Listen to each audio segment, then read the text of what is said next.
Arun Mahanse, what we are discussing here is not relevant to the convention. The things we do, like various offerings, puja, etc., might be good for the well being of society. But the truth is entirely different. The doctrine that Buddha taught was never heard before and is valid forever. Everyone believes and accepts as right conventionally is not the truth. That is why we must listen to the truth. If we are here, we should listen to what the Buddha preached to the 5 hermits, Pasvagatausan, the doctrine that was never heard before. The reason is that we are confined to the basic elements and the 5 faculties: eye, ear, nose, tongue, and skin, and taken their outcome as true. We believe that what we see, hear, smell, taste, touch as true. Once we are aware of the truth, we realize that the convention is not the truth. This is due to ignorance, avijja, of the reality. As a result, we are bound to the unending journey of samsaric circle due to this ignorance. In this journey of samsaric circle, suffering is inherent. If we do not realize these facts, there is no escape from suffering. In the ground of ignorance, even heavenly planes of existence are not different. We think that everything is going well when we get food, good clothes, more and more money, etc. But this is the result of ignorance. The clothes that we wear today would decay, so we seek for better ones tomorrow.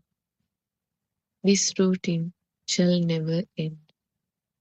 The new clothes again become dirty in few days, so we seek better clothes again. We continue to seek various things every day, which is suffering, and there is no end to the process. Although we consume food as delicious today, we are unable to eat it again tomorrow. We are looking for new food.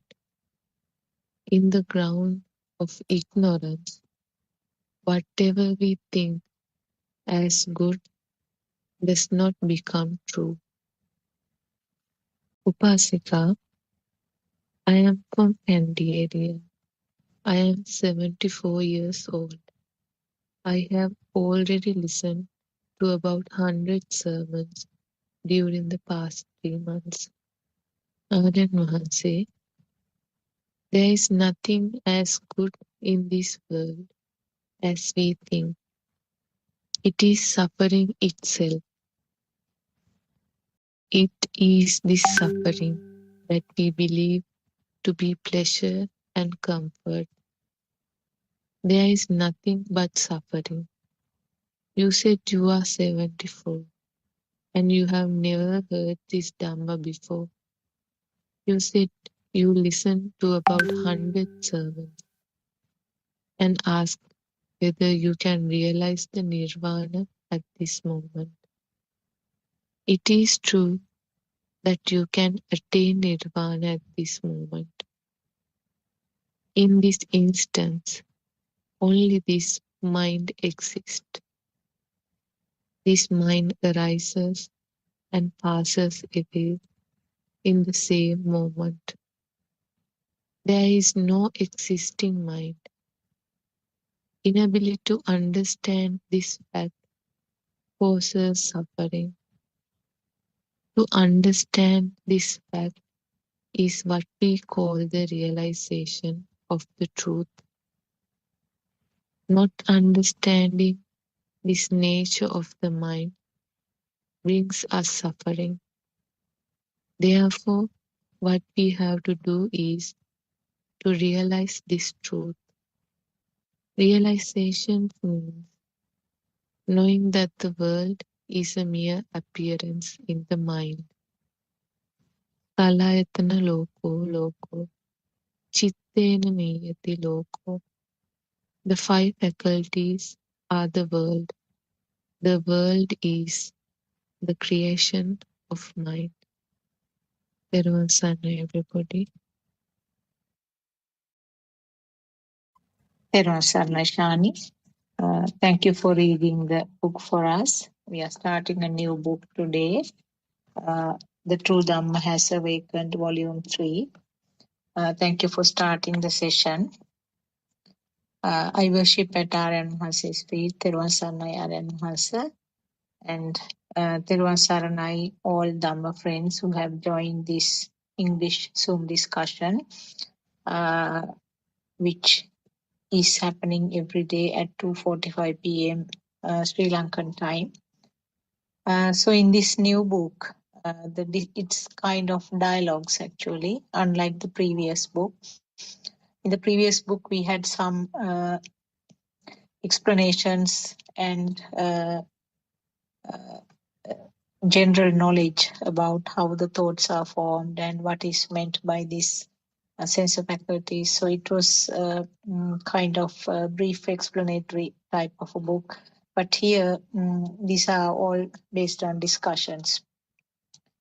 So this is a dialogue between an elderly lady and our noble friend Aryan Mahasi. So what Aryan Mahasi is trying to explain is that everything, behind everything, there is some form of sorrow. This is something that we don't see from outside superficially.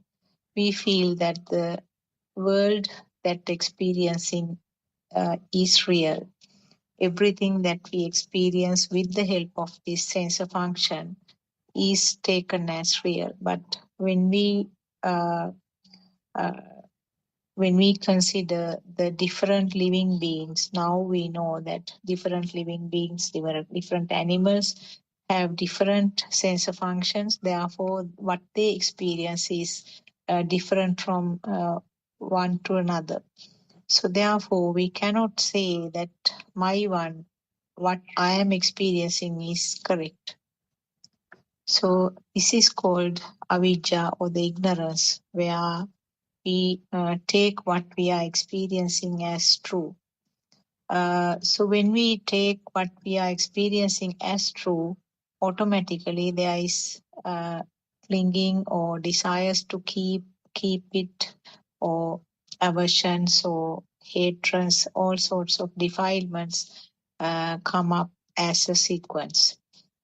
So this is the nature of the samsaric cycle, where continued to be born and death. But in Buddhism, the word birth and death is not used for this birth of this physical body and the death of this physical body. It's more sort of, it has a deeper meaning, where with each and every thought, which happens instantly, now and here, is the birth, and then with no time, within a fraction of a second, that thought is gone, and then that is taken as a death. So it's a series of births and deaths which occur throughout this lifetime. And this is something that we have to understand by learning this true Dhamma, the facts that is explained by our noble friend. These are Lord Buddha's teachings, but they were not explained in detail for some time. After the passing away of the arhats, I think it became kind of, there was some deterioration, and then there was some merging of some other religious teachings. So now we are fortunate to hear the true Dhamma, which was explained and which was preached by Lord Buddha 2600 years ago. So understanding this true Dhamma helps us to realize that what we are experiencing is the products or the uh, outcomes of these sense faculties. And the two Pali phrases that Shani read for us, Salayatana Loko means the six sense faculties create the world. And also another phrase she read, Chittena Niyati Loko, that means the world is created in the mind. So now, from now on, I think what we heard or what we listened to as simple explanations, as general facts, will be more becoming more practical, where some people are discussing with the noble friend R.N. Mahanse, so that we will be able to apply those things practically. So this lady who is talking says that she listened to about 100 sermons, and it looks as if that she hasn't found the exact true Dhamma pathway. So maybe we can start from that point. Our Dhamma friends all have joined, Thiruvan Saranai, Dr. Kokila, and other Dhamma friends. We can start our discussion.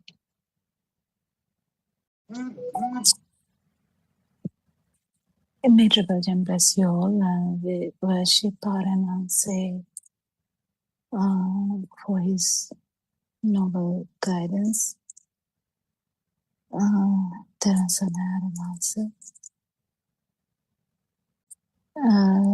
So, yeah, we can start the discussion. We can discuss on any topic. If there is a topic, kind of a question, we can start from there.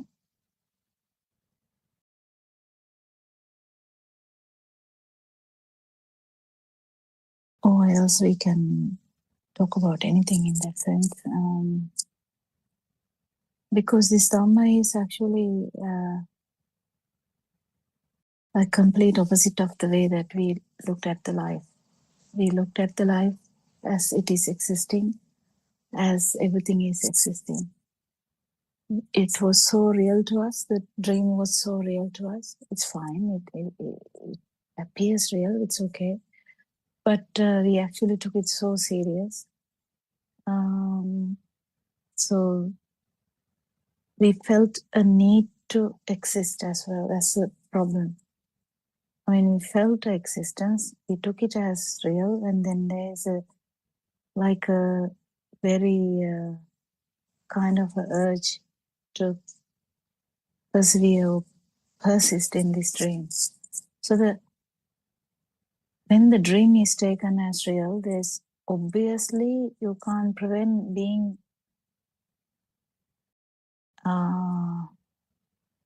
dragged to it, or having the urge to maintain the dream. In its extreme, when you really want to keep something. Imagine you like something really, really, and you want to keep it with you. That's kind of the extreme, because that's your dream is also true, and now you have things in the dream which you really want you to have them closer to you. So that's kind of extreme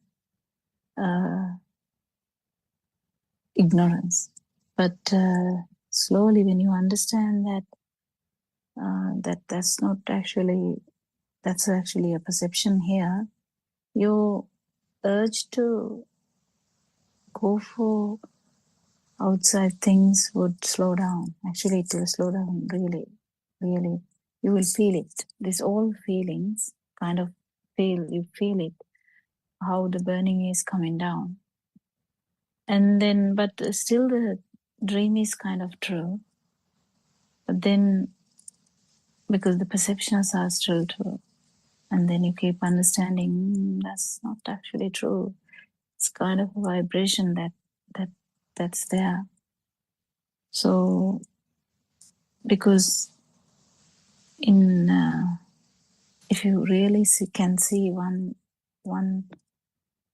particular stimulus, that's so beautiful. You can really understand this. So even that vibration, it's just a fast vibratory nature of the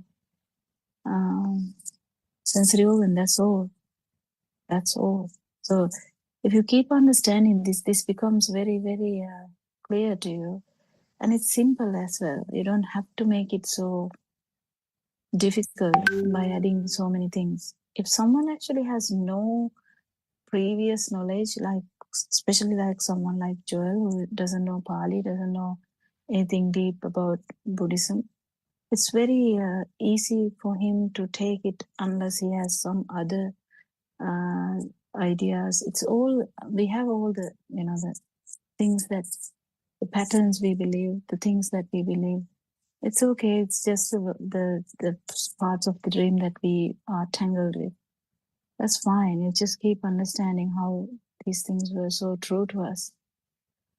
If you keep understanding, it's just the just the way you think. Because thinking is the real difficult part we can't comprehend or contemplate even, because the thinking has also the emotional part of it. So you feel, sometimes you feel elated, sometimes you feel, marginal, not really elated or not really sad. Sometimes you might feel really sad also. But the thing is understanding that this is kind of an output from the sensory functions. This really relieves you, because this mind tricks you all the time. Mind brings up things that will really look as existing. So even though you're not attracted to stuff out there, you might still, have the thoughts coming up as really real. You will suddenly find yourself getting a bit clumsy, a bit agitated, sometimes really feeling good, sometimes feeling bad. Doesn't necessarily mean anything, just how the mind works. You get carried away by mind. But if you understand, even the perceptions in the mind, it's just another sensory kind of, it acts as a sensory organ. It acts as another flow of thoughts. They're just flow of thoughts. It's fine to have flow of thought, but getting engrossed in them, feeling them as real is the problem. It's okay to have thoughts, and when your thoughts are not giving you any burning, what's the big deal? There's no big deal about the thoughts. It will come and go. The vision, it will happen. The hearing, it will happen. The other sensory functions of the body, yeah. As far as your body persists, you will feel some bodily sensation. That's it. So where the burning is going. The burning is definitely subsiding. It will take time. Why? Because this whole system was really true to us. So when you keep understanding this Dhamma, are you like acting weird now? No. You're acting as normal as you are. No one will even tell the difference. They will feel you. They will feel the the way that you are handling things may be different, but the way you respond would be different. But still, at the same time, you'll be doing the same things as you have been doing before. You can feel others, you can look after your parents, you can look after your elders. If you feel like if that someone is there and they expect you to listen to them, you just listen because that's what that vibration is requesting. Or kind of that system is going to feel calmer with that effect. So as much as far as you understand this Dhamma, your vibration becomes much less and less. The power becomes less and less. Does that mean that you don't do things? No, you do. And with so much clarity though. You have to get this with so much clarity. If you find someone is doing a wrong thing, you can really tell that without the burning in your mind. And you have to experience this. You have to really experience this. You know that when someone does something, imagine you are working in an institution and you are the CEO and you have to tell someone that what you're doing is wrong. We had so much trouble in telling someone about someone's doing is wrong. But here, you can really handle that without burning in your system.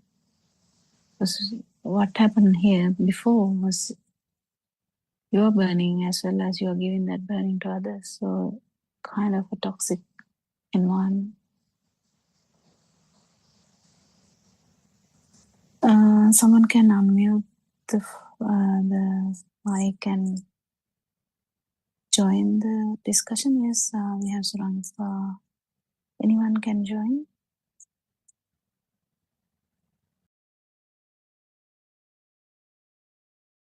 Joel can Yes. ask the question as well. Yeah.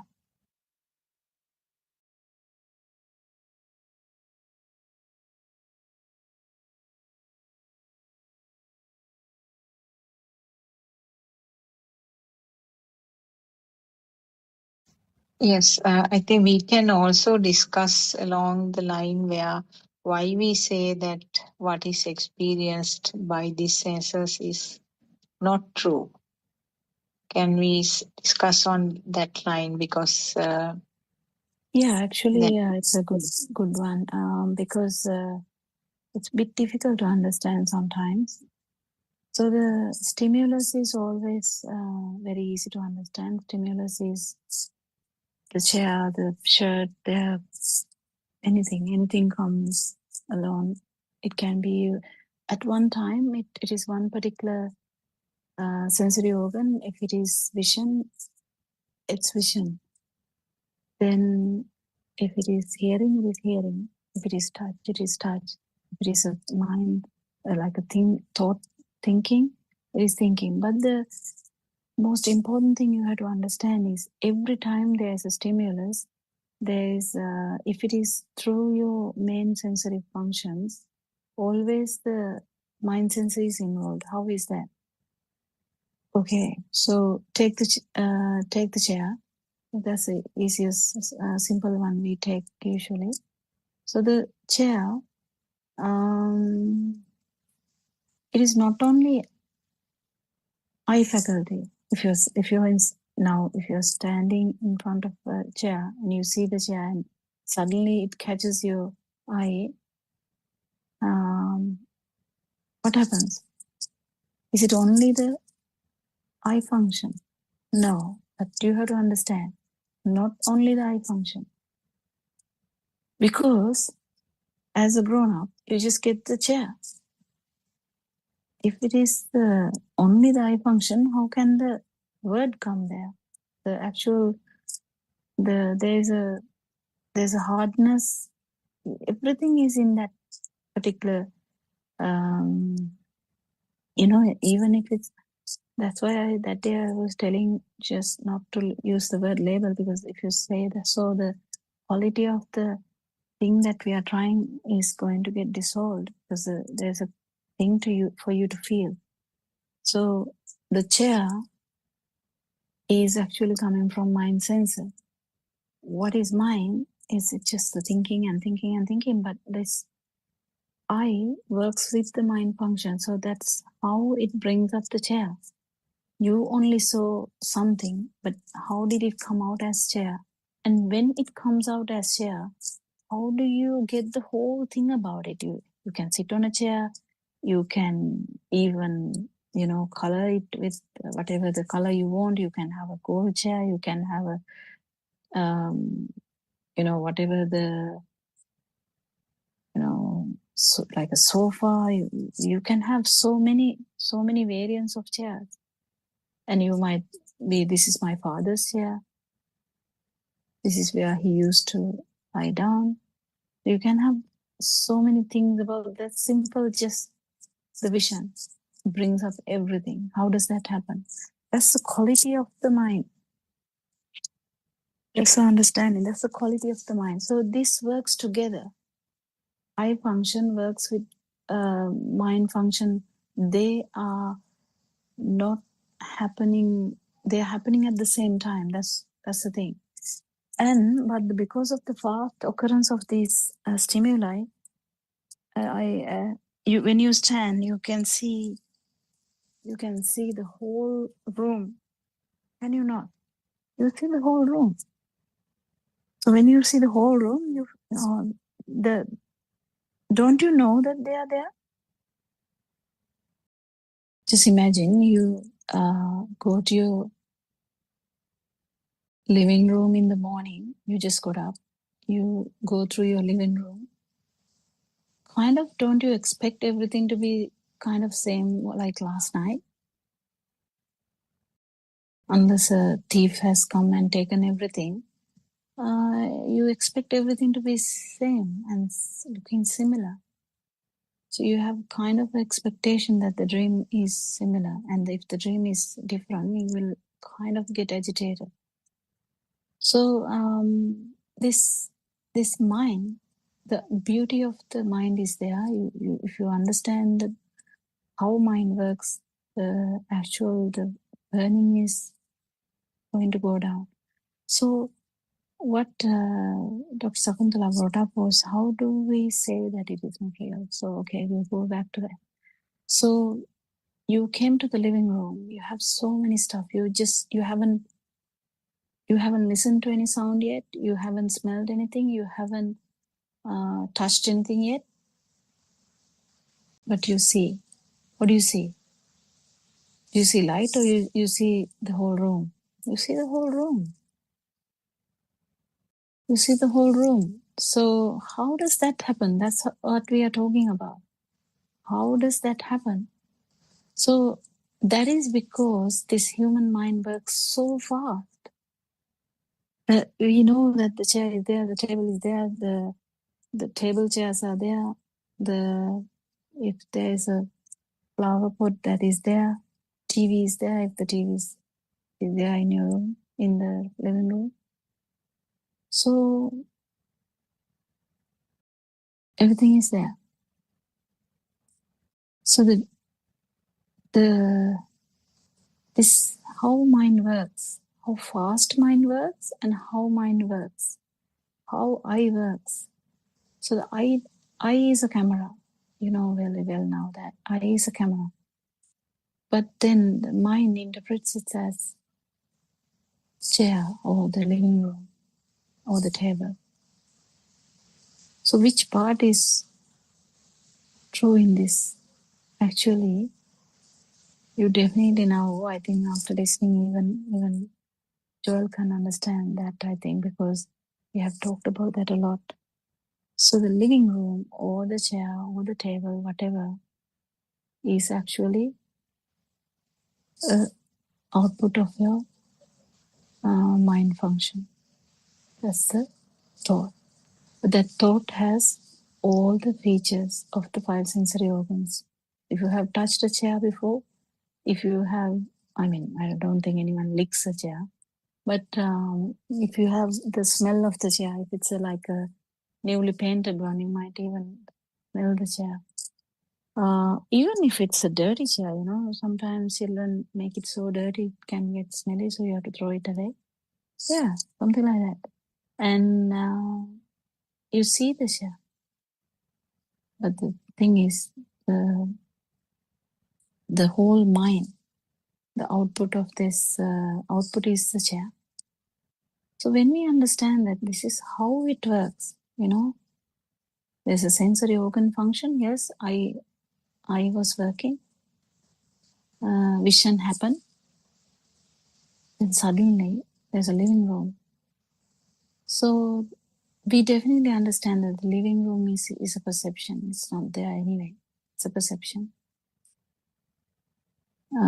If a mother doesn't know English language, they would call it Sale.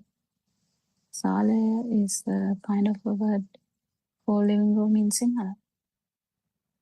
And in Tamil language, someone would say something else. In Chinese language, someone would say something else. Actually speaking, if someone is living only inside the jungle, they would never know what it is. They don't have a mental picture of a living room. And that's the thing.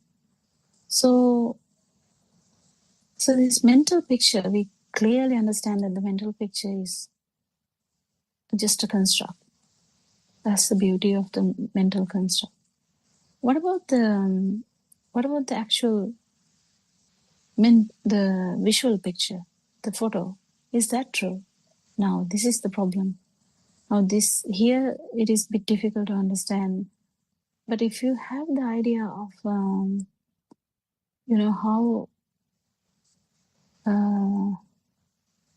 olden days we had a bulb which near to pass out flickers slowly than before. When it flickers very fast, there's a light. But when it flickers slowly, it flickers, but there's no constant light. Even lightning, you see it as a light because there's a fast vibration. Actually, if you are a physicist, you will know the light is actually a fast vibration. It has a frequency. If it doesn't happen into that frequency, you can't actually have a light perception.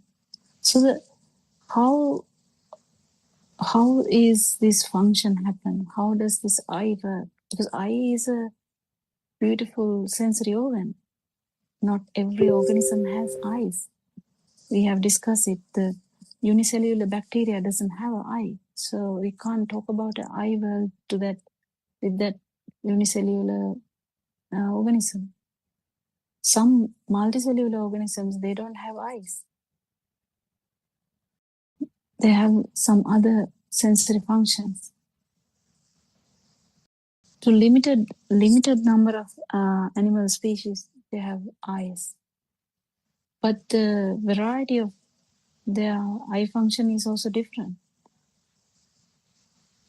We see white light because the frequencies are different. This human eye,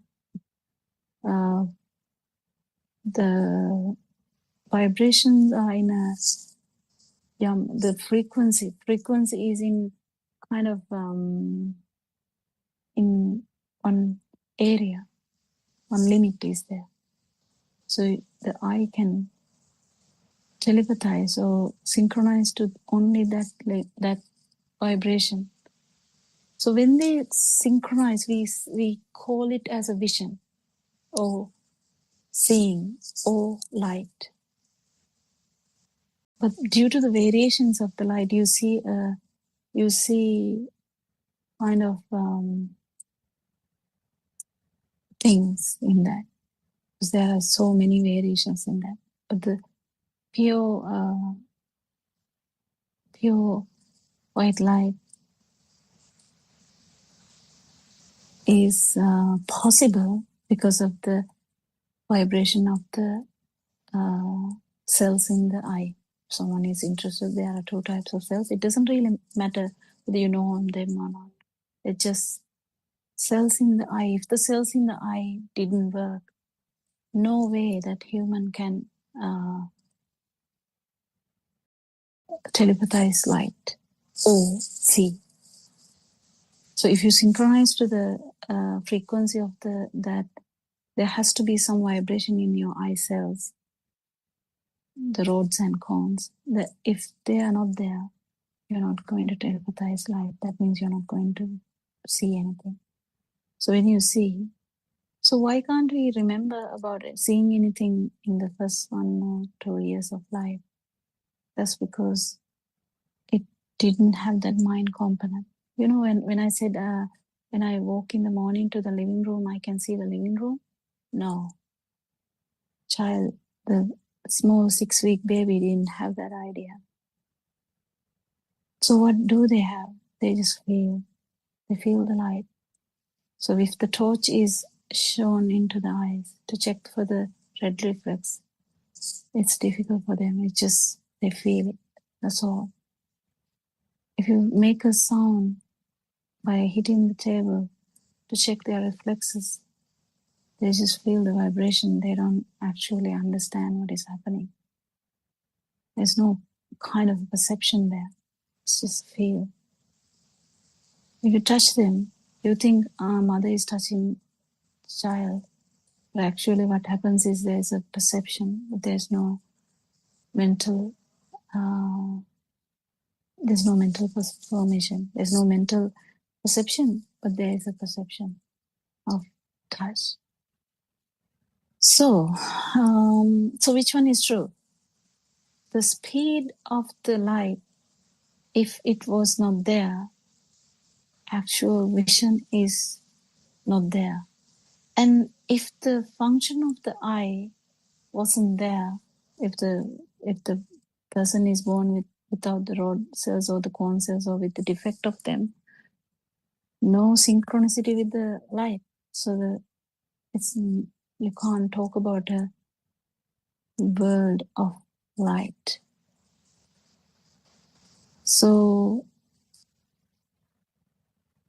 can you imagine that well, you can imagine that now because you have seen it, and now you can imagine a world without light? Yes, because if you go blind, now you still have the idea of the light, but the person who has no any ability to synchronize to the light perception, you don't know. But the bats actually have the ability, like they have like a radar system. They don't really see. They don't really use the eyes as such, but they use a radar system where they emit that and catch the vibration. The vibration, they kind of maneuver themselves by that. We don't have that ability. But can you imagine, even bat has a world. Bat has their own world. They don't have the world of light. They don't have that story, but they have another story. But humans, because of the ability for these every 5 sensory organs, they have the ability to synchronize to any levels of this mind. Mind has so many levels. Mind has Actually, not mine. Sorry, I apologize. The stimulus, one stimulus, if you take the chair, the thought actually has all these possibility of all these vibrations at one point. So that's the beauty of human thought. So the human thought, actually, if all the five sensory organs are properly functioning, the ability to synchronize to the sounds, ability to synchronize to the light, ability to synchronize to the touch, and there is a world formed in that. And on top of that, because of the speed of the sensory organs, you feel that the light is actually existing. That's the problem with the consciousness. If you feel the light, feel that is because that you have taken it for granted. The speed of this eye, how the rod cells and cone cells work, the speed of that is the speed of light. Imagine, you never thought that the speed of light, you're matching speed of light. So the speed of light, if that matching is there, you call it seeing, and seeing has happened. But you only see that because now it's not only that you see something. How do you do that? That's because of the fast vibration happening at the same time. It becomes like a picture, outline. If you can understand this through anything, it doesn't matter what, any example, lightning, the light, bulb, anything. It's really important to feel this. So actually, why we are even able to entertain light is because of the speed. If the speed is taken out, just imagine if the earth stops going around, you know how fast the earth is going, we don't even feel that. We don't even feel that. We don't even feel the earth going around the sun. No, we don't. So, if this speed is not there, the living, we can't actually talk about a living. That's how it is. So this speed has brought all the sensory functions to have the feel of consciousness. That's the reason for the consciousness, or the life here. So on top of that, because they all come together and you all feel it as the one thing, then the chair, you feel the chair as real. It's really beautiful if you can feel this truth. Because that day we were talking about piercing through one stimulus. That's the vidarshana. So that you just have to feel this. It's through wisdom that you do this. You can't, if you have heard this number and you feel it, that's all. Yeah, I would invite yes, Dr. Sakuntala, do you have anything to add? Or Yeah, actually, you sort of more or less completed all the aspects. As you very correctly said, the consciousness of each faculty, that means the eye consciousness, ear consciousness, or the consciousness means that feeling of existence of a light, feeling of existence of a sound, feeling of existence of a smell. So this is common to all five senses. And actually, the misunderstanding here is that it is misunderstood as self-existence. That's a complete disaster. That's what we are addressing. So the actual feelings will never go away, because the eye, as far as eye is functioning, the body is functioning, the respiration is ongoing, seeing will happen, hearing will happen, body functions will happen, mind will continue to work, but this misunderstanding or the ignorance will not be there. That's all. Yeah. yeah, so that is the combination of this is called the mind consciousness or the thought, in other words. Now, you gave some examples. Every item in the living room is a separate thought. So when we do not realize that speed is the decisive factor in all these things, we feel that all are existing or continuing the same, same feel is being continued as permanent or existing. So this is the pitfall actually, because we do not realize that this is the result of a speed. There is a world, materialistic world, and then in relation to the materialistic world, I am there, I am experiencing the world. So this is what is seen in the mundane world, what is understood in the mundane world.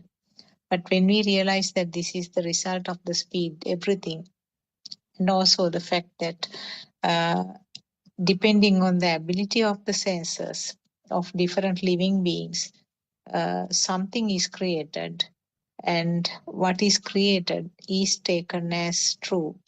So we have no way of finding out exactly what is there outside.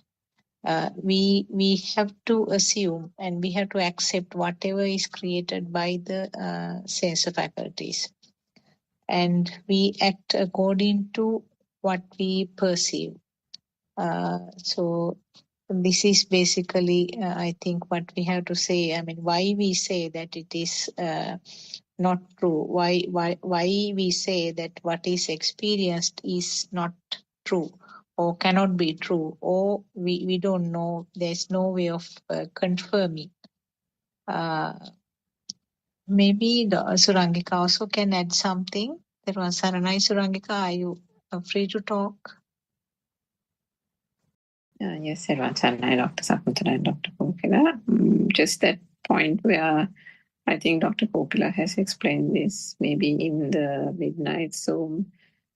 I remember one person asked her about, maybe you brought it up in an example about how come, when you're traveling fast on a train or in a car, there are so many things that pass by, but none of those can be remembered. None of those can be experienced because it's you're traveling fast. But then suddenly there's something that can catch your attention. So it is at that point, isn't it, that entire process works where it is either a sound or mostly at that time it would be something that is seen. So something catches the eye, and so that whole process that was explained works. And the mind consciousness then identifies what was seen, but then it doesn't stop there. The sense of that existing and the sense of, therefore, that I am seeing it, that entire process arises from there. So actually, the registering of it is, when we say, if there's a vibration, then that's there. What is meant there is that entire process is complete, isn't it there? So it is that self-vibration, the self-view that once that whole process works only, one actually recognizes that, I saw something. Until then, if you go on a train and everything is whizzing past you, then none of those register. So the registration, the mind consciousness arising, the feeling of existence and the self-perception, that entire process arises, and the value attached to the stimuli, whether that was, and then all those things arise in that whole process only when that process works. But what do we think? Out of ignorance, we think that how come we saw a lot of things, but then only one thing was, I can remember only one thing, isn't it? Or I seem to have noticed only one thing. There's a bit of confusion sometimes there as well, isn't it?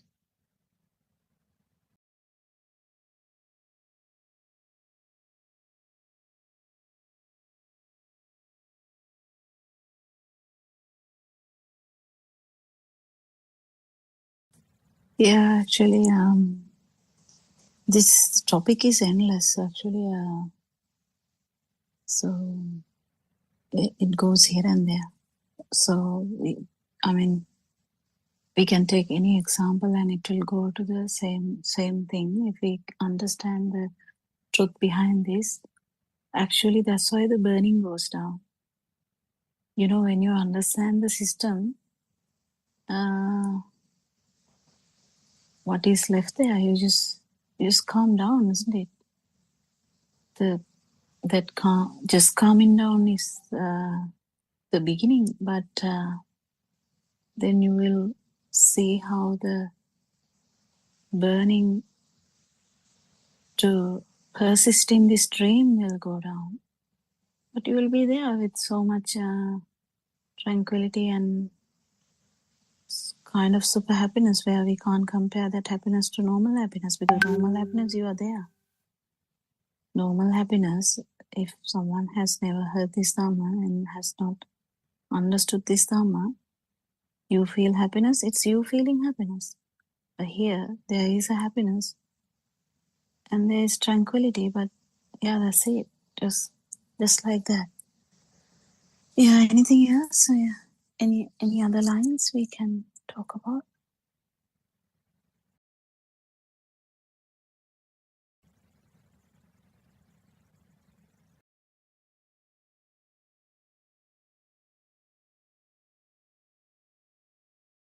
What happens is there is no merging with the experience, isn't it? The day-to-day activities go on as it is.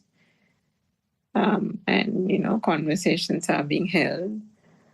Yeah, the only way to understand this is to actually if there is a calamity, you can really feel this. The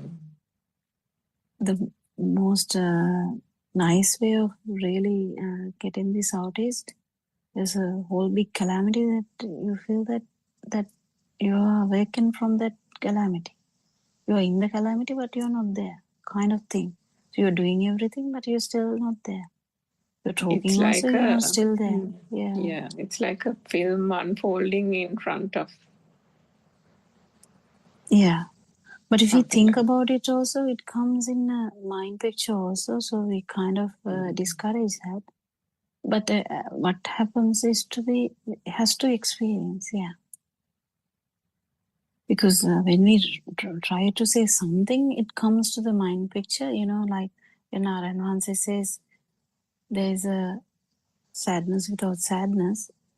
Everyone starts saying, yeah, that I have a sadness without sadness. I mean, we can't even blame them because it's how this mind works. If someone, imagine someone says, there's a holmana. What is holmana? A ghost. There's a ghost. And sometimes the other person, if the other person is also in that mindset, other person might say, oh yeah, I saw the ghost. Oh my God, I saw the ghost. But another person who is not in that mindset might say, what nonsense, it's just a part of the tree, So that's the thing. It's all, whenever we say something, it comes through like kind of a visualization of the mind too. This mind is so beautiful to understand. Actually, it's so tricky to understand, beautiful to understand, really difficult to understand also sometimes, because it's a miraculous production. And it works in different ways.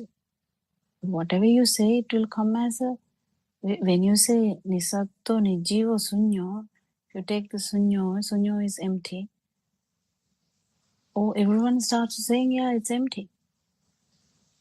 And this emptiness is actually the Lord Buddha is talking about the emptiness of the self vibration.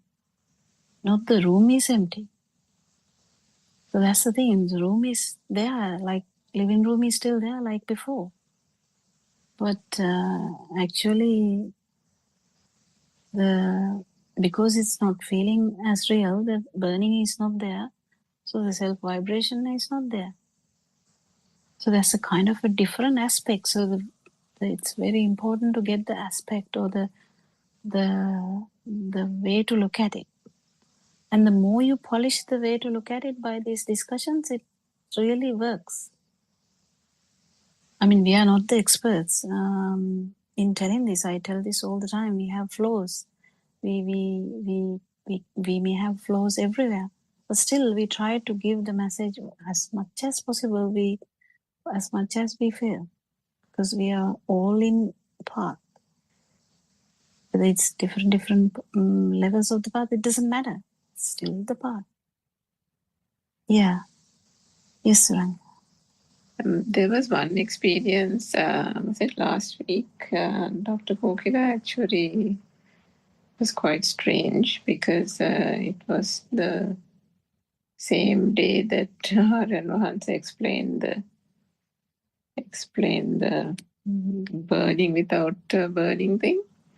But so every quarter, as part of as part of my job, I have to review papers, and every quarter, like a prayer, if the papers don't meet the standard, there is an agitation.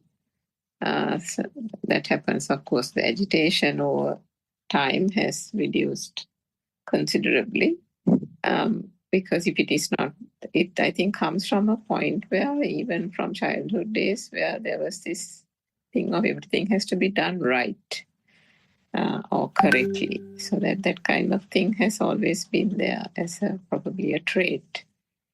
So and that day as well, there were a few things that had not been done right, and so I had spoken to the manager, and then she was far too busy to come back and gave me a time, like somewhere way in the evening, that she will call me back on that. So, and so true to the trait, personality trait, the fact that the thought arose that cannot wait till that long. Something needs to be done now itself. Time is ticking. And so made a few calls to various people to sort it out. So a couple of people acknowledged the problem and said they will address it. One person understood part of it and pushed back on another part of it, saying whatever that was done was adequate. At that point, generally there would be further agitation because there was a pushback. But there was no agitation. The communication was made. The person, whatever that was said, was accepted as just a thing. What we call it, an incident, and the matter was over. But later on in the night, another thought arose, saying, and in that thought, it struck that that incident in the morning, that was actually an agitation, wasn't it? Like after a long time, a burning sensation, but then that burning sensation wasn't like, and then it was just almost like acknowledged that it was there was an agitation. Yeah, so what? And that was also not through like reflection, thinking, and that type of thinking. So I don't know whether you call it a burning without burning. The second part. Yeah. The second part is thinking. Whatever happened. So whatever happened, we can't unfold. All the experiences, we are not trying to unfold them. But the thinking part, we can't really take it as serious, really, because it's just thinking. We can go back and think about it, but the jnana, or the feel that you are not there, is in the experience itself, not after.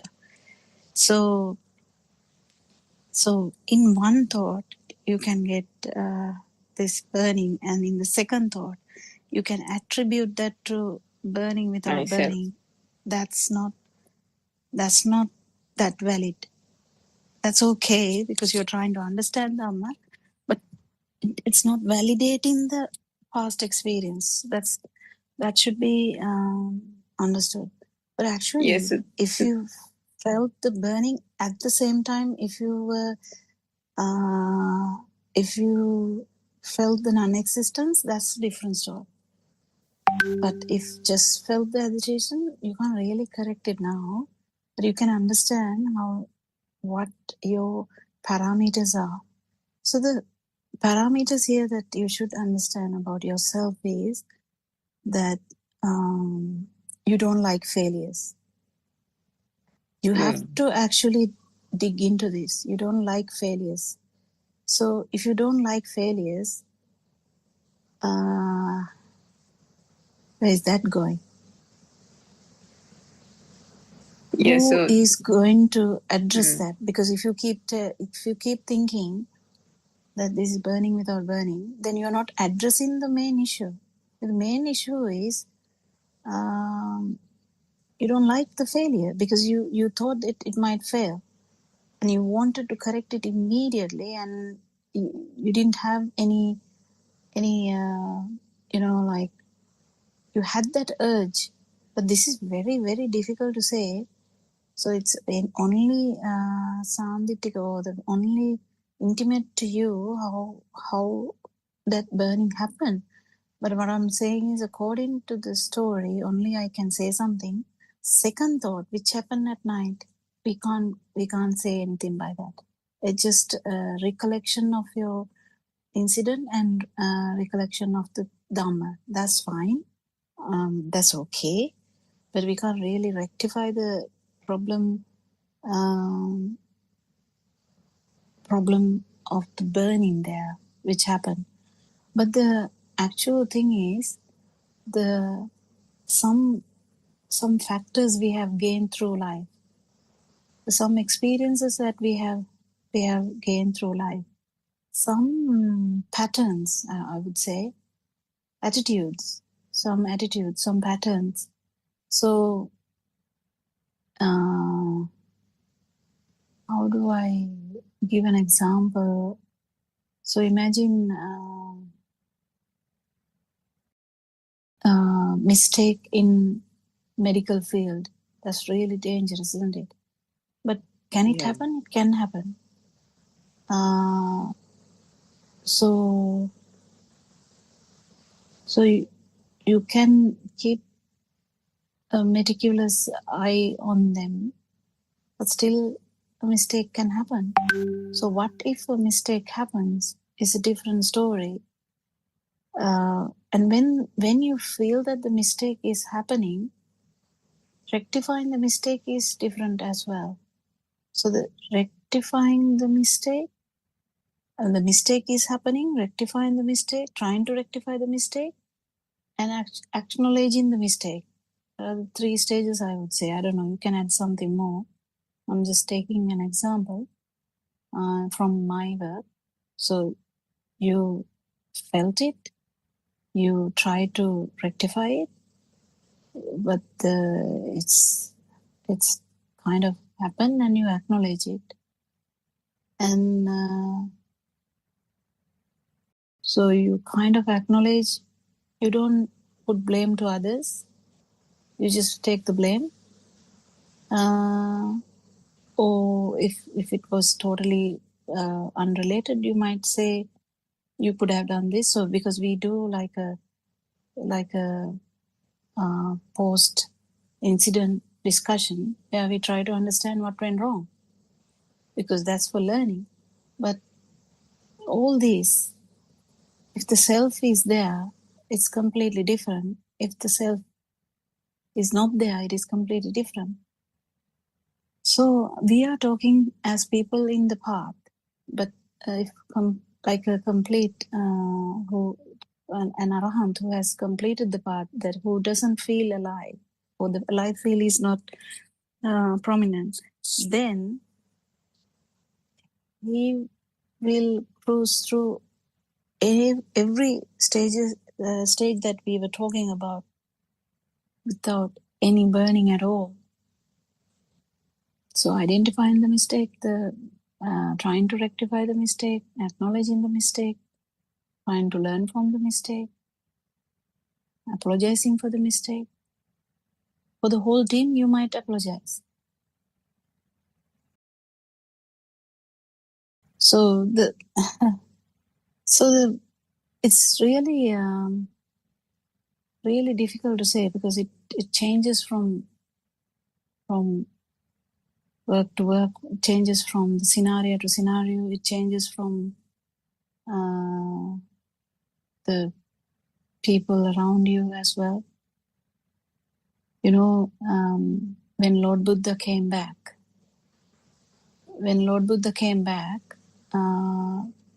after realizing Dhamma or feeling Dhamma, he came back to the 5 teachers.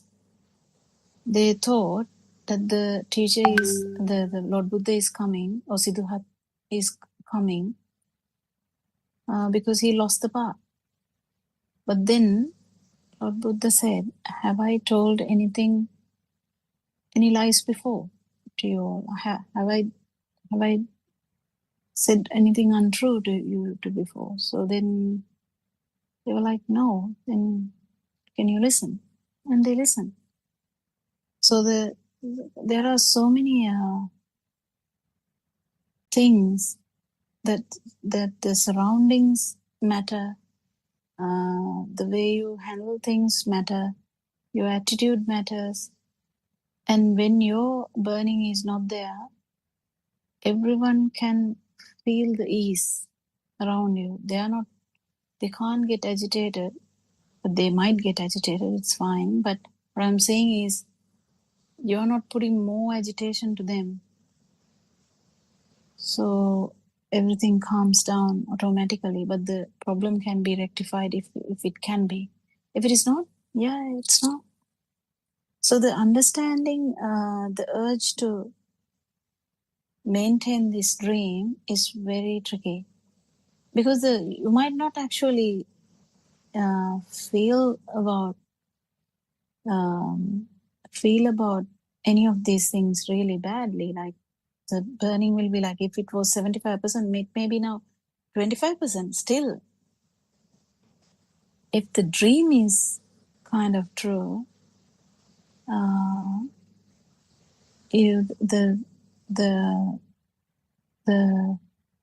it might leave an imprint. So you have to be careful. You have to be careful. It's actually very, very tricky, Dr. Kokila, because the what did I say? The agitation, slight agitation. The thing is, now everything is like that spider in the cobweb. The slightest tremor is felt, isn't it? Yeah. It's like 25%. You feel it like 100%. Yeah. So even that slight agitation was felt, but it's almost as if I don't know. You can't say ignored. Felt, and still another thought came. As a person who has listened to Dhamma for about 4 years now, is it? 3.5 years. Almost. Yeah, kind of 3.5 years. If Aran Hanse came to this Zoom, he would say, Surangika, stop thinking. Don't stop thinking. Yeah, that's all he will say. He will not say what I said, because I'm really junior to him. I'm like explaining the whole thing, but he would just say, Surangika, can you stop thinking? What are you doing? Meaning about that incident, is it? Yeah, whatever, yeah. Whatever. Yeah. If it was not leaving an imprint. What are you thinking? Coming home and thinking, was there agitation or wasn't there agitation? Is there agitation? Is it agitation without agitation? What's that business? No, that was also just one single thought in the night. I mean, I thought I'd just, You can say that.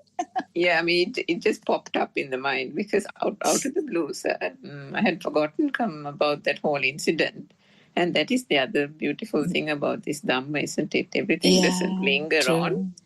And, had moved on to other things and done. And suddenly, I think before going to bed or something, this thing popped up as another thought. And I thought, that thing, really, okay, And then even that went off, Yeah, and then off I went to bed. my important point I had to bring up is, if you have a feature that you would not like dying. I didn't understand that, Dr. Kokila. Can you explain that? Yeah, like if you don't like failures, who would like to die? Dying. Yes, dying. Yeah, that. Dying is a simple giveaway thing, isn't it? You completely surrender. And who surrenders with happiness? If you can actually surrender to anything in normal life, you surrender to life, death as well, because every thought, every task becomes the part of the dream. Even dying is just part of the dream because it's just another thought. Even the task is similar. So if you are actually awakened from the dream, it doesn't necessarily matter, does it? But if you have an urge which is underneath, as I said, it can be 25% of the urge before, but still it's not zero. If it's not zero, you need to just dig out and see. But there's a point that Arananse says, yes, there's a burning without burning. But then if it is just coming out as a thought secondary to the incident, I don't think that is good enough. I think it has to be felt at the point of burning. It has to be felt. It's the felt word is very important. It has to be felt at the moment of incidence. So you feel the burden, you feel that the burden is not a burden. You feel the burning, you feel that the burning is not a burning. You feel the urge to rectify, but you feel that there's no underlying burning. This is very subtle. You have to feel it then and there. That's what I'm trying to say, but I don't know whether my message is really clear. Yeah, that was the point I wanted to raise, Dr. Kokta. So by that time, I had not even heard this. As I mentioned, it was the same day that Aranwansa, very late in the night, explained that, and that particular Andolanathmaka Desana, I listened only the following day. Now, next time you might actually feel it. You know what I mean? Because that Aranwansa has brought it up. Now he has brought it up, but then coincidentally, another friend who listens to Buddothpada sent me 2 days later a talk between Aranwansa and Swarnamali about Deyak Navana Dukak, kind of, sadness without sadness type of explanation that he had given, I think, a couple of months ago, which I had forgotten about. And in that, Swarnamali says very clearly that burning is coming clearly from the mind. So in that talk, Aranwansa didn't go to the extent that he went to in the recent talk. And he stopped at the explanation Swarnamali gave, and to a certain extent he explained a little bit more, but not to this extent. And there she said that clearly the anguish or the whatever is coming from the mind. So what the ultimate thing is, what I'm trying to say is, obviously, as people on the path, and Aranwansa explained yesterday and today also, I think that clearly don't try to, become overconfident. This is a very tricky point he mentioned, particularly for those who are explaining the Dhamma to others and so on and so forth, that the burning without burning is clearly the state of the Arahat. So no one is trying to, kind of compare against that. But these are also things that as as there is progression in the path, in subtle levels, they are felt, isn't it? That's the thing that I wanted to kind of bring up in this forum, isn't it? So, whilst it is not to that point 100%, as you say, that is felt. The degree of it becoming lesser and lesser, isn't it? Yeah, if the problem is the happiness and the sadness is kind of different to anguish or the fear. So the fear, anguish, the burning is a bit different because that's a bit more intense, isn't it? Slightly. Yeah, it is a bit more intense because it's not the kind of the. So imagine small baby. Small baby is not angry. Can you see that? Mm. Even the baby is crying so hard. Baby is not angry. I don't know if you can feel this. 6-week-old baby is crying hard because the tummy is hurting. But baby is not angry because my tummy hurts. Oh my God, why my tummy is hurting? That's not like that. The crying is due to the actual the feelings. So this is something that we can all kind of. It's actually something like happening in 2 layers, isn't it? Superficial layer and deep-seated layer. The deep layer is calm all the time, and the things are everything is happening at the superficial layer. Yes. So the underneath vibration is 0 in an arahant, but it can be low. But the top part, there is functioning, there is calamity, there is things. But if you felt as ice, that is beauty. That is the thing. There's fire, but you feel as an ice. Yes, that's exactly what Paramahansa is saying. Yeah, I think we are running out of time. Yes. Thank you so much for coming for the discussion. Thank you for coming and listening, Joel and Shani, for reading the book and coming for all the other Dharma friends. We worship Paramahansa for his noble guidance, noble friendship, and we worship him every day. May Triple Gem bless you all. May you all understand Dhamma. Thank you.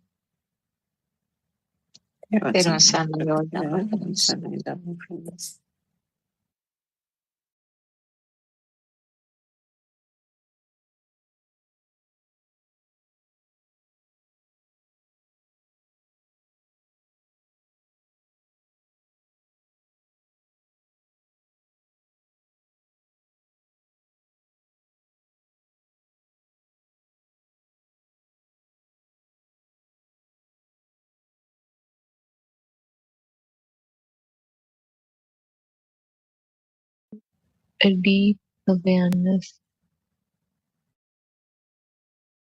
Come and go. It is an awareness where you always see the thought that arises in your mind, and then you let it go as you know it is a lie. This letting go of thoughts is called Animitta Samadhiya. There are no thoughts here. It is only an awareness. This Animitta Samadhiya does not wear off. This is a Samadhiya that belongs to the supramundane plane or Lokottara Bhumiya, where there is no person or a thing. What wears off, or the Samadhiya that is only temporary, is the Samadhiya that you feel when you practice Samatha Bhavana or the concentration meditation. The Samatha Bhavana Samadhi belongs to the Laukika Bhumi, mundane plane, where there is you and where the outside is true. Please try to follow the path to Nirvana using this practical advice. Put some effort to search for the pure truth. Try to follow our advice and go on the path, because now you have found the correct path to Nirvana. We hope that all our advice would help you spiritually develop yourself. May you all be blessed with the blessing of the Noble Triple Gem. Nirvana Sun, everybody.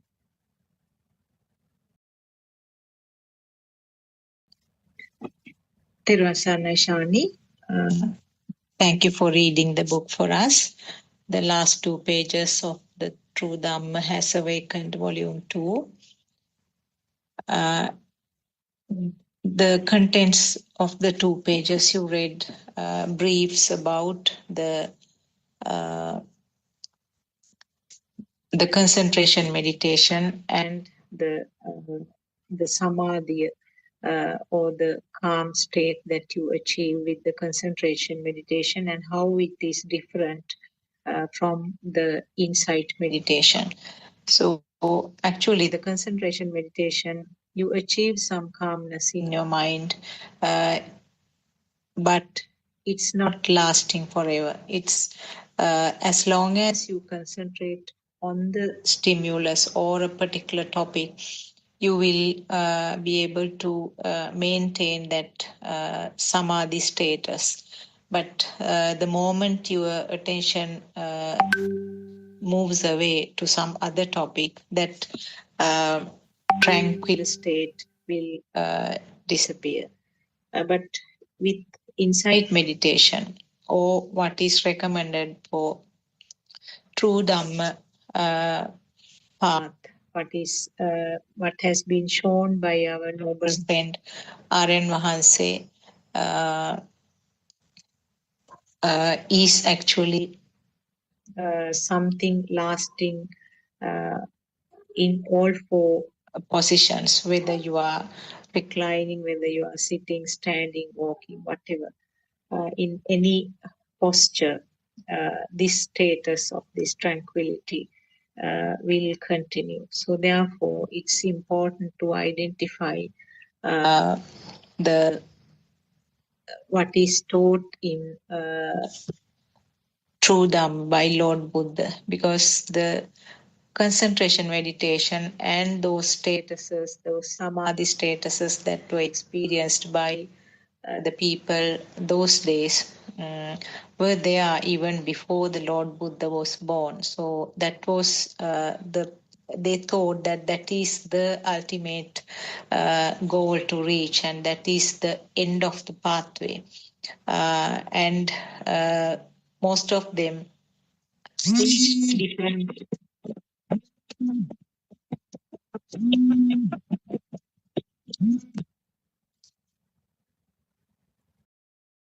Most of them actually reached different levels, different planes, and they were there for years, many millions of years, maybe. But they will. It will not be lasting. It is not the permanent solution.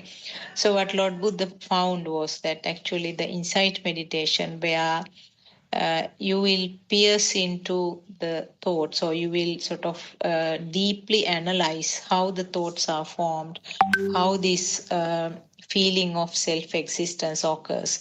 So it is a kind of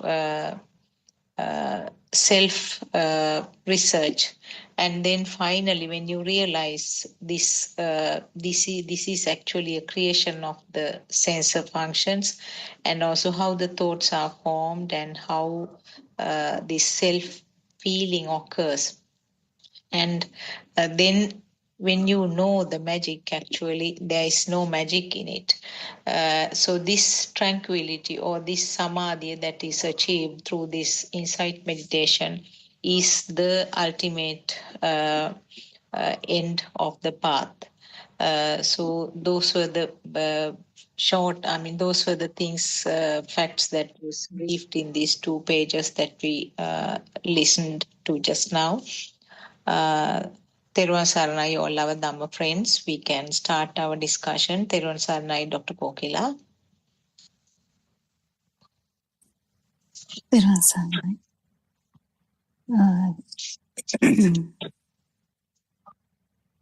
We'll worship Aran Hanse for his noble guidance, and so we welcome all the Dhamma friends for the Zoom discussion. Anyone can bring up a question at any time. You're more like these discussions are for discussing Dhamma, so rather than someone talking about one topic, it's really good if someone can join and bring up something which will help everyone. So we can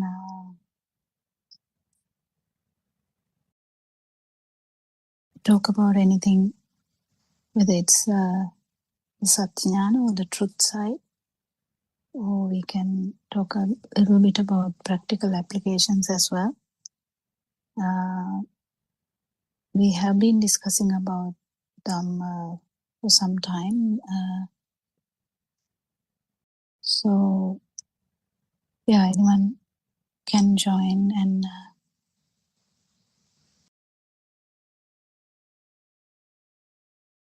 you're most welcome to bring up a question.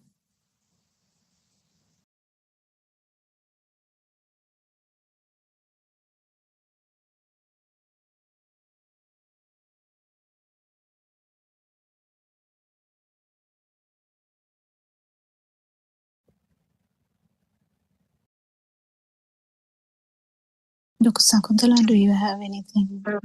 Yeah, Teruvan Saranai, I think we can discuss about how to do this vidarshana, or how to analyze a thought, and then because that is a part of the basic Dhamma teaching, true Dhamma, isn't it? How to do a vidarshana meditation. Will that be a practical point to discuss? Yeah, we can do that. So how to actually... How, in the sense, how to, do a practical side. We can, Yes. Yeah, okay, we'll try. Mm-hmm. So when we talk about how to, actually this kind of goes back to Satyajnana again, because Satyajnana is the truth, like the actual basics of this Dhamma, what we are talking about. We have talked about it multiple times, but we can't really talk about the how to practice it without that. So I will touch about them as well when we try to say how to. So I will reiterate them again. So it is really important that we understand that actually what happens here is stimulus. That's all what happens. So the sensory organs functioning. So, but because these sensory organs, when they function, due to the speed, all sensory organs actually gives you kind of a manifestation which becomes really like appear true, very, very true. So the mirage, the example mirage is there because of that. So it appears true. It appears sometimes beautiful, sometimes ugly, sometimes really bad, sometimes good, sometimes painful, sometimes really, good in sensations. So the manifestation can really vary It varies all the time. But the main important thing is to understand how it is manifested, how this manifestation is ongoing, and in that manifestation, how that feeling of self has happened. So when we come to the question of Dr. Sakuntala, how we can do this, it's mainly specifically through understanding through Dhamma. So when we try to understand Dhamma, if we don't get the understanding properly, there's no program. There's no way that you will do the looking at one stimulus or in any stimulus at that point. So if we talk about that, okay, if we take an example, again, we have to go back as well.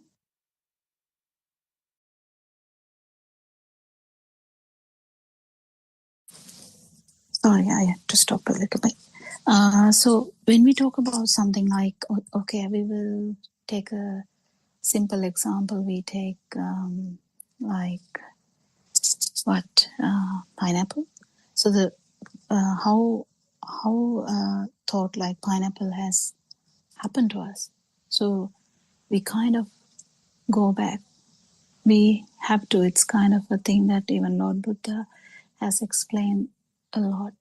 So we go back and try and find out how did this thought has happen. Like thought has come to in this system. It's a data.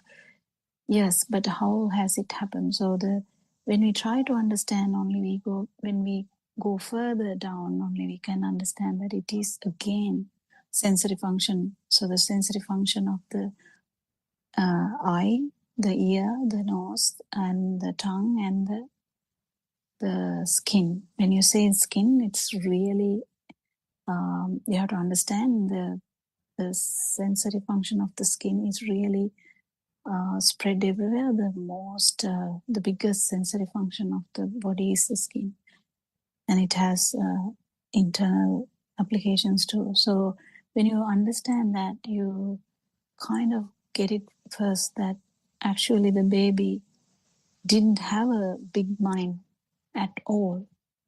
Then slowly the baby start to get this form world. What is the form world? Is the perceptions. The perceptions start to form. Why? Not because there is someone. It is a system. So how does the system work? When the systems, the eye, the ear, all these systems, when they vibrate at the same time, they just co-vibrate. This is even explained in physics. If you know a little bit about physics, you know that any vibration, any two vibrations, when they vibrate together, there is a kind of a new result, but it's not, you can't really separate it from the first two vibrations, but it acts as a new vibration. So then that's how the mind is formed. The mind itself is actually a vibration. So this new vibration has all the all the features of the 5 sensory function. So when we understand this clearly, then we get the point. The pineapple has all the features of the sensory functions, and if someone cut a pineapple and you are not even within the house, you just enter in the garden and you know that someone inside the house is cutting a pineapple. How did that happen? Just the smell happened, and then the word pineapple comes. You know that it is what pineapple is. If whatever the picture you have. So if you're a Chinese person, the word pineapple will not come. It may come as something else in Chinese language. So you really get this in the whatever the way that you have the hearing is the main way that you get this the input, as whether it is the pineapple or any other language when it says that. So when you enter the garden, you get the smell and it comes, oh wow, someone is cutting a pineapple. So that's how it works. So how does that work? How does a smell brought everything else? That's the beauty of this mind, how mind works. So that's the mind sensor. How does the mind sensor work? Even though it's a new vibration, it has all the features of the other vibration. So it's really important for you to feel this. You have to understand this and also feel this. It's really beautiful. You can feel this at any time. If you kind of go to a supermarket, and you can look at the shelves, and when you look at the shelves, you just looked at all the the features are coming.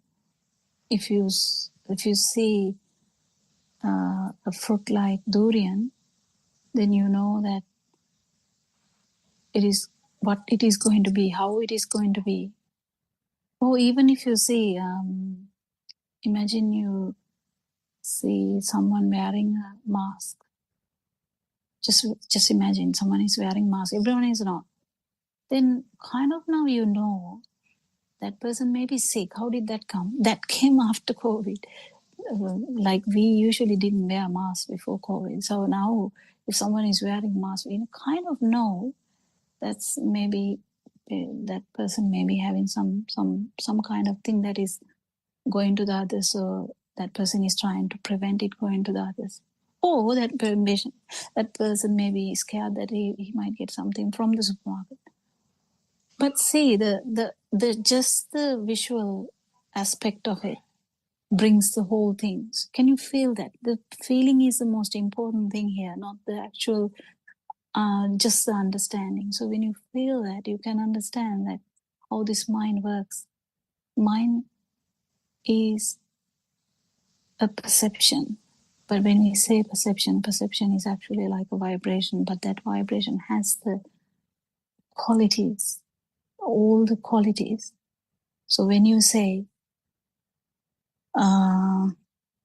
if you say that friend, okay, I'm just saying that friend because no word came to my head. So that friend, if you see that, because you may not remember the name, but that friend, and will only that thing come? No, even all the features of that friend will come.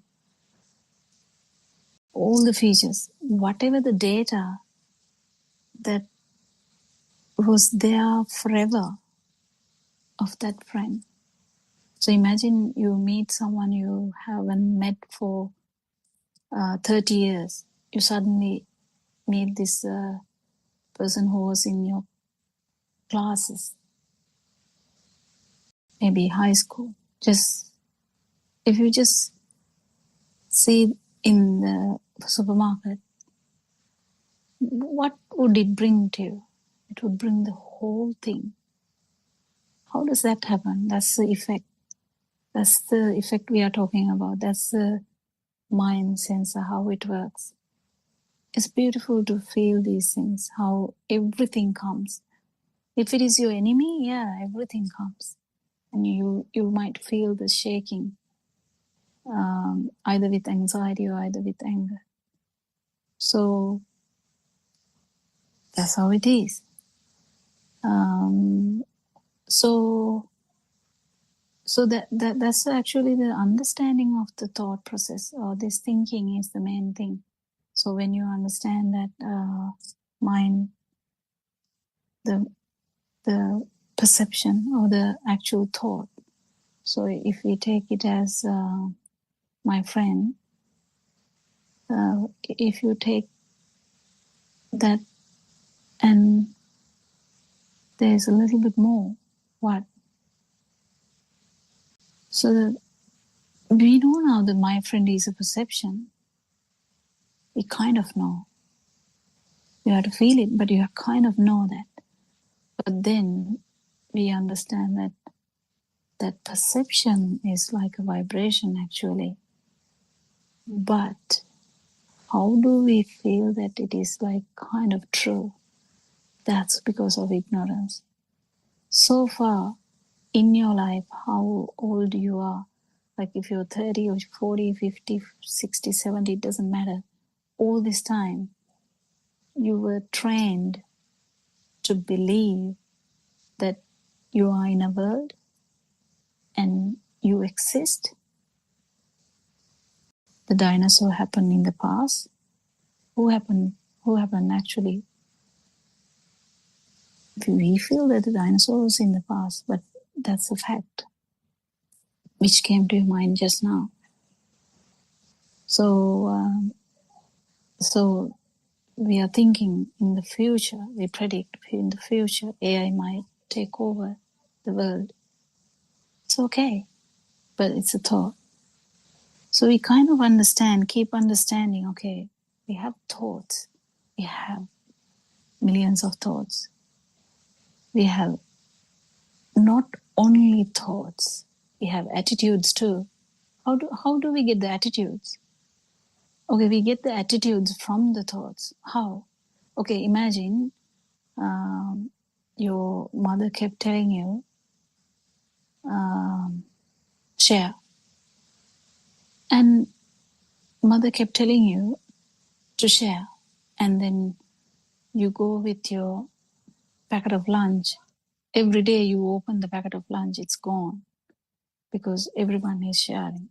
But because everyone is sharing, we have like 10 packet of lunches, which will vanish immediately. But that's the attitude, that's habit which is going to cultivate. So you kind of have it.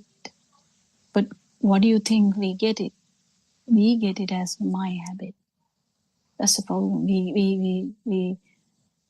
We kind of just imagine there's a barrier for the habit. Someone brings a rule, there's some illness going on, no one can share the food.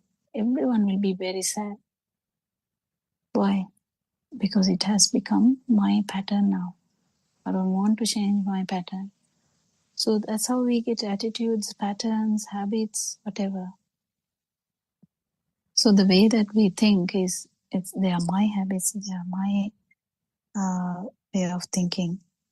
Everything is explained in that way. Not only explained, it's actually felt that way as well. It's felt that it is here, that everything is here. So in the childhood, whatever you experience, they are taken as your experiences. And your experiences actually brought up some attitude, some way of living. The way of living is actually environmentally, socially, and there is a manifestation genetically. It's all guided. So, but the thing is, the Dhamma says that there's no self. There's only a thinking that there is a self. Okay, now we get it now. We understand, okay, there's a thinking that there is self. Okay, that's fine. Then we try to correct this misunderstanding. How do we correct that misunderstanding? We need to understand what we feel here. What do we feel here then? Okay, we'll sort it out. What do we feel here? Okay, then we come to the feel. Because we know that the thoughts are perceptions, kind of. And then we understand the perceptions are even not true. They're like vibrations. So when we talk about the pineapple, we kind of know there's nothing called pineapple actually, but we have a perception called pineapple. In Sinhala, it is annasi. If there's a mother who doesn't know English, and if you go and tell, can I have pineapple, she would know that you're asking for her annasi. But you know, the good thing is if you draw it, because it's a foreigner may draw it and show it.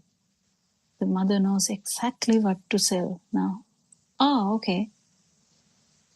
Mahaterone annasida. Then give it. So the foreigner wants a pineapple. Mother understand how, looking at the picture. Or foreigner can Google and show it in the phone. Very easy these days. So mother knows exactly what to sell. So see how perceptions work. But is the perception, it's like a mirage. So when you say that there is a manifestation, it's only a manifestation. So when we understand the manifestation, it's like actually like a vibration, because that's how you can see a pineapple in your dreams. How can you see a pineapple in your dreams? Otherwise, you can't. So this vibration, we understand all that. Then what do we feel now here? Then the feel comes. What do we feel here? Okay, if you're feeling something, it is a sensory function only. That's a speed only. That's the main thing to understand. So when you understand that how you felt so with a, like a weight, you felt pineapple. You felt it's as actually there. But now you know that it just when that foreigner showed that mother in the phone, because foreigner tried to tell, can you give me a pineapple? But that mother didn't understand why. There was no that perception there. But as soon as you show the phone with the pineapple picture, she knows what to sell, how. Then what actually happened in that mother's system was just the vibration of the eye. So if you're feeling something, it's just the vibration of the sensory function, sensory organ. But you felt it as true because you didn't know that it was only a sensory function. So that's basically in a nutshell. But there's another bit more where when we come to the mind sensor, it is a bit more complicated. Why? Because the mind sensor works on its own. That's the beauty of these humans. Mind sensor works on its own. It's the beauty as well as the demise, because it works everywhere. Like it works in the good side, also the bad side. So how a scientist is bringing up the computer, how a scientist is bringing up a computer to the world, or even a nuclear bomb to the world, is through the mind. They work it out. But at the same time, the suffering is also in the same side, because you keep thinking and thinking and thinking. So the thinking, the mind sensor works on its own. So thinking happens. So when the thinking happens, it acts as another separate organ. It's not an organ, but it acts as a separate organ. Even that is felt as heavy, like it feels as a thin. But you keep understanding it is just because it is the the fast happening of these thoughts that you feel it as a thing. So yeah, then one fine day, when your mind is calm and quiet, you might actually feel this. What are you going to feel? You're going to feel that the feel side without the actual the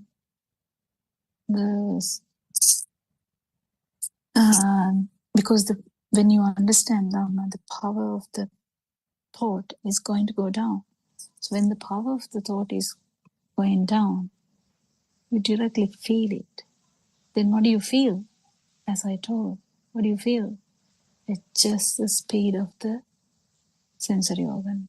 That's all. Whatever you're feeling, if it's even happiness or sadness, whatever, it is the speed of the sensory organ. But this has to be felt. That is the challenge. This has to be felt. To feel that, the actual mind should be very, very very not soft. It's a word for that. Like it can't be powerful. Can't be powerful because if it is powerful, the feel is not going to come up. So that's the challenge we have. But still, I think everyone can feel your vibration and actually turning it around to understand as the speed of your sensory functions. It's only that. But in the field, you have no perceptions as such, just a feel. So I don't know actually whether I actually explained the answer to the question, but this understanding can pop up at any time. But the main problem is a lot of our listeners will stop in between, like the depth of the contemplation will not go deeper to the level of the feel and the non-feel, because it should go to the feel and the non-feel as well. What do you non-feel? The feel is your kind of the vibration which was the reason for your whole samsaric journey, or but the non-feel is that contemplation which happened before, that it is only the speed of the sensory function. That's the turning point. And that point, definitely it is the no self feeling. But the thing is, you have to understand here, it's not a new vibration, it's the absence of vibration that is felt like that. So because we have to tell it to someone, we tell this, but this can't be expressed in the sense explain in deeply, because it is as we tell every day, like Aranhanse's example is salt. Even though we talk about salt, actual feel we never will be able to.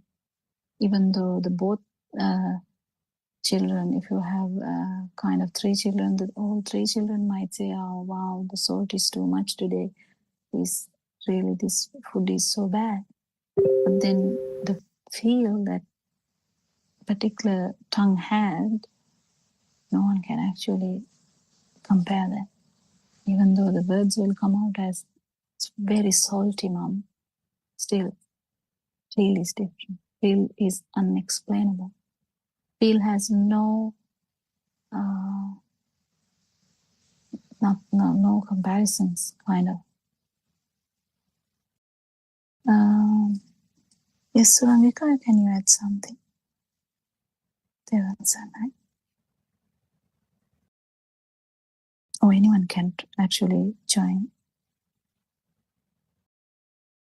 Did I answer the question, Dr. Sakuntala? Yeah, I think you covered most of the areas in relation to this vidarshana. Now, when we talk about the vidarshana, the term vipassana also more or less is discussed around that, isn't it? Yeah, vipassana is the kind of the fruit. Fruit, yes. Yeah. So it is the Sinhalese term as well as Pali, I think, in both languages. So I'm sure most of this, even our listeners who are it is not the final kind of outcome. Yeah, outcome, yes. that's the tranquility, or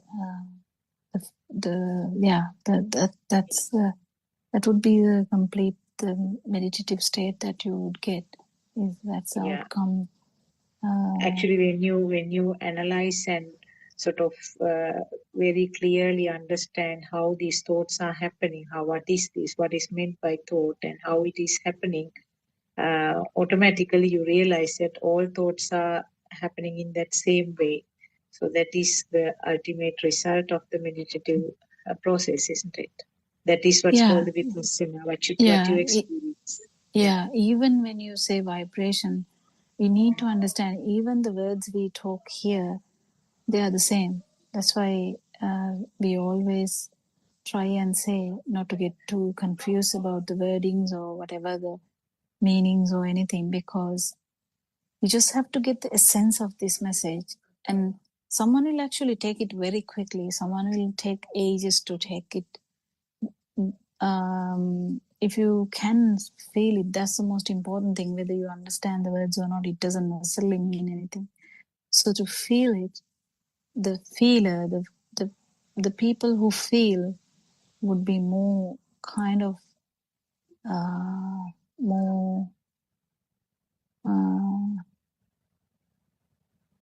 have the more potential to actually feel the no self perception as well, because the feel is very important. Like we kind of concentrate about this internal radio. We believe everything that radio says. What is the internal radio? Well, you can just sit somewhere and see what the internal radio would do. It would keep doing something, isn't it? Keep telling something. That's the mind. That is the mind that works as a different organ. It it it can actually act as another different organ. So you feel like thoughts as something as well. But in the same time, even when you look at something, the same thinking process comes. So it's everywhere the same thing, but you have to understand there's nothing called mind. It's actually, so Lord Buddha said there's nothing called river, because river is the flow of the water. And there's nothing called rain, because it's the flow of the water. So only the side of the flow of the water is different. When it is perpendicular, it's one thing. It's horizontal, it's something else. But it's always kind of a metaphor trying to explain that mind is actually the fast occurrence of millions of stimuli or the thoughts.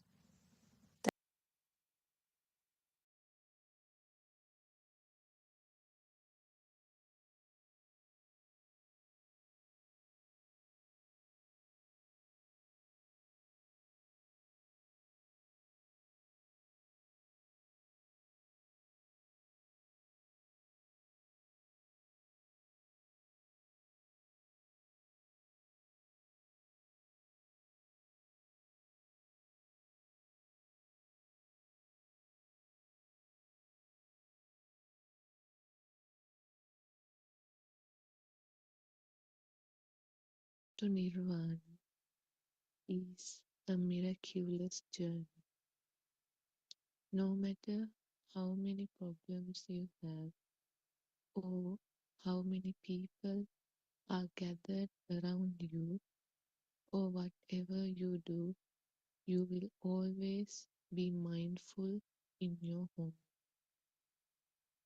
When you say that you are in your home, it means you are progressing on your path to Nirvana.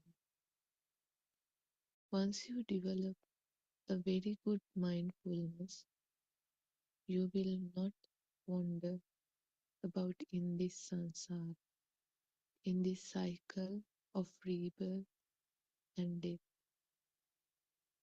Mindfulness will be your home. Even if you die tomorrow, You will maintain your mindfulness until your end. At the end, it is only your mindfulness that will remain with you. Mindfulness is our home. You receive thoughts when you stray away with your thoughts and think of your past and your future. Your thoughts give rise to even more thoughts. When you realize that your mind is getting carried away with your thoughts, you should quickly bring your mind back to your home. Yoniso Manasikara means the moment a thought arises, you should become mindful about it. You should immediately see that thought with wisdom, which means that there is nothing in that thought and that it is a lie. Seeing that in your thought will quickly take your mind back to your home. When your mind is at home, you can feel the peace and the light-heartedness. Again, as soon as another thought arises, you should immediately look at it using the wisdom of the Yathabhuta Jnana. This wisdom is that you look at the thought and see that the outside does not exist, that it is only a thought. Then you also see that even the thought does not exist. The thought too is a lie. Then, after seeing the thought with awareness and wisdom, you must bring back your mind back to your home and stay home. You should always be mindful, be at home. When you are always mindful, it can be described as a samadhi. Then, everybody.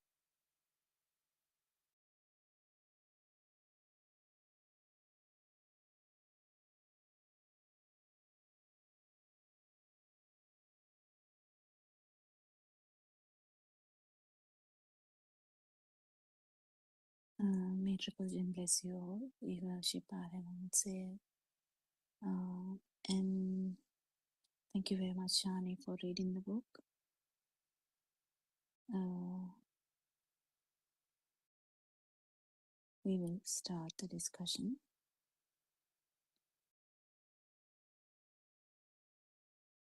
So we have been talking around this topic a lot, but I think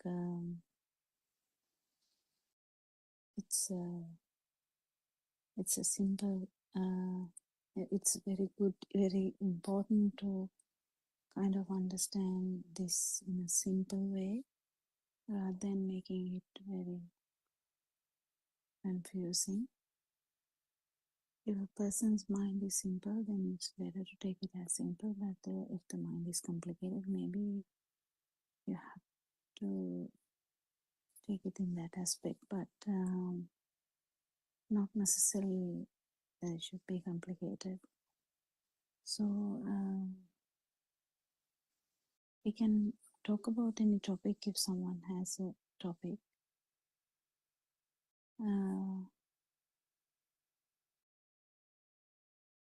You can bring up a question if you like to. This whole path is something that you should feel. When we say even, this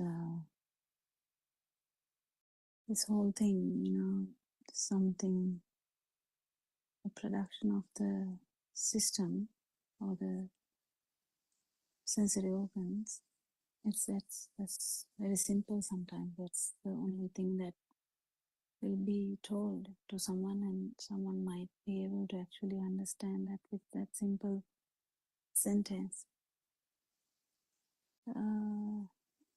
But it's difficult for us because we have so much data in our system, and we put it here and there and try and compare and see which one is correct. The one I knew before is the correct, or the one I know now is the correct, or what I am going to know in future is the correct thing. Actually, none of these things are correct, but they're all thoughts. Whatever you feel is also actually not correct, because that's the speed of the sensory organ, and that's all. And in that way, it becomes simpler, and in that way, the Dhamma won't stress you, because Dhamma actually shouldn't be stressing you, because Dhamma is no self Dhamma. Dhamma is explaining how the thoughts are not actually real, and how they are manifestations, and how the feel is just a manifestation of sensory function. It can be the 5 sensory function, or even the mind. Mind has very different outcomes, emotions, happiness, sadness, So we need to understand that this whole system has different outcomes according to their system variability. So it doesn't necessarily matter which system or which sensory organ. It's just understanding. It's just a manifestation. So if you're feeling something, it's actually the manifestation which has become a thing to you. Anyone can ask a question if you want to, and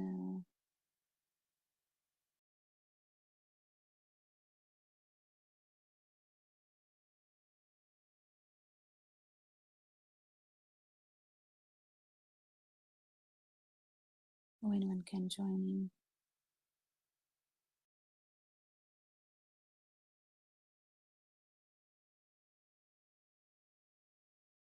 Is there a specific thing that we can talk over? Suramika, can you add something? Whatever you heard something today, or you can add anything. So Dharma is also here. Whoever who can unmute the mic can talk. තෙරුවන් සරණයි doctor. තෙරුවන් සරණයි ධම්ම friends. ආරම්භ නමස්කාර වේවා.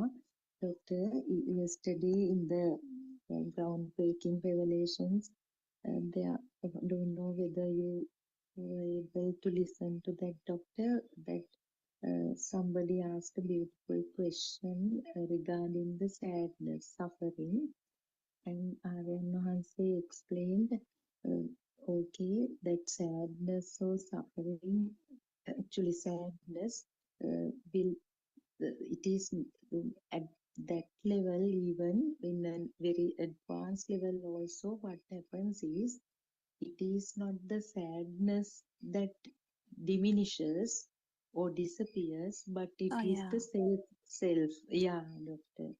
So can we discuss that? Yeah, I think that was pretty obvious that the center is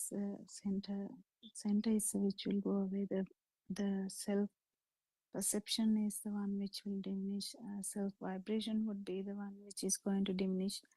That's what the whole scenario about, whether you have the poison or whether you don't have the poison, and those how these concepts or arguments can, actually they are not even true arguments here, because we are not talking about outside. We are talking mainly about this inside vibration, the self vibration, and we are talking about the inside burning. We are talking about the self. So the self perception or self view, how all this happen, and that's all that is. And actually, Lord Buddha answered this question nicely. Someone asked that question. Not someone actually. I think it's the same mind question because it's a Mara, but it was asked that Lord Buddha, are you feeling sad now? But then Lord Buddha answered, what for? When no, I think that he asked first, are you happy now? And he answered, but you have what for? Like by having what? And then I think next question was, are you sad then? And then again the answer was, why? Because only thing that was lost is the idea that everything is existing and the self is here. So it's a beautiful example actually that gives us idea about this, how this system works. So if that's the whole thing. What actually finally dissolves is the vibration here, not anywhere, any other vibration. So you will see things as normal, you will hear things as normal, you will feel things as normal, but there won't be any burning. So what has dissolved is only this self vibration or the self burning.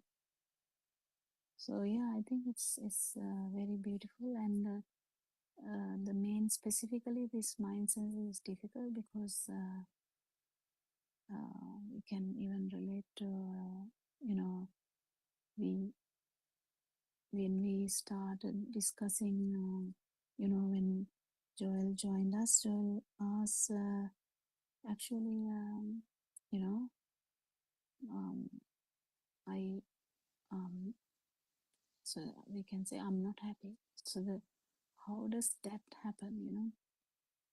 So whether the happiness has an owner, whether the sadness has an owner, is it I am sad or is it it's a mind sensor?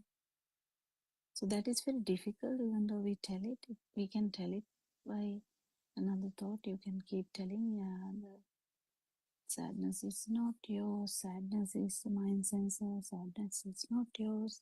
Sadness is the mind sensor. You can keep telling.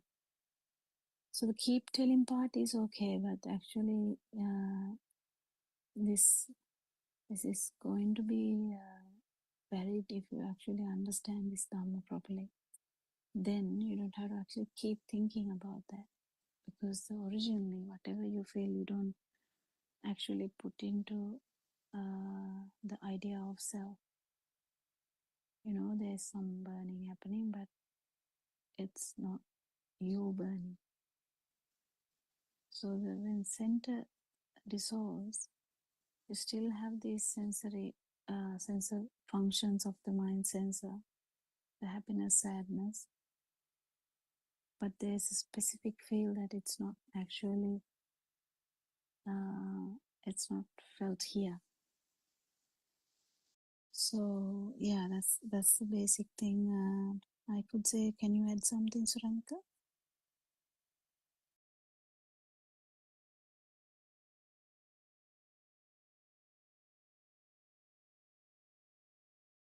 Dr. Gopida.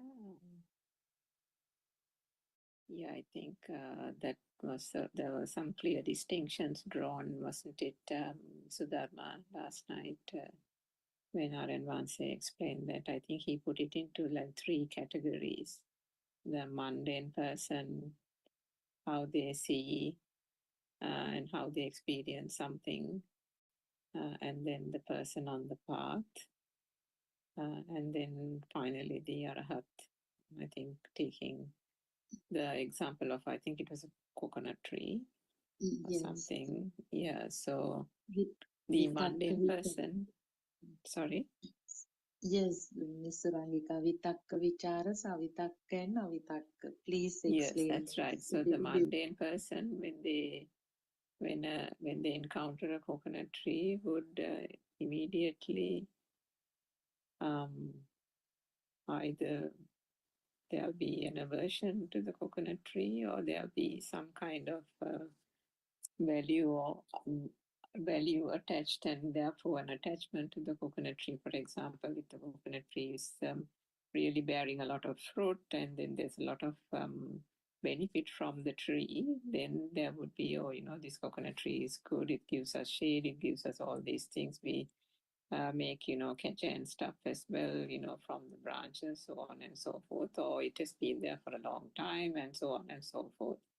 But for example, supposing the coconut tree somewhere, at the edge of the fence, and the coconuts are falling onto the road, and people are, each time a coconut falls and there is a near miss of somebody, they blackguard the people in the house and yell and use filthy language and scold, and then but the owners don't want to cut the coconut tree down.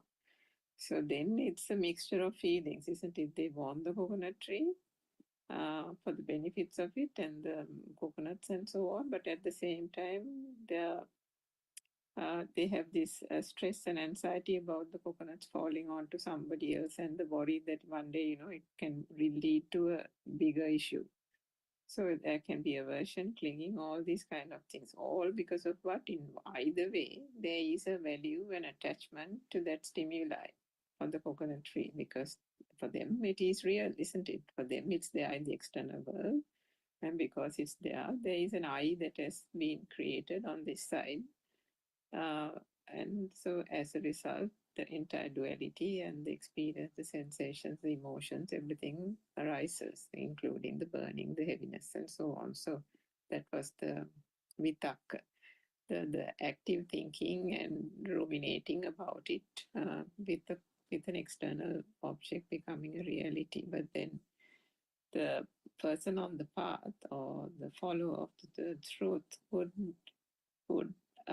still experience or encounter the coconut tree, but understanding the true Dhamma, would know that there is no such thing as a coconut tree. It's all a perception through the sensory perceptions, a manifestation due to the vibration, as Dr. Popita said. And therefore, but still, at that point, there is an active reflection, isn't it? What you said, the Savitakka is the active reflection point. Even if you put it into the first stage and the second stage of points of stages of contemplation, the follower can think there's no such thing. What is coming across is just a shape, and this is only arising in the eye, and that there is no such thing as a coconut tree. It is the mind that says that it is a coconut tree. And then even if in the second stage, they can still be in the process of still understanding that this is a thought, and what is in the thought, just perceptions only, because that itself can be quite challenging. So there are quite a few. It's a protracted process even in that second stage of the ones on the path, because it can be different at different stages where the understanding is. But finally, with the case of the Arahat, with the fully awakened ones, the perceptions are still perceptions. The coconut tree will still be a coconut tree in terms of encountering it. I mean, it doesn't turn into a shape, just what should I say, an abstract shape or anything like that. For the Arahat, it's also still a coconut tree, because everything is seen in the same way as before. The perceptions arise in the same way as before. But there is no burning, because the self-view is gone, because the stimuli doesn't become real. But I think that the complex point that Aran Mansi was trying to say in terms of the sadness was that there can be traits in each system. We call these systems, different systems, right? From the various experiences that have been perceived from childhood days, even from the zygote level, isn't it? That first vibration, that first underlying power, and then to that there will be added from the genes of the parents various traits, and then to that there can be further things added by the background in which that person grew up in, then their own social experiences, education, and so on. But particularly, I think Aaron was referring to the genes and the traits that can even come, that have been there since childhood, some things that, characteristics that have come from our parents, like if a mother is a little, snappy and irritating, or a person who is quick-witted or something like that, those traits can come to this particular vibration, this particular self. So those, even at the point of arahathood, would not necessarily dissipate. So in the case of the sadness that is that has been long entrenched in that individual from childhood days can still be there as a trait in that person. Like, for example, a very compassionate person, a kind person who feels always very sympathetic towards children, sympathetic towards dogs, and all will still have that very sympathetic, empathetic manner. So those were the traits that he was referring to when he said that even at the point of arhat, when everything is fully realized and the self vibration is completely gone, those traits can still remain, but without that burning, because the underlying rationale for making that a thing, making that sadness a thing, has now been completely dissipated. So the sadness can come as an emotion, isn't it, Dr. Kokila, as an emotion of and a feature of the mind consciousness, the mind sensor, because just like the other sensors have its innate features, the eye has the light and the ear has the sound, and so on, the mind consciousness or the mind sensor, the features of it is emotions like sadness, happiness, various types of those kind of emotions can still arise.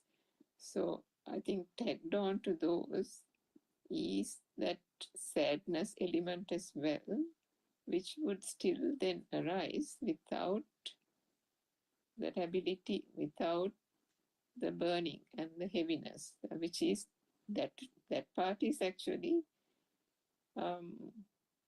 it's a bit complicated, isn't it, Dr. Kokila, because Varan was saying about that the previous day, about the recognition that it is there as a burn, as a thing that pops up at that moment, but it's still, there is an underlying layer of calmness where it doesn't penetrate to that point, but it is still recognized as a burning that arises by just automatic reaction of the system, isn't it?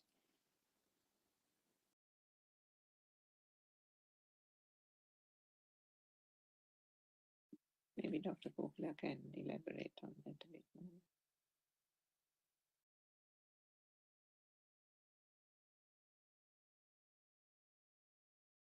What's her name?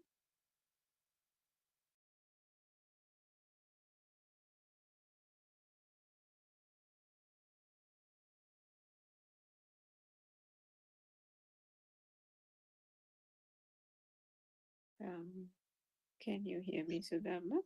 Yes, Miss Surangika, but Dr. Kokila is Yeah, she's also gone. Dr. Kokla, your mic is on mute. Oh yeah, I'm still sorry. busy. So Sorry, actually. So yeah, it was so beautiful. I think it is getting very clear to everyone how mind sensor work, how other sensory organs work. Yeah, if we can take it in simple way, it is much easier to understand. And mind sensor has so many uh, emotional aspects and hormonal aspects also are joined to that.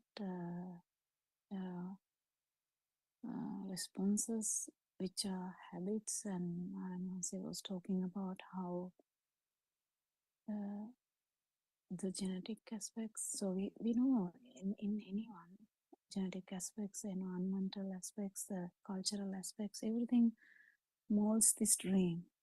This dream is kind of that, because Tarzan knew only what Tarzan knew. We can't really compare what Tarzan knew to someone else. So it's just the of the product of that everything that the sparks or the stimuli. So stimuli are actually molded by my everything. Surrounding means himself. It's the him. So it is very beautiful to understand, and this is kind of Dhamma that he was trying to say to people who have listened to Dhamma for a long time, who are still struggling, thinking that this sense of functions are me, kind of when there is bit of emotions that it is me.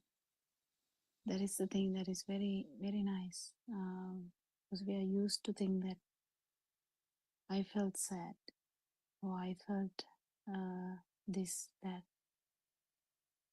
I felt happy or happy.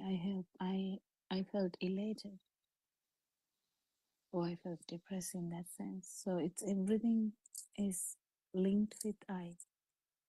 Everything happens to I. So when the I is not there, actually the features are there but without any power. That is the most important thing. Was there anything specific? Because I missed that last bit actually. My concentration. I couldn't listen to so the with finish. that, Dr. Kokila, it is obvious that it is the angle of a person that changes finally, no? Now, first it's the self angle, or Angle, finally but it's the non. the person has to feel it too, Yes. because this perception is a feel. Yes. There's a duality. You feel it. You feel that it's happening here, and this no self-perception, or it's not an imperception, but absence of self-perception is also new normal. It's a feel too. So it's very important to take it from the feel side, not the thinking side. Yeah. When we think about it, it comes as another factor. Even the no self angle will come as a factor, like a data, like something we study, like a medical jargon we study like that. So it will come as a factor, but the factor is not the important thing. The change of this feel to the non-burning. Burning is something you feel, and non-burning also. It's not a new vibration, it's just absence of burning, isn't it? Yeah, that's an important thing. Connected to that, Dr. Popula, I was listening to a related talk today. In that, I think there were two mothers who had given some of their experiences there, and once I was explaining that even if one gets that burning through like pure habit, and that doesn't become a thing, the burning itself doesn't become a thing. But in that instance or later on, if that person then realizes that, oh, that burning, it was amazing that burning didn't become a thing, and tries to get some satisfaction out of it, then that is where the self-perception is. Yeah, it It becomes is so so tricky. complicated, isn't it? Yeah, but the thing is, feel is not complicated. It's the thoughts which complicates you. It's the Yeah, thoughts true. that,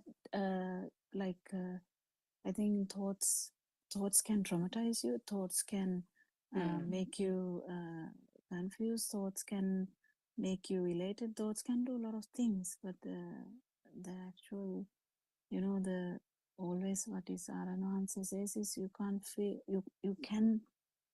you can't really explain how you feel salt, but we can say examples like chips are very salty, but we can't really explain what the salt feel is, because we do. Even when two people are talking, one would say red color and other one also would say red color, but if the other one is a colorblind person, that red one is he is just telling red to some other color.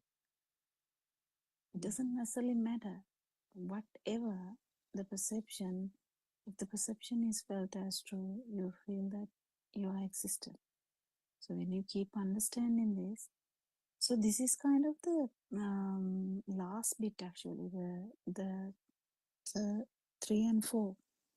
So the 3 is kind of everything is the sensory organ vibrations. So whatever the vibration, this is the turning point though. So that's what he's trying to do, actually tip it off, like get people to feel this more, so that because it's very easy for someone who has listened to Dhamma for a long time to keep thinking about that, oh, I got some burning, oh, that's me, oh, I got some burning, that's me. But it is easy for us to correct them. But if someone comes directly and say, I'm so happy I don't feel me anymore, then that becomes a tricky part now, because a lot of the time they will listen to only RMRC, and then they have to be told very sternly by RMRC who is then boasting now, who is so entertaining this idea. So the thing is, entertainment of the thought is not there, or entertainment of the burning is also not there. That is very tricky. So you can really understand simple stuff, I'm not entertaining the taste, but then when you think about something like Entertaining the burning. entertaining the burning, actually it happens, Yeah. people entertain the burning, and their life become centered around the Centered burning. around the burning, exactly.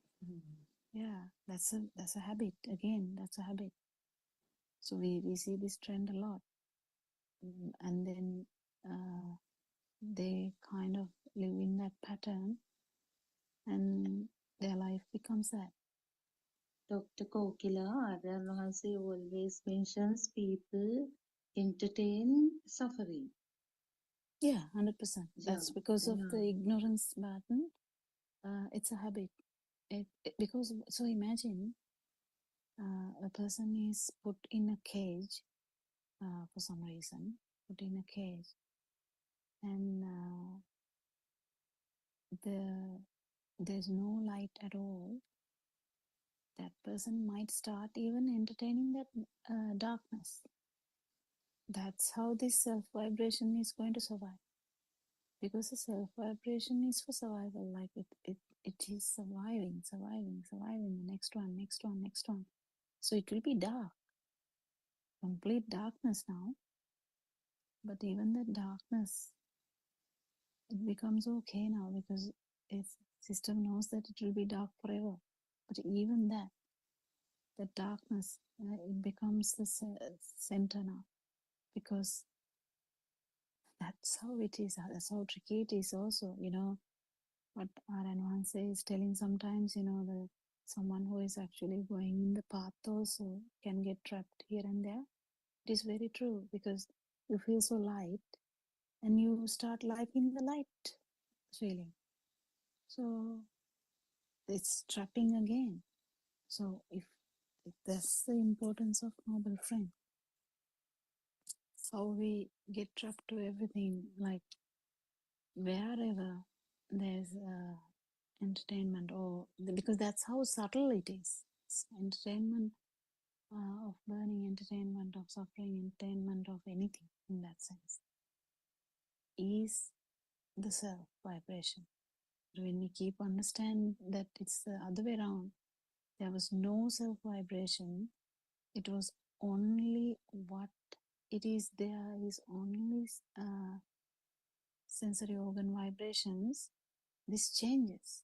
It completely changes, because imagine someone is in the cage, and when someone understands it's only the function of the eye that you see the darkness. What's the big deal? It's dark for the light. Then it becomes, you're not trying to see. You're not looking forward to even the vision, because it is black or blue or red or white. There's even a feel, um, entertaining of seeing, because that's how subtle it becomes. So the self vibration hides everywhere. Kind of, it's it's um, it's easily hiding, easily lost, I would say. So that the wisdom and the super awareness will not be able to catch.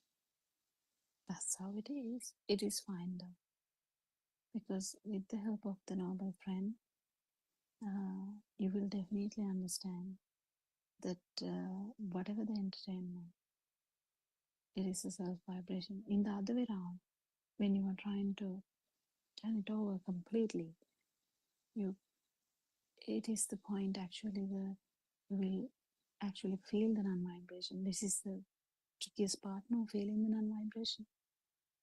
To feel the non-vibration, this has to turn, complete turnover.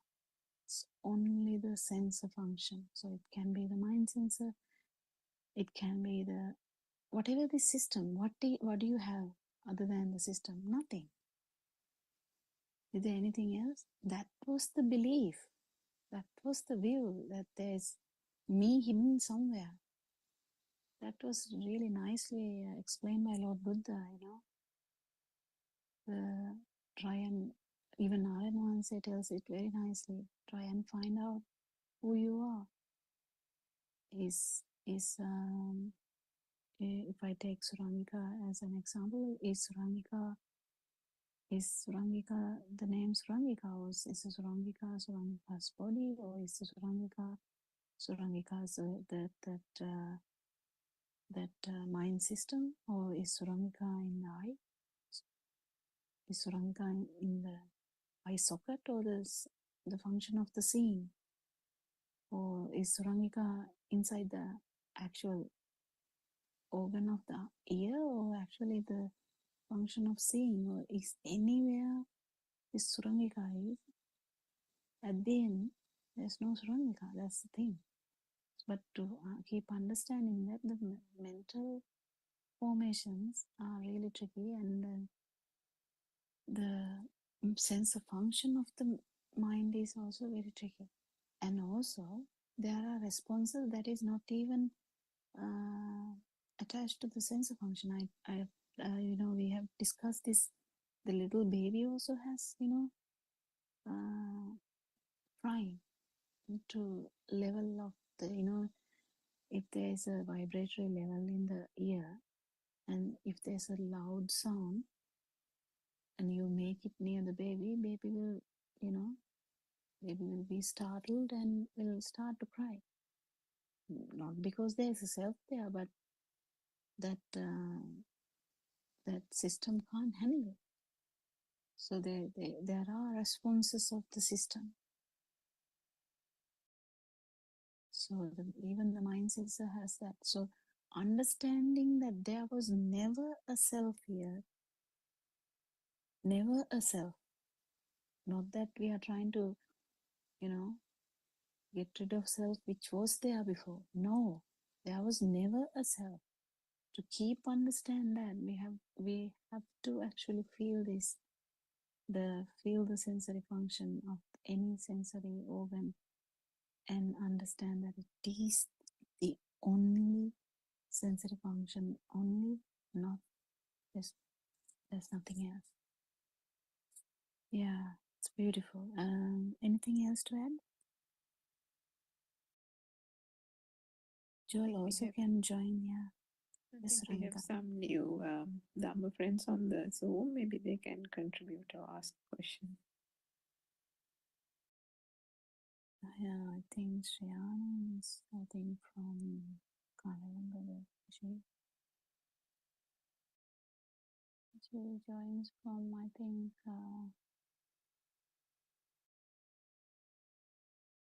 Middle Eastern country, isn't it? I can't remember now. Oh, yeah. I don't know whether she's here to talk or just listen. I have seen she come into every Zoom meeting most of the time if she can. Yeah, if Shriyani would like to talk, she can talk.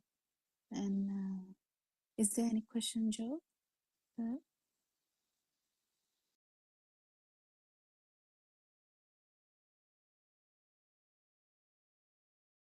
Kind of easy to discuss, but certain times it's difficult to feel it.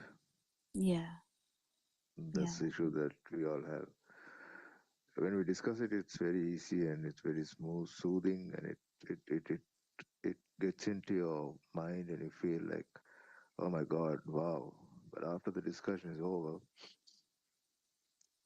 feeling it is a bit, this self-perception comes here and there.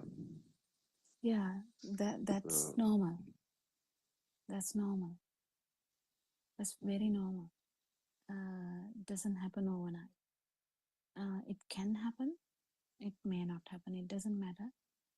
The more you feel, the more you will understand the sensory function.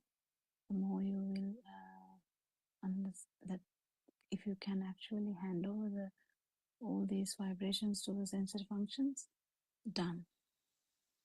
Really done. That's the beauty. But it can take time. It doesn't matter. Because if we try to do something by force, it becomes that, when we try to do something, how much effort we put there, how much burning we have. But actually speaking, we can do that without that burning. But we didn't know that. We never knew that. That's the thing. I mean,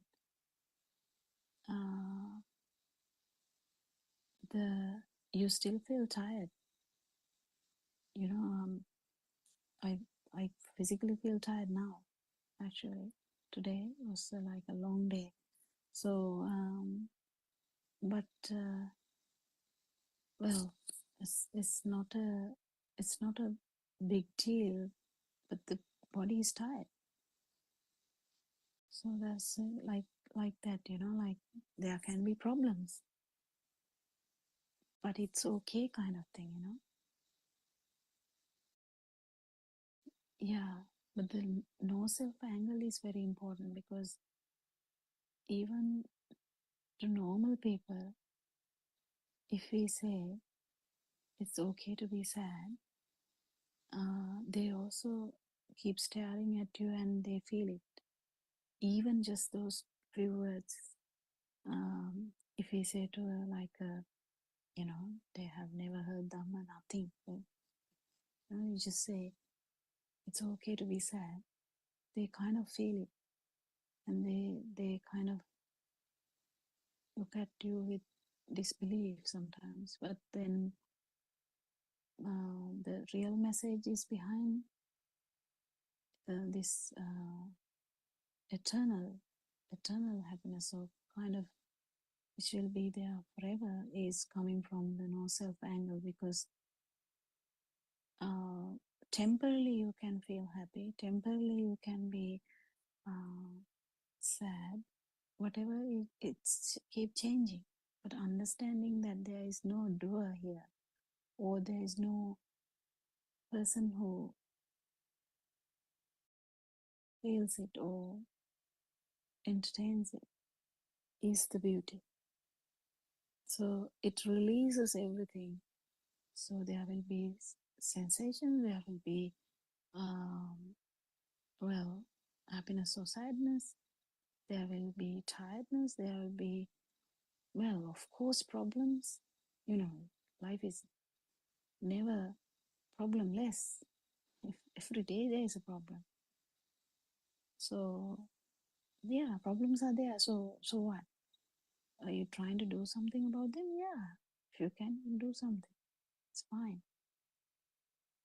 But this self anger is the killer, the actual problematic thing.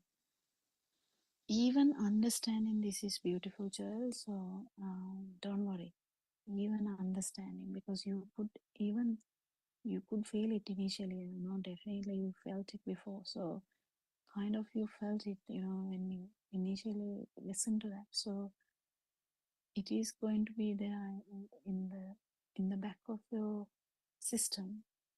This thing is going to be there. So it's easy to feel it. Hand over all the suffering to the sensory organs. Actually, it is. When we say this becomes artificial. But actually, if it happens, that's the experience. It's beautiful. So that's what Aranwanse is trying to actually get everyone to feel. So yeah, anything else?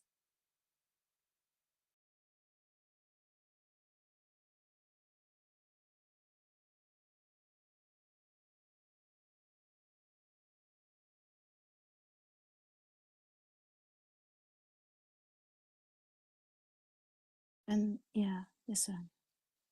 And as Aryan Mahansa says, tuning into these discussions means that there is more, or there's less vibration and more non-vibration, isn't it? Because you're tuning into a place where vibration is not there's nothing here that propagates vibration, isn't Yeah, it? even listening, just by listening, even listening is difficult. No, I have heard so many people coming and going because they can't understand, or either they are not bothered, or they are not interested. If someone says, if randomly we say something like that to a person, they might get offended also. Especially these countries, you can get really offended if you say you are not there. It's such a intimate discussion that these things. But Sri Lankan, I think, society has that tinge of, feel. I think more feel kind of thing, and there is, the openness. So if someone has the openness to explore, I think that is the beauty, because someone may not explore. And if someone here, there's no self, do you know there's no self? They'll be like, oh really? Okay, bye. That's something like that. But that's what happened to Lord Buddha met someone after becoming the truth. He met someone, and that I can't remember the name now. Upaka, I think. Yes, I think it was Upaka. Yeah. Yeah, and Upaka listened to all that, and he said okay, and he went. He didn't ask what, and he didn't have that kind of sense Curiosity or anything like that, isn't it? anything. But he later came, I think, after some time. So actually, Lord Buddha had to go and try and find the teachers. So Lord Buddha went on to find the teachers, thinking that at least his 5 teachers might understand, because this is a bit difficult to start the conversation. But because at that time there were a lot of people trying to find the eternal happiness, I think, or some how do you say that, medina, some kind of relief. And so it's relief and release, no? Because yeah, even if they can't explain it, there is that there is that feel of discontent, isn't it? I think Alan Vance touched on it yesterday, isn't it, Sudharma, when he was talking about Sevandi's experience, that that initial discontent comes because there is a discontent with the vibration, and without and unconsciously there is a longing for non-vibration. Yeah. Some unexplainable sadness, isn't it? Something, it is actually a feel, cannot explain, but it is some sort of sadness. That's what they said. And yeah, and so we all had the need for some liberation, no? As you said, I mean, despite the religion or cultural background, all want to look for not, I mean, they may not have spoken about it, but there was underneath, there was certain need for liberation. And even the whole world, there are people doing concentration meditation. They are also looking for that. They are also actually looking for that, and they are getting it temporarily because they don't feel them. But it is temporary. That is the issue. That is the issue, because the self view is still there. As long as you have the self view or the self vibration or the self perception, there's always chance that whatever the trance you go into can vanish at any time. Even after 80 kalpa, you can't even explain how much 80 kalpa is. That's like long duration that we can't even explain. So then it says that even if you go to like a realm where you can't feel even you, and there's no sensory input as well, whatever, still after that long time also, still there's a chance that the self vibration can pop up. It's like a pop up. So this that's what Lord Buddha is saying. Temporary things will not work.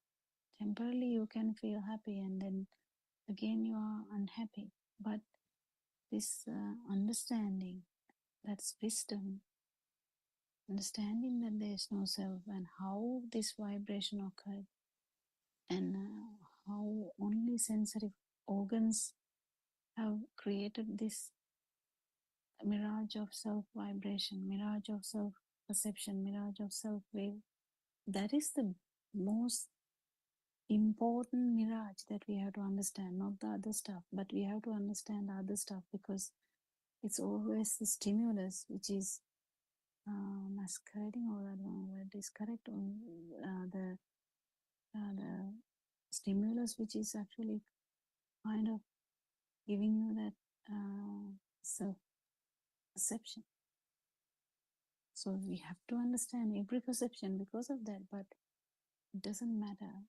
It's just trying to understand that there is no self-perception. But whatever the vibration was, only the function of the sensory organ. That's how you are going to actually tell. So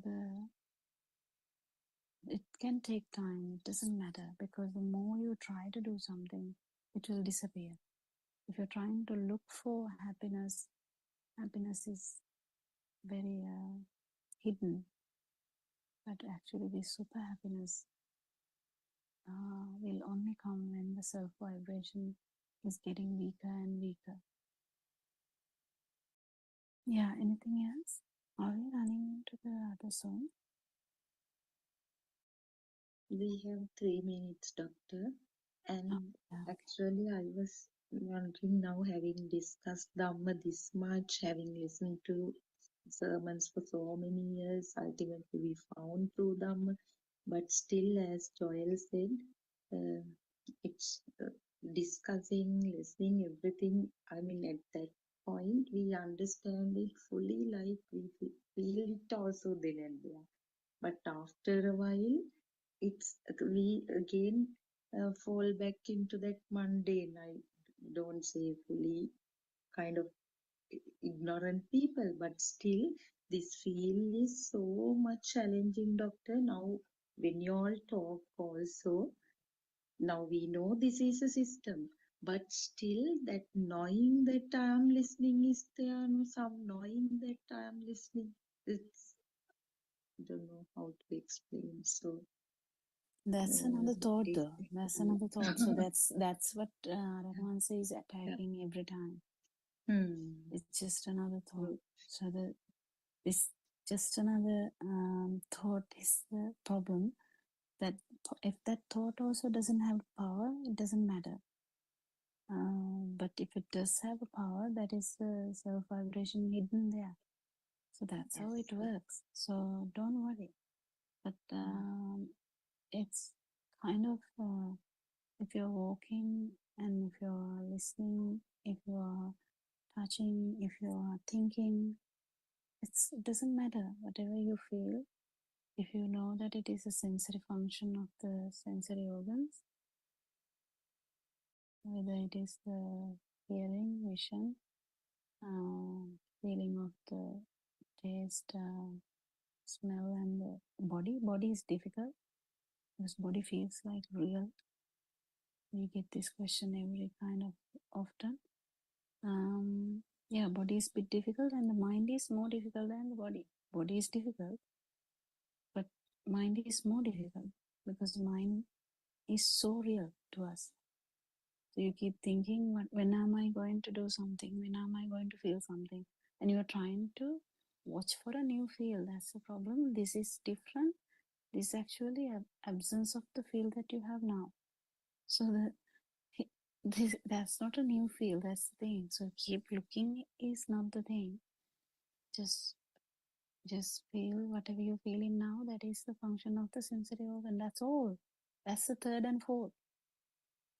That's the third and fourth. Well, I think might have to hand over the Zoom discussion to 4 o'clock Zoom. So we worship Paranwanse for his noble guidance and noble friendship. Thank you all, Dhamma friends, for joining us today. And yeah, may Triple Gem bless you all.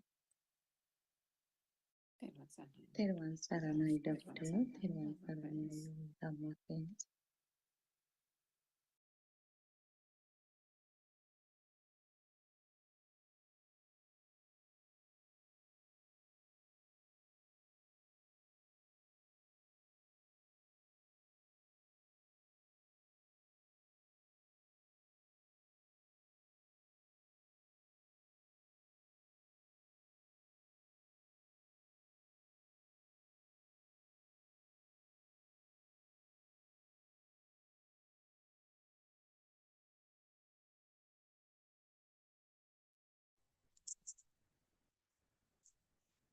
Teruvan Saranai.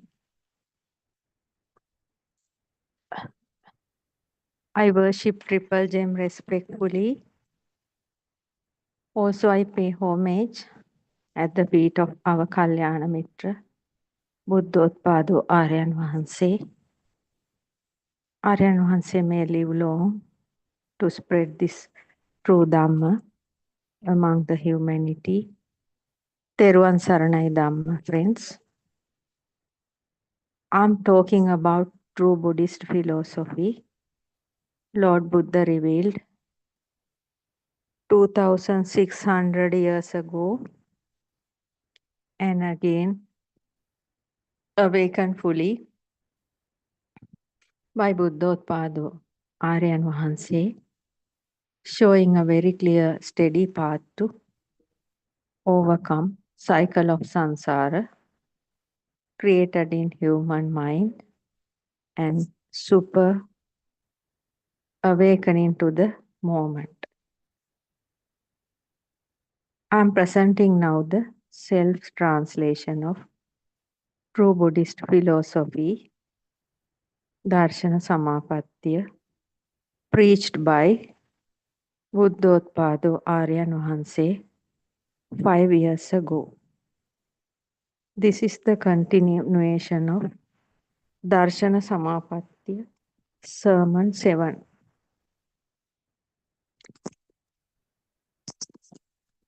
You have not gone to the moon, but you think and you believe there is a moon because there is a moon in your mind.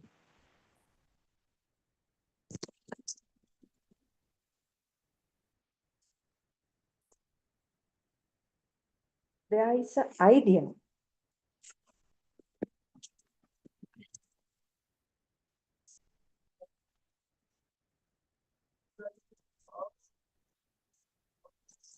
There is an idea that a moon exists.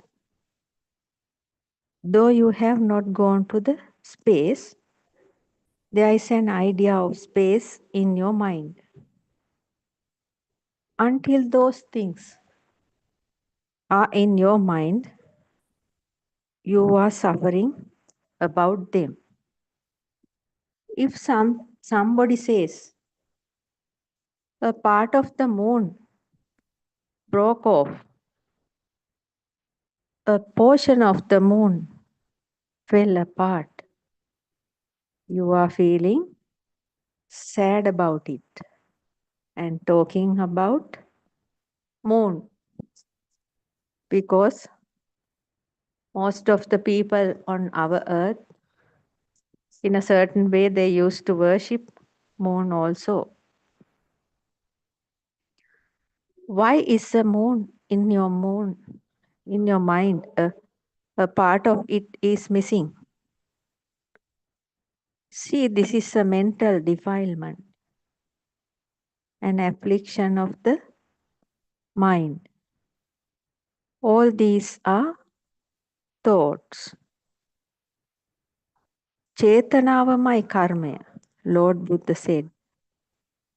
Thought is the base of karma because, as we all know, thoughts are in the dualistic world, dualistic mind, thoughts are roaming towards the duality, good or bad, like or dislike, like that. When they are roaming like this, that the mind is roaming like that, there is a suffering is occurring. And due to that suffering, due to that thought process, the karma is also occurring. In your thoughts, you think that there is a heaven and I am going to it. Nowadays in Sri Lanka, most of the religions are showing different methods to go to the heaven. But we, according to this true Buddhist see, true Buddhist path seekers, we know anybody can't go to the heaven as they think. But in your thoughts, you think there is a heaven and I am going to it. Where about it? Have you seen it? Have you seen a heaven? From your birth, you have not seen any heaven. But you are thinking definitely that there is a heaven, and to go to that, we have to do good things and collect good karma. That is the society's thinking process. Have you been there? No, you haven't been there. It is in your mind only. There is a hell. If I do this kind of things, I may go there. Yes, people know if they do bad karma, bad things, they will definitely go to the hell. According to Aryan Wahanse's true Dhamma process, we know all these 31 planes are existing in our mind at this very moment. If we are having an angry thought, if we are in an angry thought process, then that means we are in the hell at this moment. If there is serenity, a calmness, happiness, that means we are in the heaven or else a higher realm than heaven.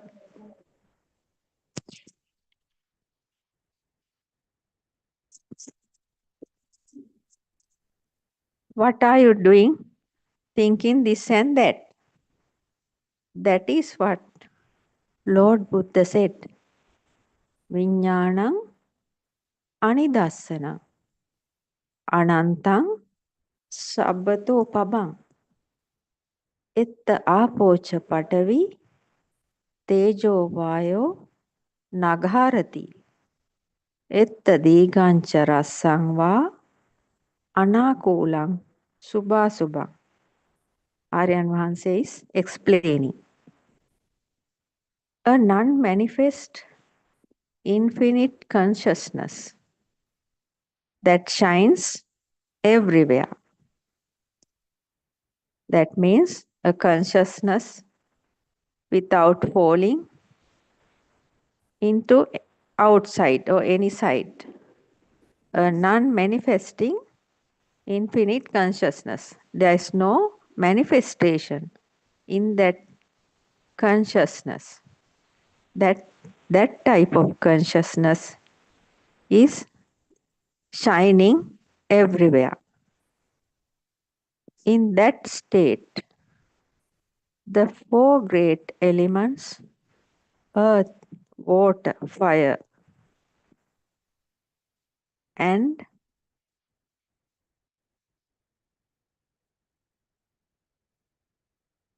they are not finding any footing. Here, long and short, subtle and gross, beautiful and ugly do not exist. That means when we are redeeming from our mind, there is no duality. Therefore, we are not meeting any thoughts like long or short, subtle or gross, beautiful or ugly. There's nothing exists in this kind of mind.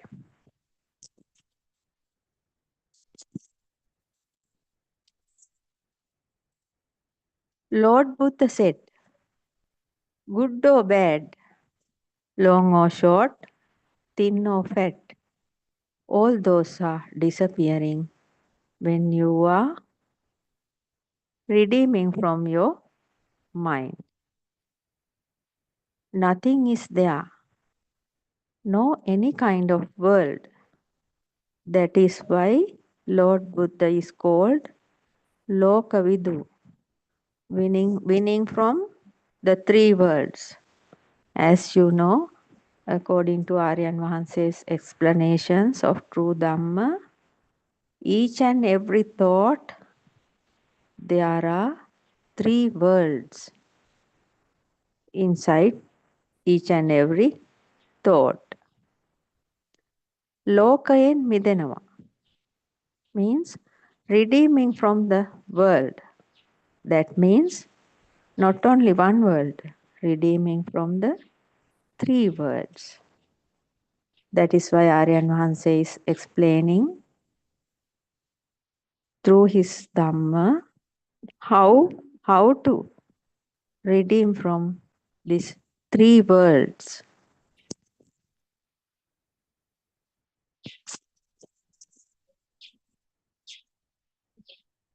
Pleasure in the kama bhumi, sensual world, realm of sense desire, is only when an image is there.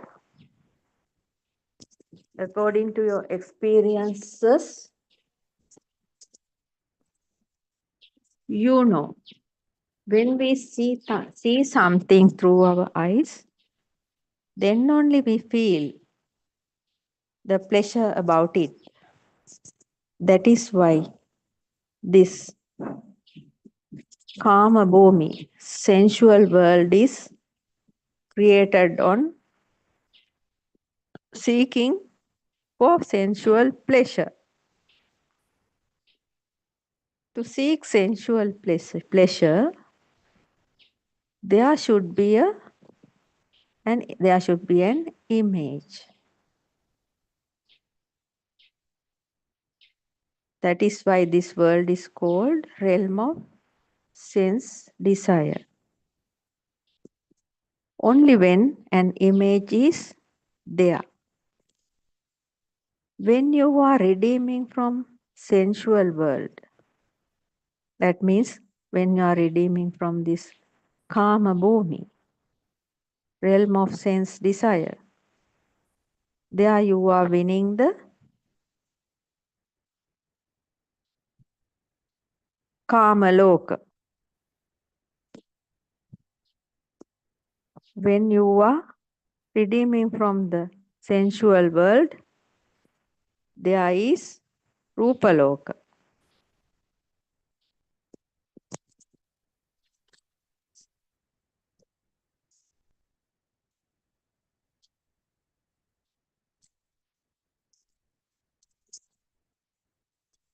Then you realize all these stimulus signs are appearing in the mind. As you know, the practical experiences Aryan Mahansa is teaching us. The first practical experience, first contemplation is about that nothing is outside, everything is creating inside the mind. Then you realize all these stimulus signs are appearing in the mind as upadaya rupa, derived form. When you understand this, that means according to the second contemplation we used to practice, there is nothing inside the mind also. The thoughts appearing and fading at this very moment through the sense faculties. Therefore, there is nothing inside the mind also. And there The seeker is winning the Arupaloka, formless realm. Then you understand the Upadaya Rupa, derived form, appearing in your mind, are also arising and fading, not permanent. You know the first contemplation, nothing outside, everything is creating inside the mind. What we see is creating inside the mind. What we hear is creating inside our mind. What we feel is arising inside our mind. And then the second contemplation, there is nothing inside the mind. Every thought appearing and fading through the sensory faculties are also arising and fading, not permanent. At this point, you are redeeming from Rupaloka, form realm, and winning the formless realm. Lokavidu means this. Where are all those worlds? Where are all those worlds?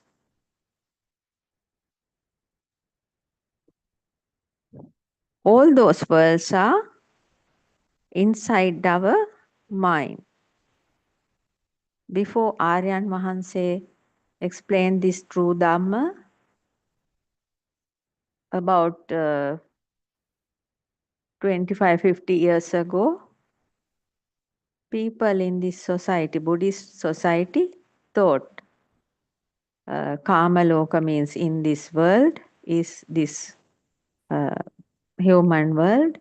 Rupaloka means it is somewhere in the in a realm where is existing upon this earth, and Arupaloka. The Rupaloka means heaven, and it's existing upon our earth, and the Arupaloka is Brahmaloka. Those are existing upon the Rupaloka.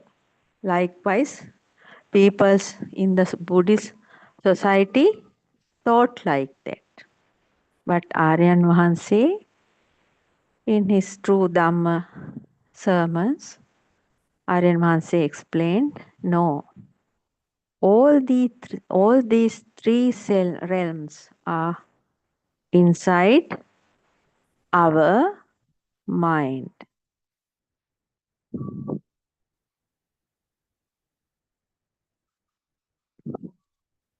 Lokavidu means to overcome all these three worlds.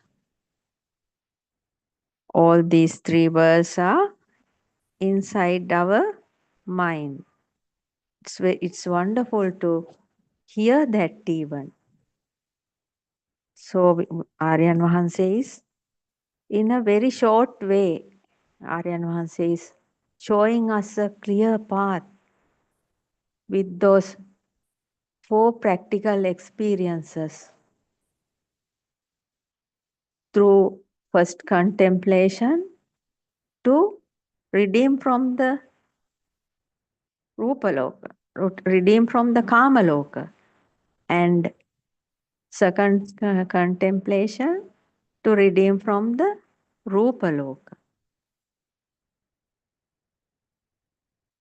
And while we are practicing the third, we are redeeming from the Arupaloka also. And finally, practicing the fourth one, there is nobody. This is only a system, and there is nobody in this system. There is no owner. That means you are finally in the Nibbana.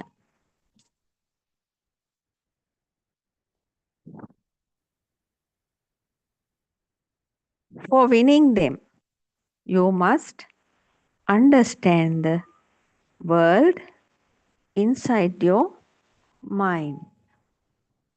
In the Buddha era, we heard that one Rohitas came to Lord Buddha and said, Lord Buddha, I am trying to find out the end of the world.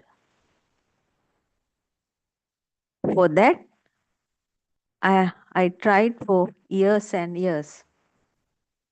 Rohitas, according to the history and those stories said, Rohitas has uh, practiced the dhyana and he tried to, with the help of the dhyana, he tried to go beyond. That means samatha dhyana, he tried to find the end of the world. Tried and tried hard, but finally he couldn't. He was failed. And therefore, he came to Lord Buddha and asked Lord Buddha, said Lord Buddha, I tried to find out the end of the world, but I tried so many years, but I failed. Then Lord Buddha said, you can't find out the end of the world from outside because it is in your mind. Nowadays also, from our childhood, we know different countries in this world are still trying to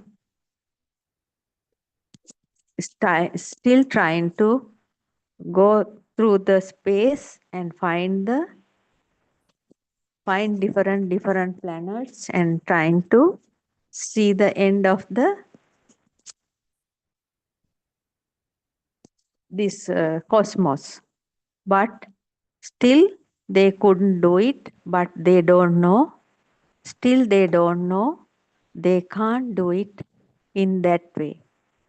Aryan Vanse is always telling no scientist can go with any kind of spaceship to find out the end of the world in that manner, because the whole universe is inside our mind.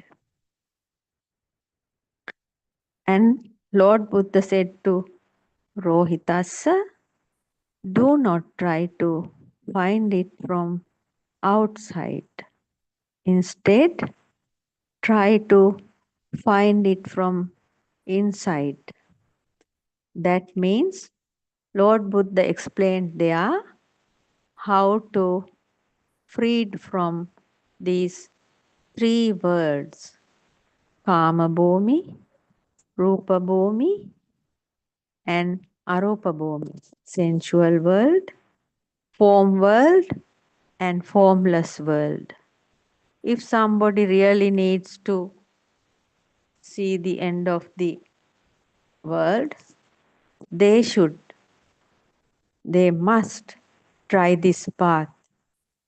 In this whole world, there is no any other path to reach the end of the world in that way.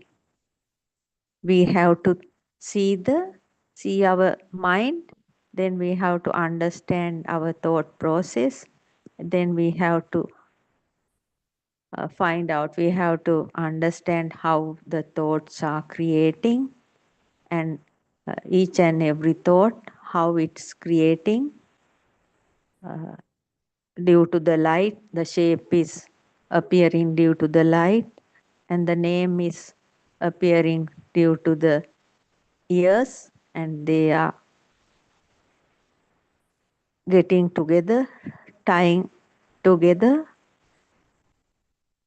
with the power, and thereafter with the mind power, and thereafter the thought is shifting to the consciousness level, mind consciousness level, and then it is the mind consciousness is highlighting and showing the thought. When we understand, if we understand this properly, the thought process will disappear. If not, it's continuously running. If we can truly understand the way of getting rid of these thought patterns, then only we are slowly overcoming the sensual world, then overcoming the form world, and then finally from the overcoming from the formless world. This is a very clear path Lord Buddha has explained 2600 years ago, and now our Kalyana Mitra Aryan Vahanse is very well described and very well preached verbally and through practices. It's very much clear how to overcome these three worlds. Once you overcome these three worlds, you will be in the ultimate bliss without any problem. Still in this world, still seeing, still feeling, still tasting, still living with the mundane people, but freed from suffering.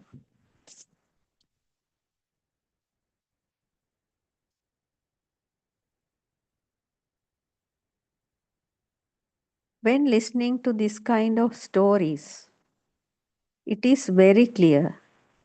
Lord Buddha preached the path to freedom from suffering in our mind.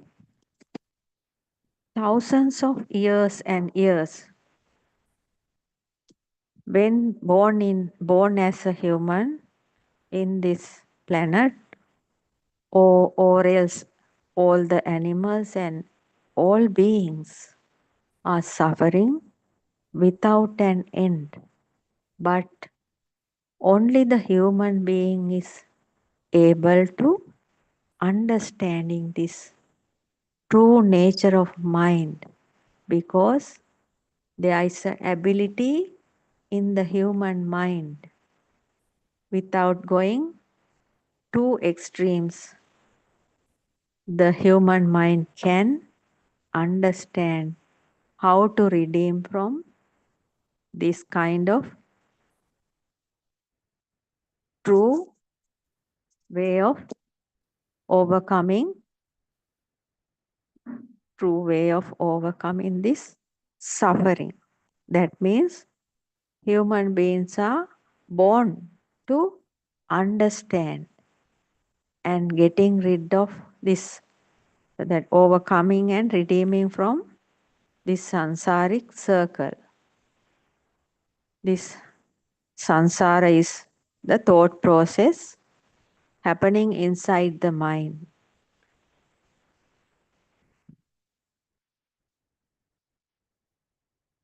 Lord Buddha showed this.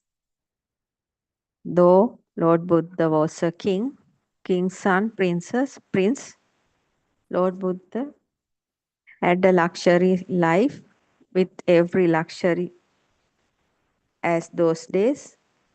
But Lord Buddha, as Prince Siddhartha, came to know and was thinking about there is some kind of uncomfortable thing is inside this world. Lord Prince Siddhartha was very keen to understand things around him.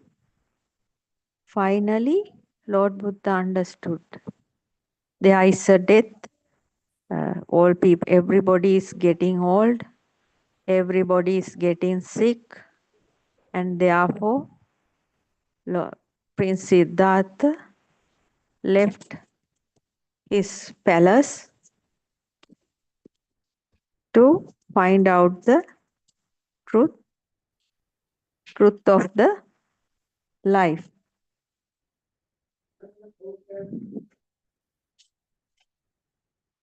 That means this suffering is occurred in our mind. That is why it is said skanda dukkha. There should be a skanda to create a sadness. That means there should be a heap of thoughts to overcome this, to overcome this thought process.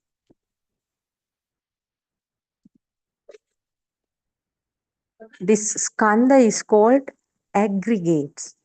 Lord Buddha said, if there is something, it is happening due to those skanda.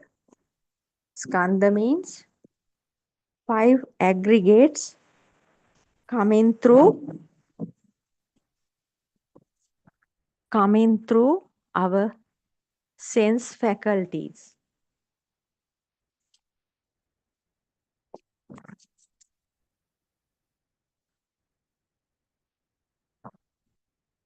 Due to these aggregates, the suffering is occurring.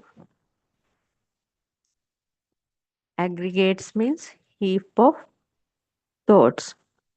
Skandhanam patibhavo. Ayatanam patilabho. Ayam uchyati jati. Lord Buddha said, the appearance of aggregates and the acquisition of the sense bases is called birth. The arising of the 5 aggregates through the sense faculties. That means the skandha happening, the thought processes, heap of thoughts coming through eyes, ears, nose, tongue and skin.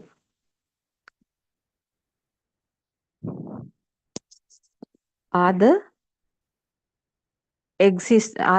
basis of existing birth, jatiya, and the bhavaya, existence. Now you are looking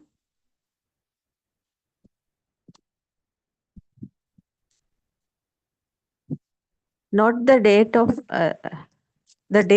death or the body. It is not the body turning into dust in the earth. The mind is dying and arising, comes into being at this very moment. Jatiya means birth. Bhavaya means existence. Jatiya means not the date of death or birth or the body. It is not the body turning into dust in the earth. The mind is dying and arising, comes into being at this very moment.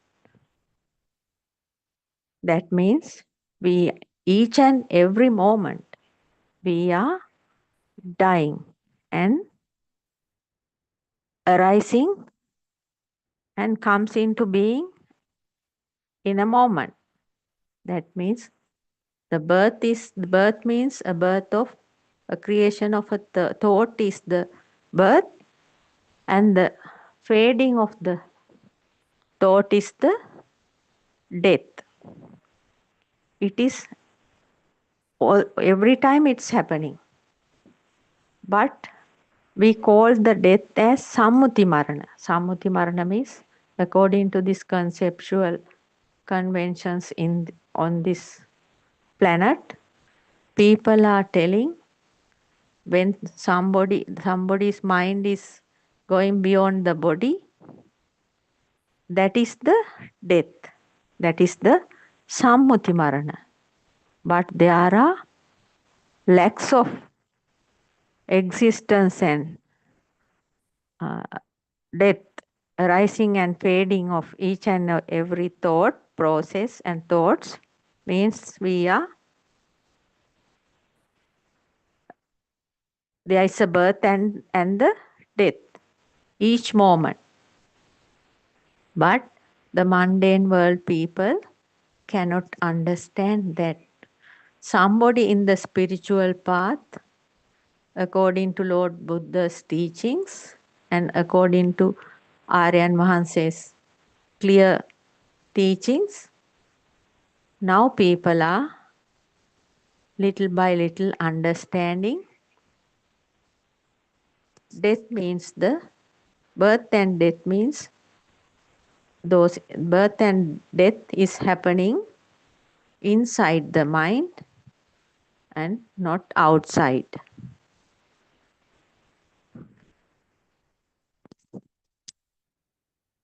Now you are looking down, a mind is creating. And then you are looking up, another mind is creating. One mind is creating when you look down, and when you are looking up, the other mind is over. And there is a new mind is creating. Likewise, without an end, a long thought process is happening.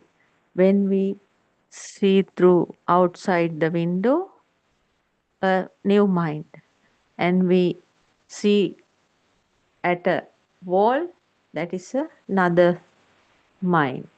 When we hear a sound, that is another mind. A mind comes through seeing, or a mind comes through hearing, and another mind comes through tasting, and another mind comes through touching, feeling. Likewise, all the time, it's just like a cycle of thoughts appearing and fading at the same moment. Another one is appearing. At least we are not even thinking. If we are thinking only, we can aim something. If we are aiming something, then we see that that is a jack tree. Then according to that jack tree, there is a upadaya rupa. A mind creation is happening inside the mind. Like that, there are lot of thousands of lakhs of minds, thoughts appearing and disappearing. Now you are hearing a sound. Then the next mind is arising. Moment by moment, the mind keeps wandering like this, and the thoughts drifts away like long processes. When you are wandering, when your mind is wandering like this, here and there, then you are at the end of the day, you are tired. Actually, you are tired because of your thought, that skandha, that aggregates. heap of thoughts. They are very heavy. Because of the heaviness of those thoughts, at the end of the day, you feel your senses, your system is feeling heavy. Therefore, you need a rest. Then you are sleeping. The following day, in the following morning, there's not much of thoughts, and there is a relaxation in your mind when you are getting up early in the morning, because the thought process is very low. That means not when we are living in this thought processes, it gives us not only suffering, the heaviness, hardness, because of these thoughts. If we are doing a hard job, it gives us pressure all the time. And due to that pressure, the mind is getting pressed all the time. All this kind of pressure, anxiety is happening because of this thought process. When sleeping, even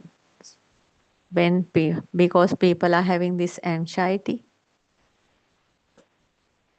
difficult to sleep because the mind is in the night also. When you are sleeping also, the mind is giving you trouble. Endless thought patterns, endless thought processes are coming. So there's no way to sleep the whole night. Most of this in this world, people are not sleeping well because of this tensed lifestyle tension. The lifestyles are full of tension. Because of this tensed lifestyle, people are suffering more and more, and several kinds of illnesses, mental illnesses, also very high in the society nowadays, because people do not know how to calm their mind, how to relax. There's no relaxation at all in this most of this human world. Most of the people are not do not know how to relax themselves. They are running behind sensual pleasure, seeing films and pictures and everything, dances and everything, then listening music or whatever they are listening. But all those give them very hard tension. Therefore, all the humanity in this world now need a kind of relaxation. That relaxation cannot be achieved without knowing this true Dhamma, the true way of Lord Buddha's preachings. Though there are a lot of Buddhists in this world, but a very few who are listening to Buddothpada Aryan Vanse's Dhamma in Sinhalese or English or Tamil. They only know this path to have the relaxed mind, how to have the relaxation without running behind the sensual pleasure. It's very sad to see how these human beings are suffering. Not only that, the people who are having luxury and power, they are also running to running behind more power and more power. And it gives the humanity a very pathetic situations that is also due to the thought patterns the nowadays people have. Running behind power, endless power. This mundane human beings, mundane world people are trying to satisfy themselves, whatever pleasure they have, but that is not enough for them. They are seeking power, they are seeking money, they are seeking some other things. However, they tried, they can't achieve them. That is the way of this sansaric journey. If you remember your child and another mind is occurring, then again you remember something you did in the past. Then another mind is occurring like this. Mind runs away, wandering off with long thought processes. This is called sansara. The all people in this society, they are thinking about their past. They are living in their past and thinking about the past. Thought process are coming, what they have done in the past, and thinking of those things, they are suffering because what they have done in the past cannot do now. The pleasure they had, now they can't have. Like that, a kind of people are suffering. Another kind of people are running to have pleasure. Running means their minds are running. Though they are sitting in one place, the mind is running throughout the world. Some people are thinking of going beyond the planet and going to another planet and how to stay there. Like that, endlessly. Endless thinking and thinking, finally getting nothing. Finally, they have only the suffering, trying hard from dawn to end of the day. What they can do, what they can find out, what they can feel, all these are thought processes without and giving, bothering you all the time. But the the seekers, practitioners of this path to Nibbana, under the guidance of Buddothpada Aryan Vahanse, are the luckiest people in this planet, I suppose, because though they have illnesses, though they do not have much much luxuries, but even what they have, with what they have, they can, their mind is sufficient. They can feel the calm serenity in their lives because they are in the practice of watching the mind. As Lord Buddha said, we have to, as seekers, we have to do until our last breath.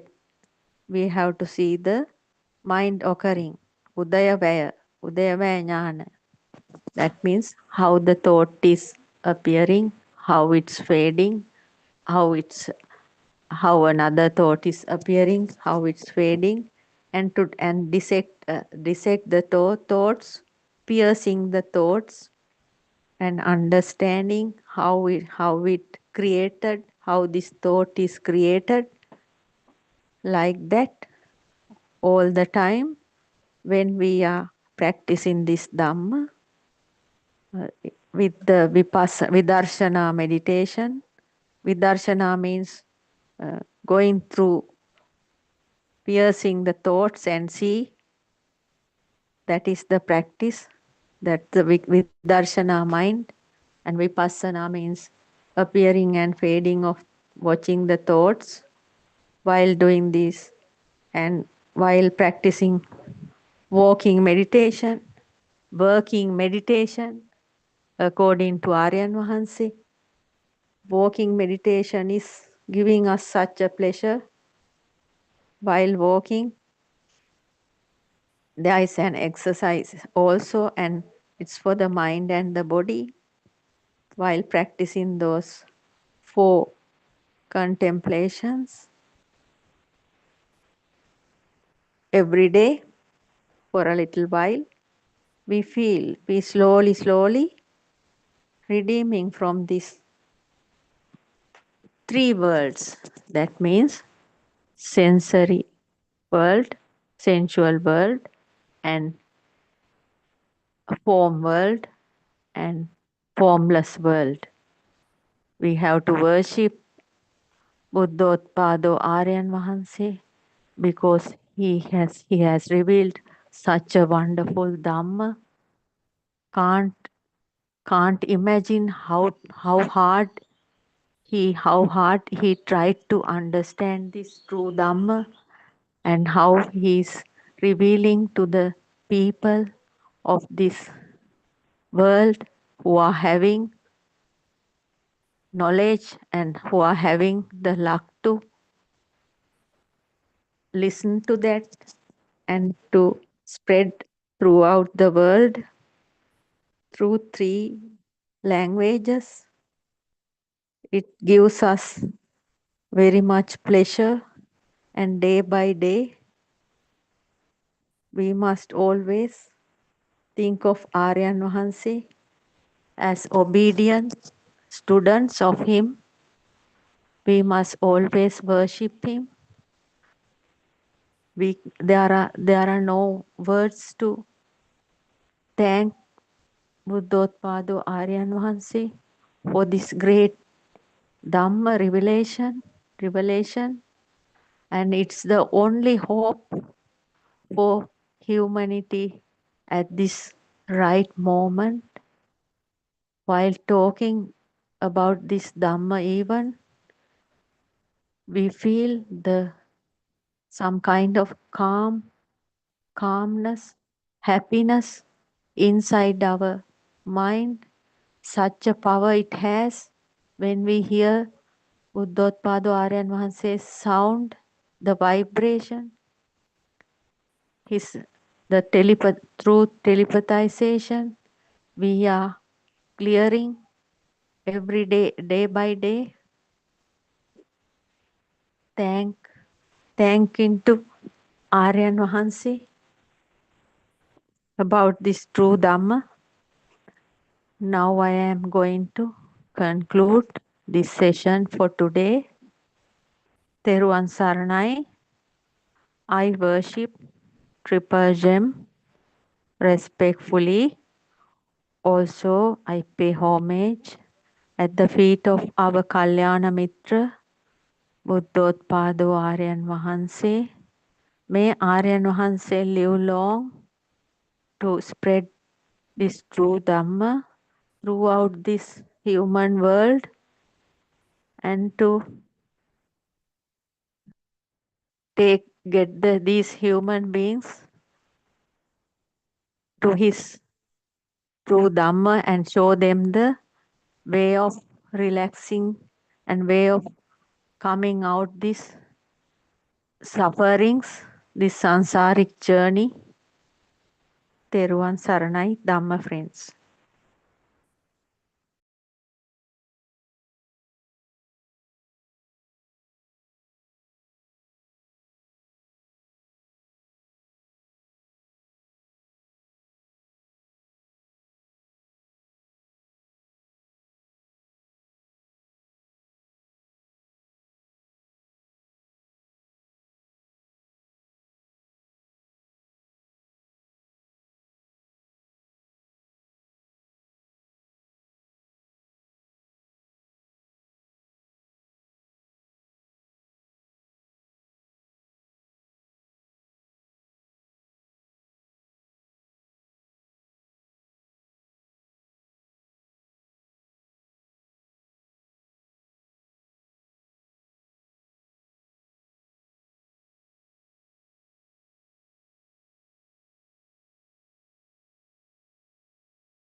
Buddothpada,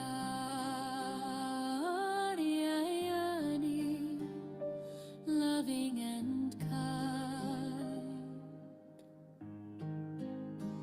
You came.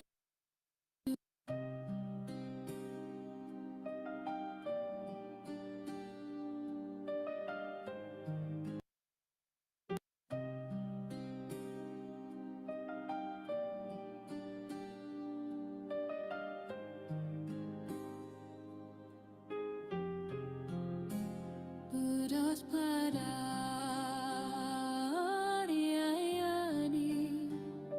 loving and kind.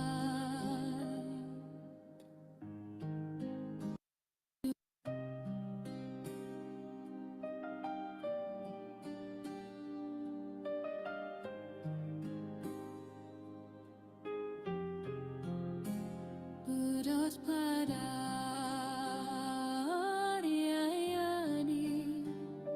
loving and kind. You came like light to free the blind from realms of grace, from heavens above. You walked among us with boundless love. Buddothpada,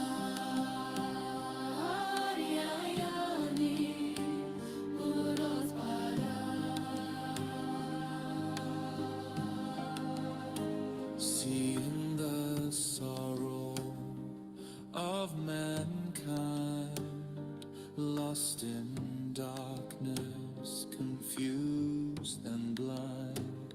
You spread the truth so clear, so bright. The Dharma's flame, the guiding light, you reawaken Buddha's way. The sasana shining day by day, through your compassion calm and deep. You soothe the wound that makes us weak. Buddothpada, you show the path through gentle words and sermons vast. Step by step you lead us on until the night the fear is gone. Buddothpada,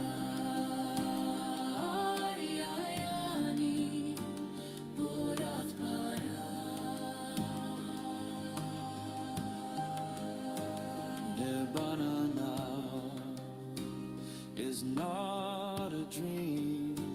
It flows within like a peaceful stream. Oh, Ariyayani, may you live long. Our hearts forever sing your song. May you live long, oh noble guide.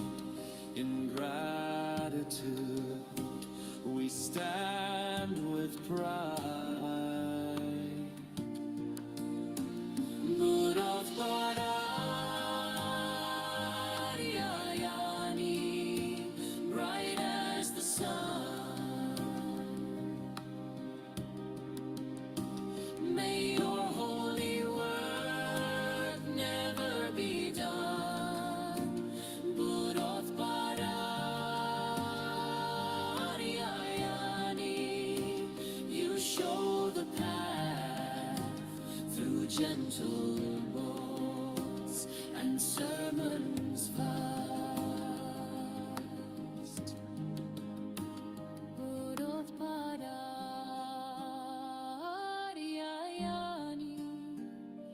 loving and kind.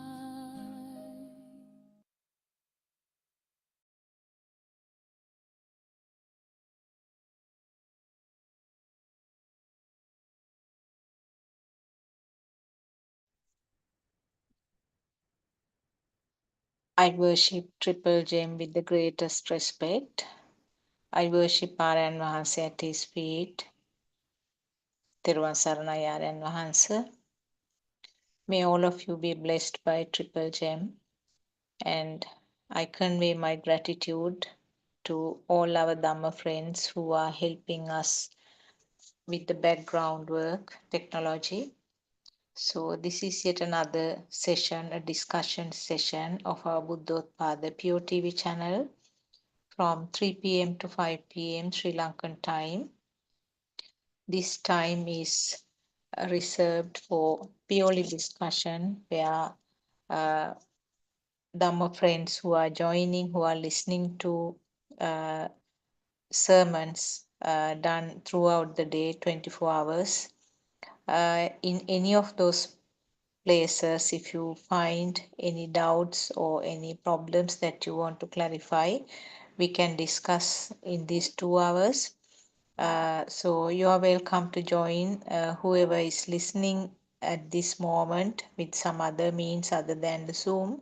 Please join us so that we can discuss them. Some of the Dhamma friends who are doing the sermons are joining to this session. So this is actually this Buddothpada Pure TV channel is a brainchild of our Aryan Wahanse, our noble friend, in an attempt to take this message, true Dhamma message to the world.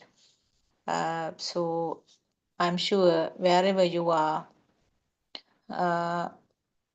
if you have been looking for the truth, this is the way you have. Definitely, I can assure you that you have found the path and the address, as our noble friend says.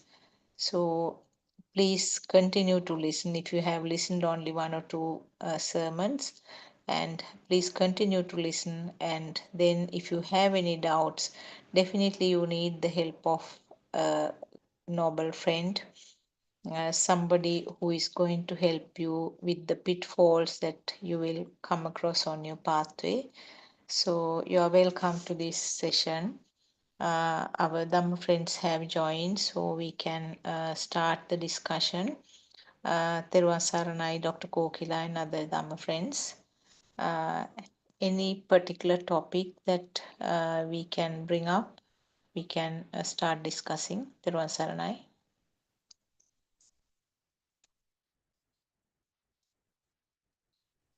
Yeah, actually, one can bring up a point. Yeah, I don't know whether you could listen to the today morning 5 o'clock. Yeah, I did. Yeah, I think there were some good points that we can sort of elaborate on, isn't it? What did you understand from that? Just actually, I had to speed up and listen, but I will just tell Did the. Champa listen to that? No, doctor. Last night thing I heard, listened, but today morning I couldn't, doctor. Hmm. Yeah, not Oh, Sakuntala. yeah, just the important things that I remember. One thing he explained quite a lot on the Sasava, Sasava, the taints. Uh, he said, in other words, Sasava means the formless level or the Arupaya, and from No, Sasava. Joel is kind of a newcomer to this Dhamma. So can you explain Sasava in simple Yeah, words? yeah, Sasava is a taint. Taint, so in other words, actually the hidden current, which is actually begins from the zygote level. So from the zygote level, if you talk about it, there's a current which is telepathized to the zygote at that level, and that current is the one which actually gives a push for the zygote to grow. And it said that if that current doesn't get telepathized, the zygote will not grow further. So that push is needed for the zygote to grow. So it is a kind of a hidden current. It's not shown, but what happens is that is the one which progresses to the defilements later on when the thoughts are formed. So until that time, it's not obvious. And when the baby is born, we know that there's the sense of function. The baby can see, hear, and the nose, tongue, and the skin feelings are there. So that time we can use the word self vibration. And the baby actually feels as if there is a light. Baby feels as if there is a sound. Same way feels a taste, smell, and the skin sensation. Things like a warm, cold feeling, the solid feeling, liquid feeling. That sort of feel. That sensations are there. And not only that, uh, it gives rise to sort of that fine self vibration. That means baby feels that the baby is experiencing that. That nature is due to that hidden glue which we call taints or sasava. So even though there's no thought, even though there's no identification of what was experiencing, baby experiences a light. That is why when you show a toy, baby shows some facial expressions. Maybe baby smiling, because in a subtle way, baby feels that there is something in relation to the eye. Similarly, when there is a sound, maybe the mother is calling, or when there's a loud bang on something, uh, we can see that the baby is reacting. And it's now, especially if the mother is calling in a soothing voice, we can see that baby feels that there is some sound, but no specification. And also, there's another beautiful example given by our noble friend. When you give a telephone, now this is something that our mothers are sometimes doing, even to a small baby. When a telephone is given, he uses all five senses to exploit. That again, that is the nature of the taints, where the baby feels that the five senses are experiencing something. Baby will lick it sometimes, press it with the fingers, um, indicates that the sound is heard, and also baby can see the shape. So those five sensors seems to be functioning at that level, but no identification, no naming or anything, simply because there are no thought formation at that time. But the five consciousness are formed: eye consciousness, ear consciousness, then the taste, smell, and the skin consciousness. Those are formed at that level. The word consciousness indicates that there is something. There is a color, or there is a shape, there is a sound, there is a smell, taste, and the skin sensation. So that is because of that taints, the underlying current. And when the baby is a little older, the level that we talk about forming the thoughts, where the sensor functions will combine together to form the thoughts, that is where the stains or the sasava will be apparent. Actually, they are manifested at that level. So that is when the current becomes prominent. Another example that was given was that Sasava or the tains is something similar to the current electricity, and depending on the equipment, it may be a fan. If the fan is there, you can get the wind. If there's an AC machine, you can get cold temperature, cold temperature. If there's a fridge, you can get cooling. Then if there's a stove, you can get heat. If there's a bulb, you can get light, like that. So the current is similar to the taints, and the manifestation occurs depending on the sensor function. So it now is manifested as something. So that is where the level of the thought is. And the thoughts, we know that it doesn't stop at that level, and the thought will proceed because of the speed. Now, the speed is a decisive factor in all these levels. Because of the speed, something is created as if it is there. If not for the speed, there won't be anything manifested in this way. When it comes to the thought also, the speed is again a decisive factor, and the thought is felt as real. Now we know the thought means mother, child, house, tree, apple, anything. Any of them are thoughts, and including myself. So the thought is again felt as real because of the speed again. That is what is called the perception of existence. And perception of existence invariably leads to the perception of self. That is the that is Atma Sanyava, or the self perception. So that is the level where these defilements are apparent. Now that is the level when the thoughts are taken as real, when the thoughts are not understood as it is as illusions.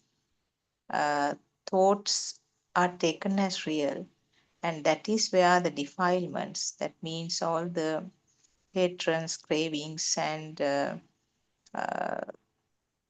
every defilement, the anger, sadness, all those things come up as manifestations. So then we call it ashrava, or defilements at that level. Yes, Joel, you have unmuted the mic. Is there anything that you want to ask in between? Dr. No, doctor. Kokila, No, no, no. okay. Dr. Kokila, anything that needs correction from what I said? Yeah, the important thing is experiencing this in this moment.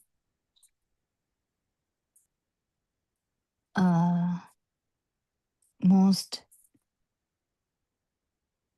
important aspect is identifying that it's a complete feel. Even the light perception or any perception can't be there. It's a feel only. This has been stressed multiple times in this forum, in every forum, I think. It's very important that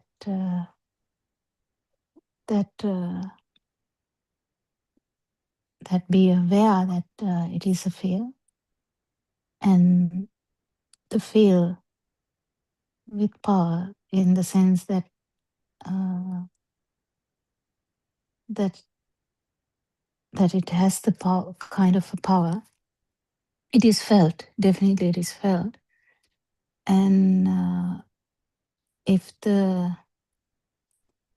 Dhamma actually, the application happens, you may experience an non-vibration also. That is the feel without power. So feel with power and without power. This is the very important aspect that no Dhamma teacher in Sri Lanka or world did not divulge to anyone. This this whole thing, salute goes to Aran Wahanse, because if not for him, no one would actually even be vigilant enough to actually understand that the form world, because form world there is duality. In the non-form world, there is no duality. This is the typical thing that you can feel. If there is a duality, whether it is in the light level or whatever level, if there is a duality,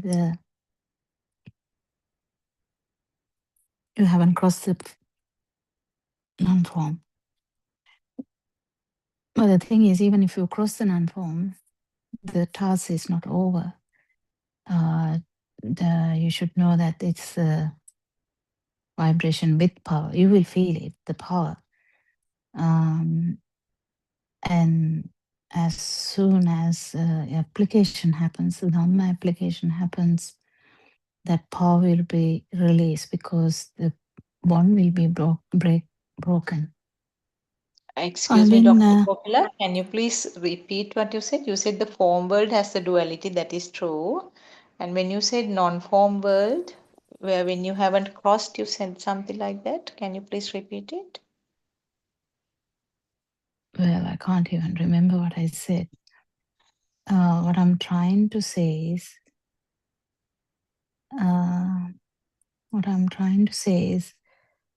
when you cross the duality, you will know as soon as, because the duality, so the sensual world is a normal world, normal feel that we have. There's in that you have a feel in that too. Like, you know, it is a sensual world because that's the world that you are now. But when it comes to form, nothing matters. Kind of, it's like nothing is important. It's like maybe, yeah, nothing is focused, kind of, but still the duality is there.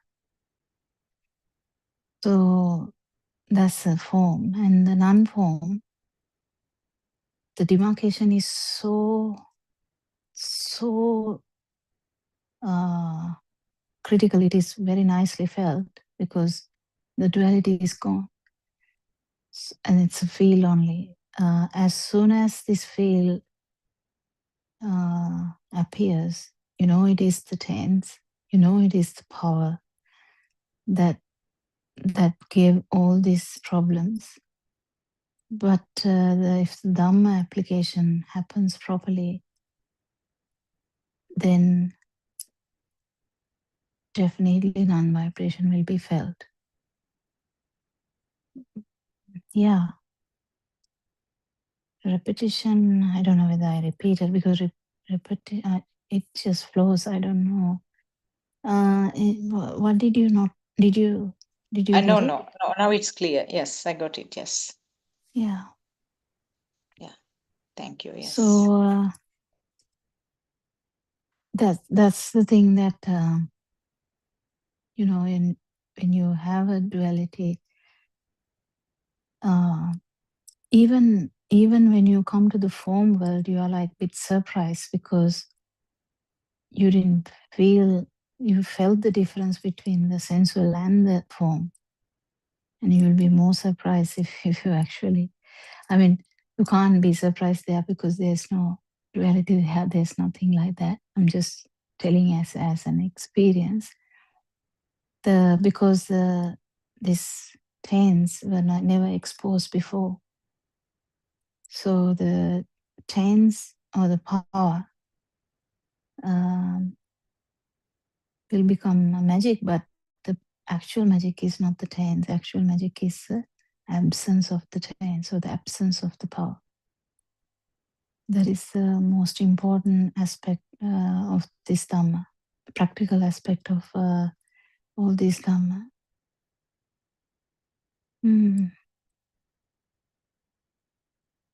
So the 4 steps that Aran Mahanse has given to everyone is actually a kind of a guide to feel this, because without feeling this, there's no confirmation that there's no self.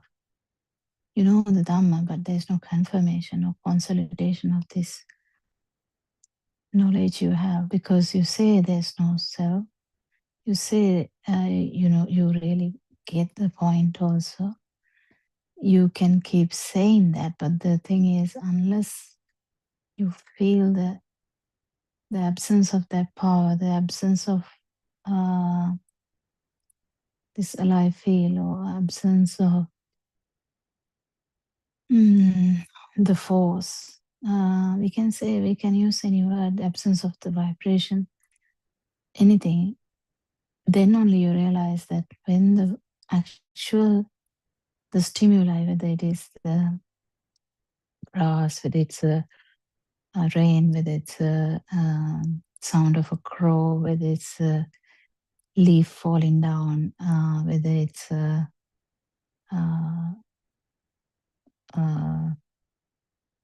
fruit in the tree, whether it's a crow actually trying to collect some food, it can be a vision, it can be a sound, it can be something you feel, maybe your feet, it doesn't matter. But the thing is, how deep is your Satyajnana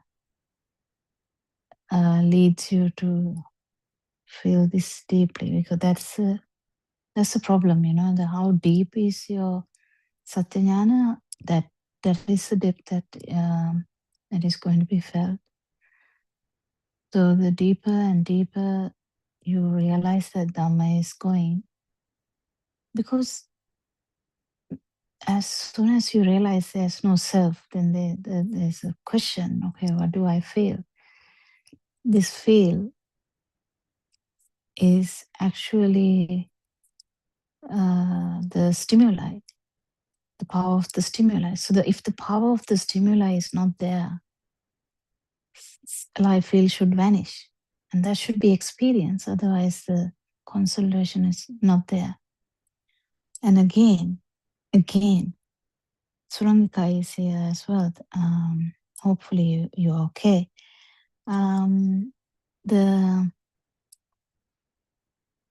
Are you okay, Surangika?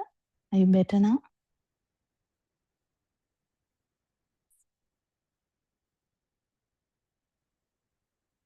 Don't know whether she can talk. Anyway. Dr. Kokila. Yeah. You have a voice. I thought you may have lost the voice also.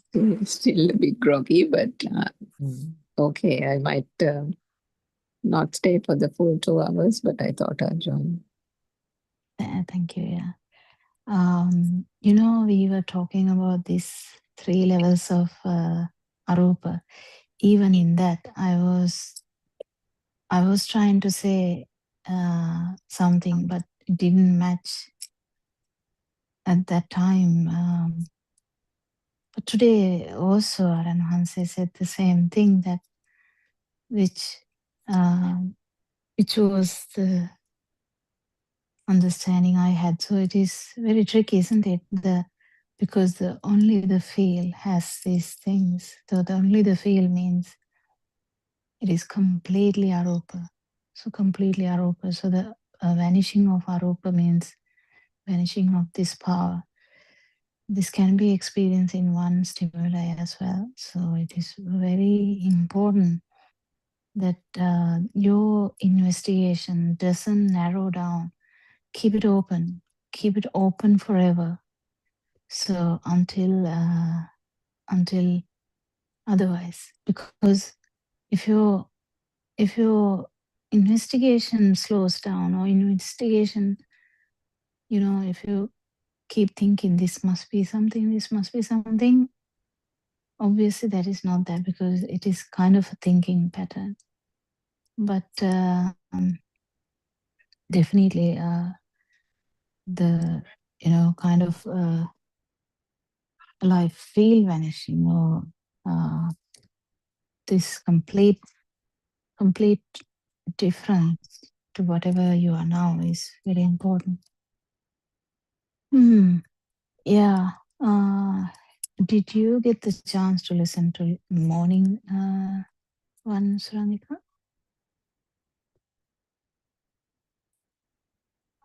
Yes, Dr. Kokila, to a certain extent, although I'll have to listen to it again. It's very long, wasn't it? There were so many aspects that he talked about. But then the last part was the Aropa and the Shasviya, the Zygot level thing, which he said.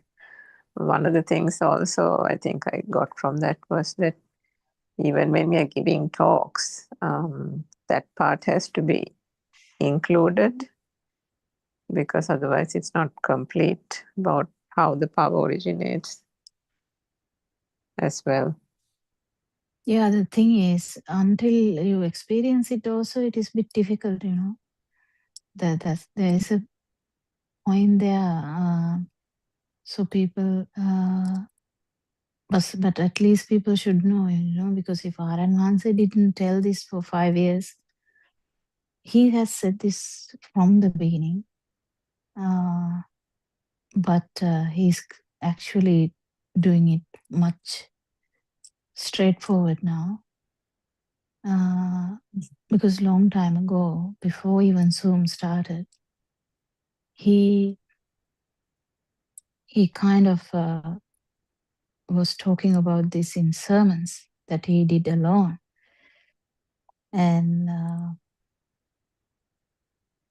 so he was talking about how this feel has no duality, and feel is the main reason that the sensory, the feel actually pushes you to get the perceptions. There's no one there. It just, the system does that. But, and if you don't understand the non-form level, you can't understand the affinity for the non-form level. If you don't know the sensual world, you can't understand the affinity for the sensual world, or the kama raga. Raga is the affinity. So the form world, if you don't know the form world, you don't know the word meant by the affinity. I mean, what is the affinity? How can you explain that if you don't know what is the form world? And if you don't know the non-form world also, it is very difficult to say what is the affinity for that. How would one would have an affinity for the non-form level? Because of the ignorance. But what's the ignorance there is non-form level is the power which involuntarily, not voluntarily, involuntarily, there is a fight for that, to maintain that. It's an involuntary thing. That's what happened to even the non-form, the any Brahma level also, because so the understanding that how small particle can have its own vibration, similar to that, how can this system has an associated vibration when you use the word vibration or singer in Sinhala kampana, the word kampana itself is very important. And we worship Aran Mahanse for using that word, because kampana, or the word vibration itself, gives you an idea that it can't have the duality. Can't have the duality. And then a company can't have the vibration, that is non-vibration. So this is all about Satyajnana. So we can't decide that our ignorance is zero until you become an arahant, in the sense you become the non-vibration. But at least it's good that if a system experiences this non-vibration for a fraction of a second, because even though every defilement is still there, that system has brake that way, like a vehicle. If you take the metaphor as a vehicle, it has braked it, or the whole one. If you take it as like a flow of water, it has stopped suddenly and then started flowing again, kind of thing. That stop inside. The other example Aranwansi uses is the fish that was living in water forever, like us, which had this life feel forever. Actually, it's not even the fish. Sorry, it's not even this 45, 55, 65, 75 years of age. This feel is there. The anuragika sansare, the word used for that is like, we can't number it, because we can't even call it a time, because this feel is a continuous one vibration. That's why it appears all the time. So but because of the speed of this happening, it appears as it is always there, but it appears only one particular moment. It's only one thing. We talk about a thought because we are humans, because the human system has thoughts. But if you are like imagine you are like a Brahma who has only the non-form level, it is only the vibration which has not manifested yet, kind of thing. But there is potential for manifestation.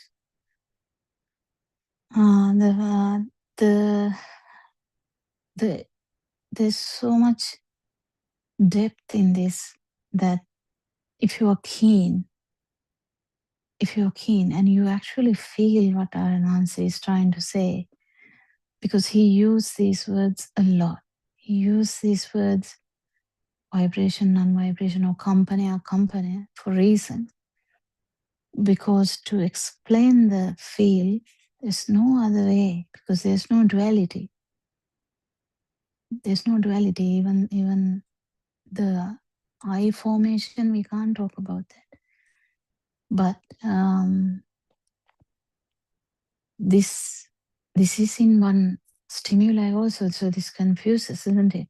So if you hear a sound, or if you see something, or if you it's a touch sensation, this vibration doesn't have a place though. So that's the thing. You definitely get that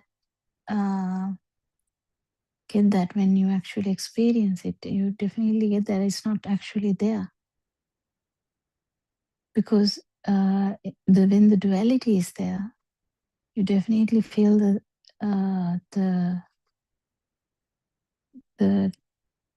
fate and the flow. But when actually, if you come to the level of the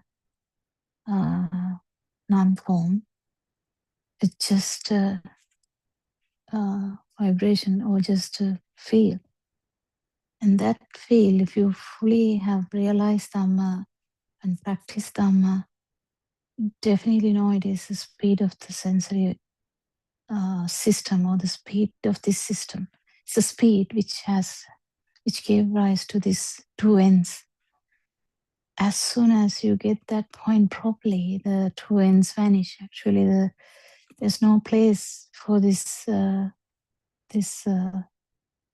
fall. That's where the apatitata vijnana, or it's not falling anywhere. So it's like until last respiration, that is not going to fall anywhere. So as soon as respiration is gone, Pana nivigya, say, like a lamp dying, like a flame is dying. There's no trace behind, Otherwise, there's always a trace behind. It can be, you can't talk about non-vibration without feeling the levels of Sutta kind of thing, like the feel level. That is the important aspect. So this vibration to non-vibration part is the feel level, and that is the part where the disappearance of the vibration slowly would occur. Doesn't matter how long it will take. But Lord Buddha didn't actually appreciate any of these things. And what Lord Buddha's advice is to try and become the non-vibration at any time, but you can't do that.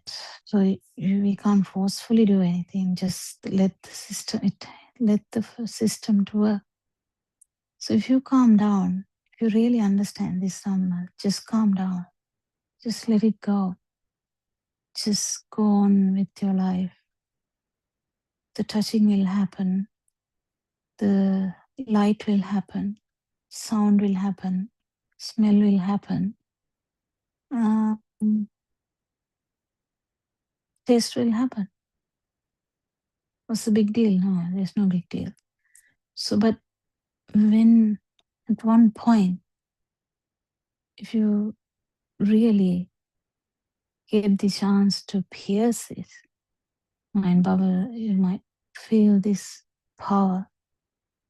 That power is the power that was carrying this forever, That power, which has the potential for anything, can be very high power, it can be low power, it doesn't matter. But the zero power has never felt in this system, because zero power was only introduced by Lord Buddha. Everyone talked about less power, very happy places, become a god, become a Brahma.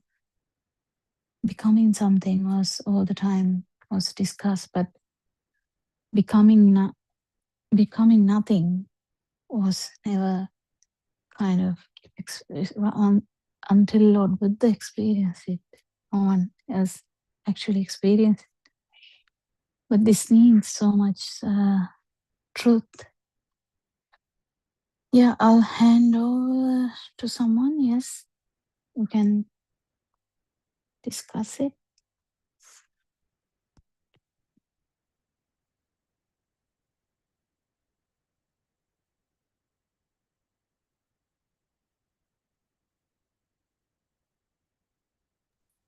Can you use the word equanimity to explain form world? What is that? What is the word used for that? Well, Upeksha. actually, I can't remember the word. What is it? Yeah, upekshava. I mean, you are neutral, like, to explain the form world, where It's not the sensual world. Now the form world means you experience the duality, but no particular liking or disliking to that. You It's a have to be neutral. careful though. Mm. You have to be careful though, because equanimity is actually in Arahant. So you have to be careful Yeah. because it will have a double meaning. But I can understand what you're coming from, because you're trying to say that that there was nothing big, nothing much in that form world. Yes, but there's potential. So don't forget, there's potential. It's like it's if you. It is good to know the level, good to know that this is the form level. And even if you come to the non-form, some of the mothers I have heard, only twice I have heard that. One said about a phone, other one said about something else. They actually felt the non-form, but the complete they missed it, because it completely it went to some other aspect because they got scared. So it is a complete lack of satyajnana, because if the satyajnana is properly applied, only this will be, that someone actually may feel this non-form level, but never feel the non-vibration because they don't know this Dhamma. So don't forget, even before Lord Buddha was born, even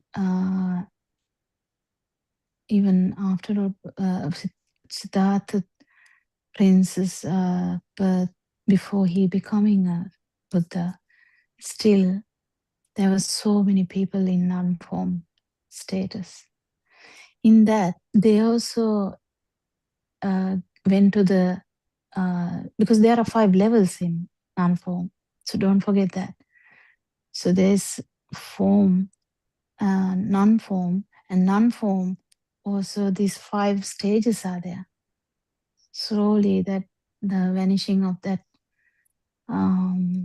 vibration. But the thing is, Lord Buddha said, still because of this lack of this satyajnana, this one vibration we are talking about, just one vibration we are talking about, it is never going to go away, because it's not address. It's not address here.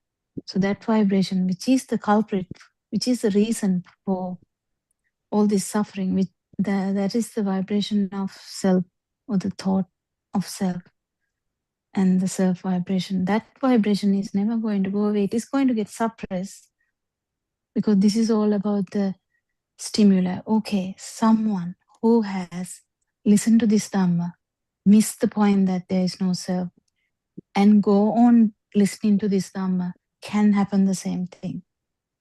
Definitely it can, this same thing can happen, because that person also might not feel the stimuli,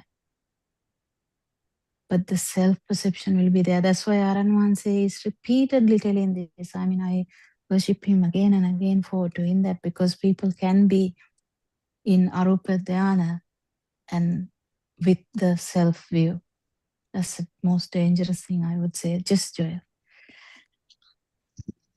Yeah, like today I experienced something like when I was washing my hand, the washroom. Suddenly I felt this non-self person. I can't express it in words, but I just felt it. It's like my skin was sensing the water, and I was seeing that. My eye was vibrating, all these things, I was feeling it. Does this normally happen, doctor, when you practice it? Sorry, the last bit I didn't hear, Joel. You felt the vibration, yes. Then what did you say, the last bit? Yeah, I was like feeling the eye vibration and also the skin feeling the water, and I didn't feel myself. It was like selfless because I'm practicing those 4 steps. Does this happen when you practice it? Yeah, it. I mean, I can't really comment on that, but it's the best thing is to just continue as you do it anyway. So the when you say that, it is very important to actually appreciate your vibration as well as the absence of the vibration. That's the thing. So if you feel this again, you will definitely know, because this will come back. If you This will come back. It doesn't, but don't expect anything to happen, because that is mine. What I'm trying to say is, if you actually, I'm talking now what he took as experience. He was washing. That means liquidity. The liquidity, there's duality. The duality is there. Yeah, the water and the skin, the duality would be there. But at one point, the duality will be gone. It would be just a kind of a vibration. And if your satyajnana, if your truth, if your deep knowledge of Dhamma comes there, that it's just a vibration only, it's just the sensory organ vibration only, actually that release can happen. In that release, it would be as if you have become water, kind of thing. It's just a metaphor though. It's like this side is gone. Kind of, this side means, it's very difficult to say even. The because the duality was gone before. So don't make how do I say? Duality was already gone, right? So it's a feel only. Feel only, but then that feel had a power. Suddenly, that power is gone. This is the beautiful way I can say. I mean, which came out now. That's the only way I can say, because you feel that power.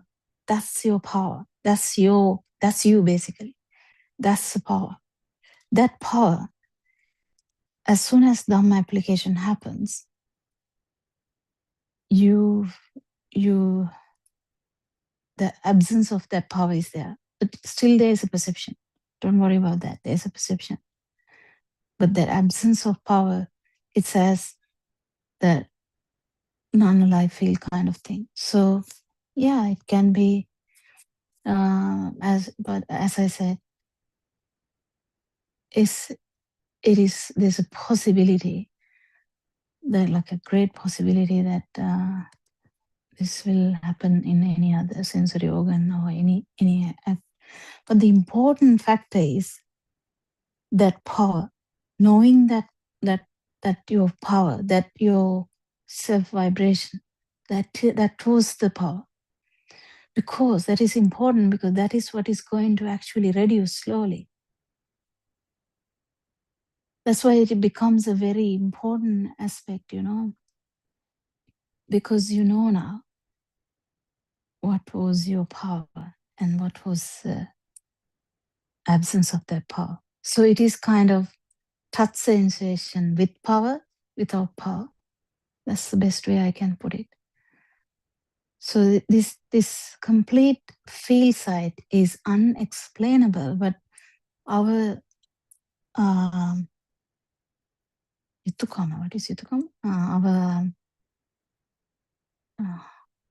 the words are not coming. Our Duty Your or response. obligation. yeah, duty or responsibility is try and give it, because that's all Aranwansi is doing. Because Aranwansi even can't put these things to actual words, but we can give metaphors. We can try to give the idea, like, because that great power of this system, it's a system. You already know that there is no self. You already use those words, Joel. So it's great. This system had a power. That's why we felt alive. That's why you felt that I am here. So that power, first you really feel that power. That's the power. That's the actual fight. And that power with your whole Dhamma,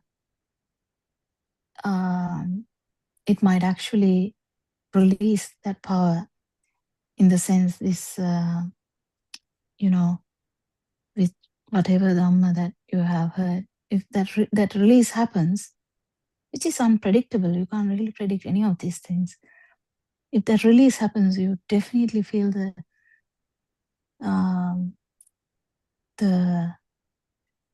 perception. This is nothing to do with the mental perception though, so you have to be careful. I'm not talking about the mental perception. This is about the sensory organ, the usual 5-1. So in this example, it is kind of the liquidity. So the liquidity perception may be there, but it is completely as it is it's just like floating. So the important aspect is knowing how strong the vibration is and knowing what's the actual difference between that and the non-vibration. Then definitely that system is fully aware about the Asavaksha Jnana. What is Asavaksha Jnana? You definitely know how much power you have to dissolve, and you definitely know what is the zero level. That's the importance of this Dhamma. That's it doesn't matter whether it was felt or not, but it's just good to know. It's the Aranhase has given so much clues. The absence of that power is like complete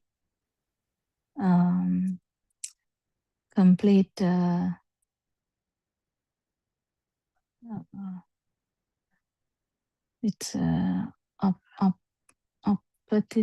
vijnana, or kind of you can't say absence of vijnana, because we can't say that the conscious is not there, but it's not falling any side. It actually has no power. That is why we are using this word, power with the consciousness. Sorry, power with the liquidity power. Sorry, liquidity with power and liquidity without power. Yes. Did someone want to ask something? Sorry, I'm babbling.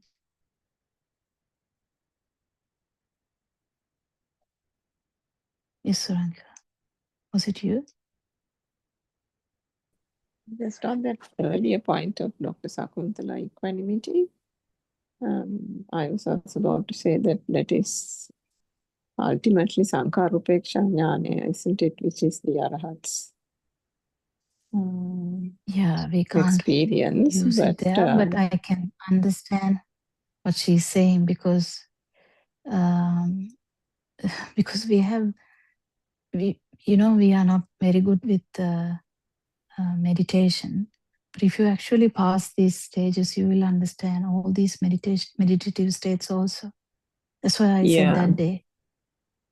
Yeah, so I was also going to say that you don't come to that point unless it is just like the defilement, it is gradually fading. So there's a reduction in the sensual, and then there's an awakening to the, what do you call it, the avadhiya.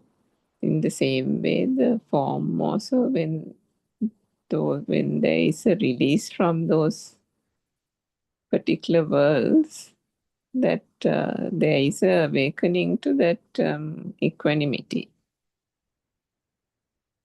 You don't need to necessarily, it can happen in parallel, isn't it? Like that, there is a gradual dissolving. I will not comment about that, because because I think it is the complete the, what do you call them? Complete dissolution of kusapats at the Arahati. complete what do you call it? Uddipana, the Stimulation, excitement, excitation. complete vanishing of the excitation of the sensory organs. So that is the last equanimity, I would say. So that includes the non-form also. So because in non-form, that part is there because everyone knows about the mind sensor. That's why the problem is that everyone talks about the mind sensor. So the car is not a thing to me. Daughter is not a thing to me. Son is not a thing to me. Job is not a thing to me. Mother is not a thing to me. Father is not a thing to me. But the journey is still so far ahead, isn't it? The two he was saying was the body sensor, no? The pain, that part that people tend all the to... 6 senses. Yeah, all the 6 senses Yeah, but should be. he was saying the two that people generally struggle is the kaya vinyana, body consciousness. I thought it was easy, but I don't know. Yeah, I mean, I haven't had that kind of experience either, but maybe people, it depends on the amount of pain people have. Also, some people have a lot of illnesses, so it would depend on then their experience in relation No, to even that liquidity, illness. that liquidity is again same thing that Joel was talking, the liquidity, the solidity, pain, What I temperature. meant was the tendency to associate the pain with the me and the I I. think it is the same phenomena. If you understand one phenomena, it's very easy to actually feel it in other phenomena as well, because it is like no one's pain. Pain is there. If actually this is like as an example I'm telling, because this, with the touch sensation or the fluidity or the solidity, it is as if the solidity, liquidity is there, but not felt here. Yeah, not felt here. Yeah. That's a example I can say in that Anidasana Vijnana, because still the consciousness is not fully vanished or anything. Everything is there. Everything is there. It's just not felt as happening here. So the same thing with the pain. Yeah, but so I think there are still people who... it might be very difficult because you get emotionally involved. So the mind world is very, very, on very overdrive, difficult, especially with pain. Pierce. Yeah, you can't pierce it. That's why someone should try when you are young, actually, before, like someone like Joel. It's a you're not overwhelmed with pain, so thinking will be overriding all the time, because the thinking, the form world or the sensual world in that sense is very difficult. If you get the pain as my head hurts is difficult. I mean, you can't really do anything with that after that, because always if a thought is there, duality is there, you are there 100%. Whether you have any affinity towards the chair or not, it doesn't matter. The perception is there, you are there. Self-perception is there, sorry. But even in the field level, we are actually taking the root out. That's the importance. Yes, Joel. Yeah, another problem that I was facing when I was practicing this is like when I was doing this thing and feeling this, my mind sensor was vibrating too much. Is this normal, doctor? Not actually. I think what do you mean by mind? It just means that thinking happens very quickly, or what? Yeah, kind of. When I go into this like feeling of outside, it's a perception, and I go into this, the mind is like bubbling lots of thoughts inside and vibrating. How do you manage that, doctor? That's a defilement, actually. That's what do you call it? You just have to identify that. You just have to identify that. I have, it's very difficult for you to go to a meditative state with that kind of thing. But with this Dhamma, it will slow down, Joel. Just don't pay any attention. Just let the mind cry. Let the mind cry. Because actually mind is not you. Mind can cry a lot. Let the mind cry and mind will settle down. It's fine. This will be a problem in the initial bit only because, when you actually practice this Dhamma properly, definitely then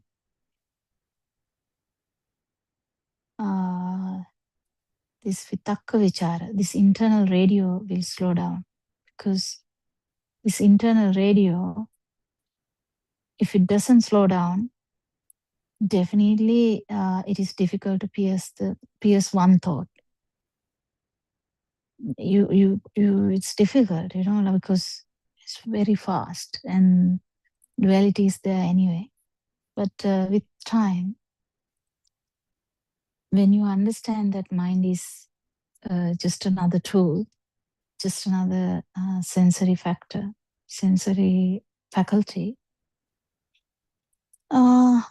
you don't really worry when you see light, yeah? Will Joel worry, like, doctor, I see light a lot. I don't want to see light. My eyes are still functioning. Doctor, I still can hear. My ears are still functioning. You're not lamenting about that. Then why the big deal about the mind? Just, it's another sense of faculty. It just, we are used to give so much power to the thought that you feel differently. You feel as it is a big deal, you feel as it is the powerful tool you have. And we have given so much value to that. It has the overpowering effect. But when this settles down, when you understand Dhamma, it will slowly settle down. An Arahant, the thinking will happen. And it's just another sensory organ. The seeing will happen. It's just another sensory organ. Hearing will happen. The touch, temperature, pain, there will happen. The tasting and smelling also will happen. What's the big deal? No big deal. Did you understand, Joel?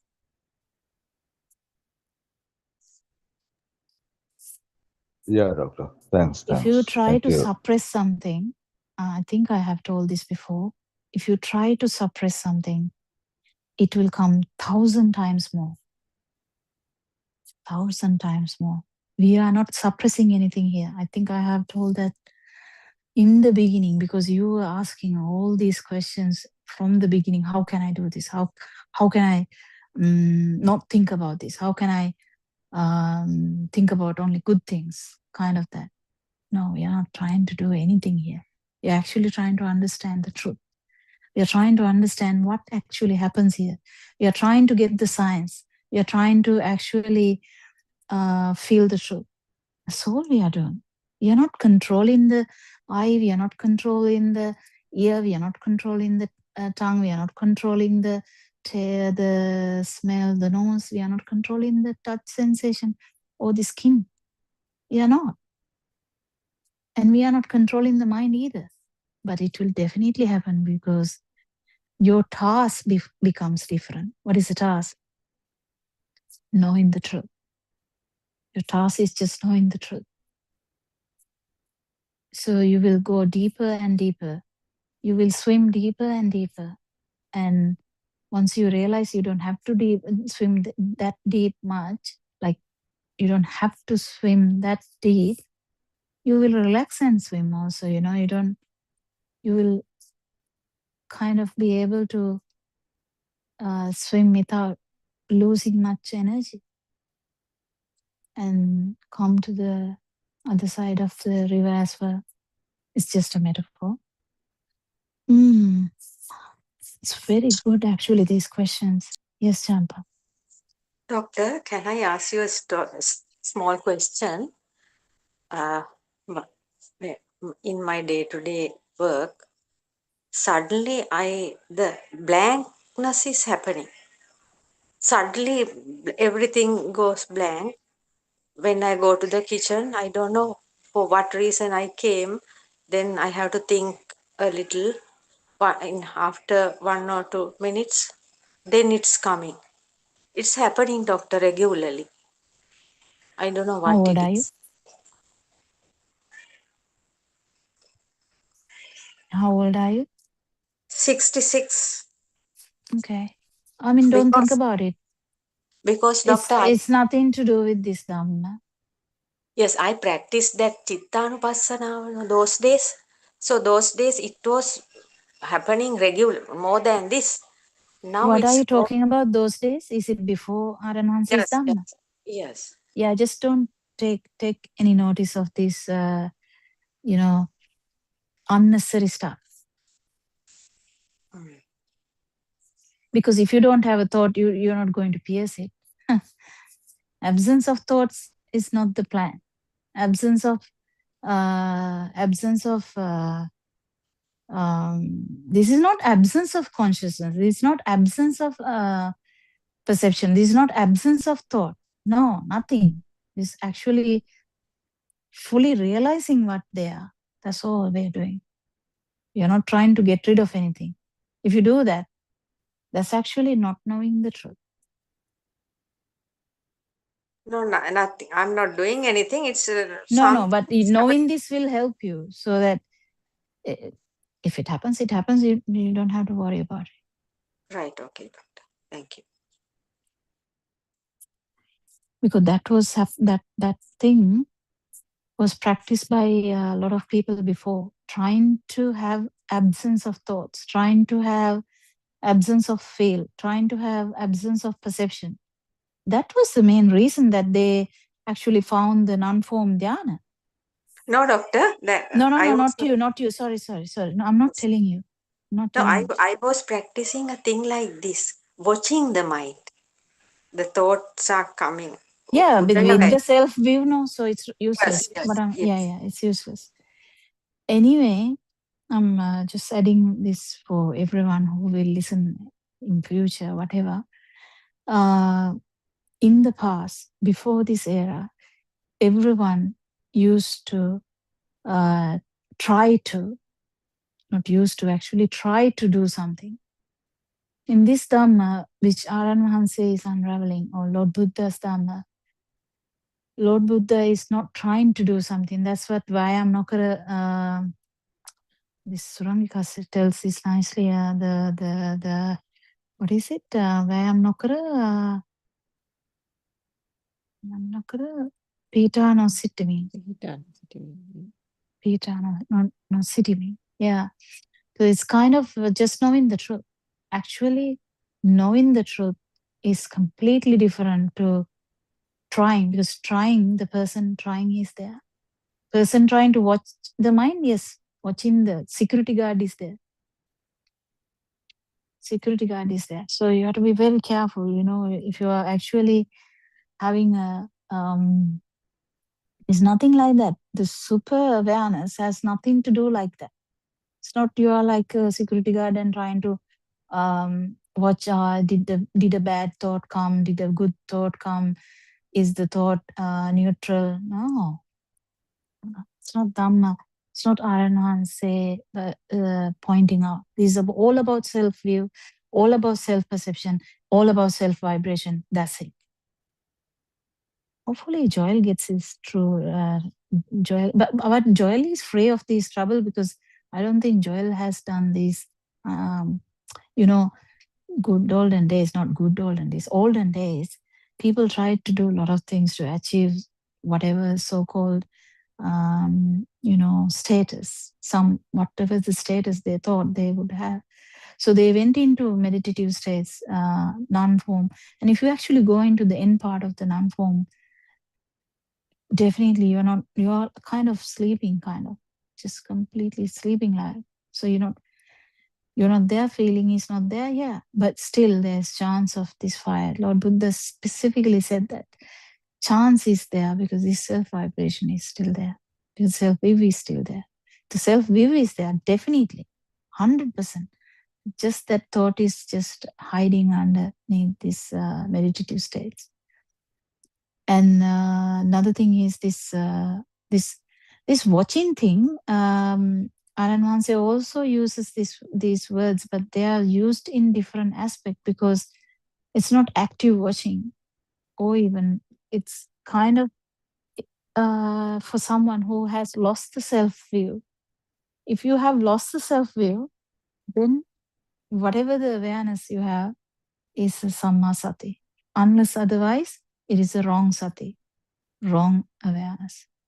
So the wrong awareness is not valid. But if you have felt the non-vibration and then you have some kind of awareness, that is not going to have the self-view in that.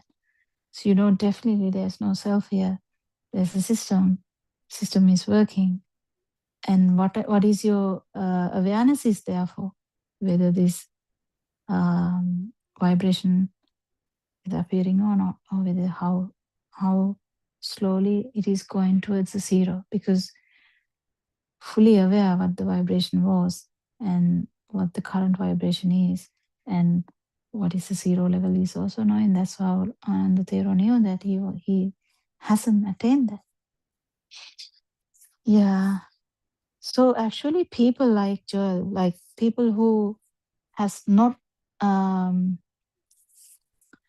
they're fortunate, has not done too much investigation into practices, maybe fortunate so that they can actually listen to Dhamma and try and feel it, like, so um, that's kind of the similar experiences that 7-year-old will have, because 7-year-old, what is the big deal? The 7-year-old knows nothing much, but still, if Lord Buddha said, um, 7-year-old is listening, and if the whatever Lord Buddha said is understood, and if they felt it,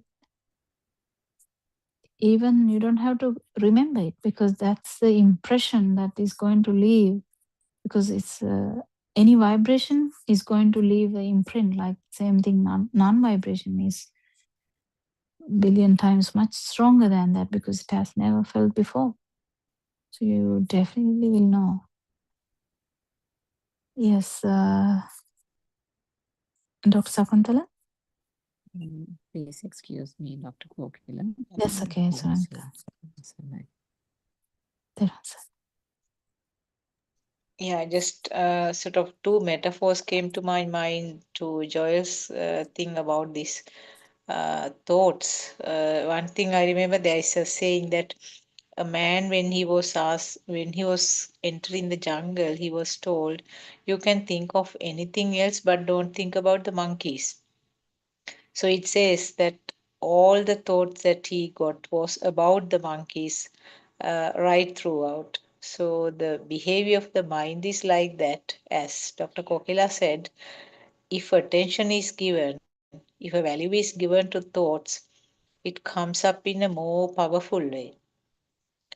And also, I mean, in the day-to-day life, one thing now, when a child, there are children who throw temper tantrums sometimes, and if the child gets more attention, particularly if the parents are nearby watching him, that screaming becomes more.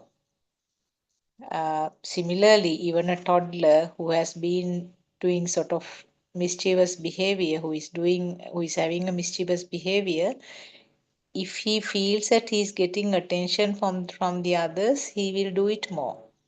So the way of behavior, I mean, how the mind sensor is behaving also is in the same manner. When it's given a value, when it is given some importance, particularly if you feel that, what is this? It's really troublesome and thoughts are coming up, won't this stop at any moment? Like that, you tend to have more thoughts about it, and that means it becomes more powerful. So just sort of ignoring it, let it come, and it comes in uninvitedly, and then it goes. So like that, if that attitude is there, as Dr. Pokila very correctly said, it will get less and less. It will become less and less powerful. And that about that Champa's thing, I think what she, I don't know whether she was meaning about this. Aranwahasi used to say that when he was describing the Vipassana, that be an observer. He was giving that beautiful example about the space and the clouds. So the space is there, clouds are coming, and clouds, various types of clouds, various shapes, colors, all will come. Heavy dark clouds also will come. Some will be very beautiful clouds like that. So the space is just an observer. So right at the beginning, I think he mentioned about this, where be an observer of the thoughts. But as Dr. Kogla was trying to say, because there never was an observer as such, I don't know whether you can call it the awakening to the moment, where awakening has occurred and these things are observed. Am I No, correct? awakening to the moment is only one One thought. thought. All right. So you can't really rationalize it to the, if someone has the awakening to the moment all the time, that's an arahant. So this there's one thing I want When to he add, was because explaining Vipassana, I think he mentioned something similar to what Champa was this is the saying. thing. This is the thing. So Vipassana you can't do. Vipassana happens. Vidarshana you can do. Vidarshana is actually trying to understand this Dhamma. Vidarshana is peer. Actually, even Vidarshana, I don't know whether you can do, but I think Vidarshana you can do, no? It's actively you are looking at, you are trying to no, pierce a because thought. actual Vidarshana, the I don't know. Actually, actual Vidarshana, the thinking should not be that powerful. You know, the piercing part. But anyway, in this, Samma Sati, if someone is fully aware that there's no self, it's okay. It's okay. So the otherwise the problem is, if someone still have this self view and then go on doing these things, there's a risk. That's all I wanted to say. There's a risk. Again. Teruvan Saranai, Doctor. I am not doing anything. The No. Vipassana is automatically happening. That means while doing day-to-day work, I can see the thoughts are coming and going like that. I can see the thoughts. If there is a burning, I used to pierce the thought. If there is a burning only, otherwise I am not doing anything. That is the Vidarshana, I think. Otherwise, just thoughts appearing and fading. I think it's the Vipassana. It's not naturally happening. I am not going to do anything.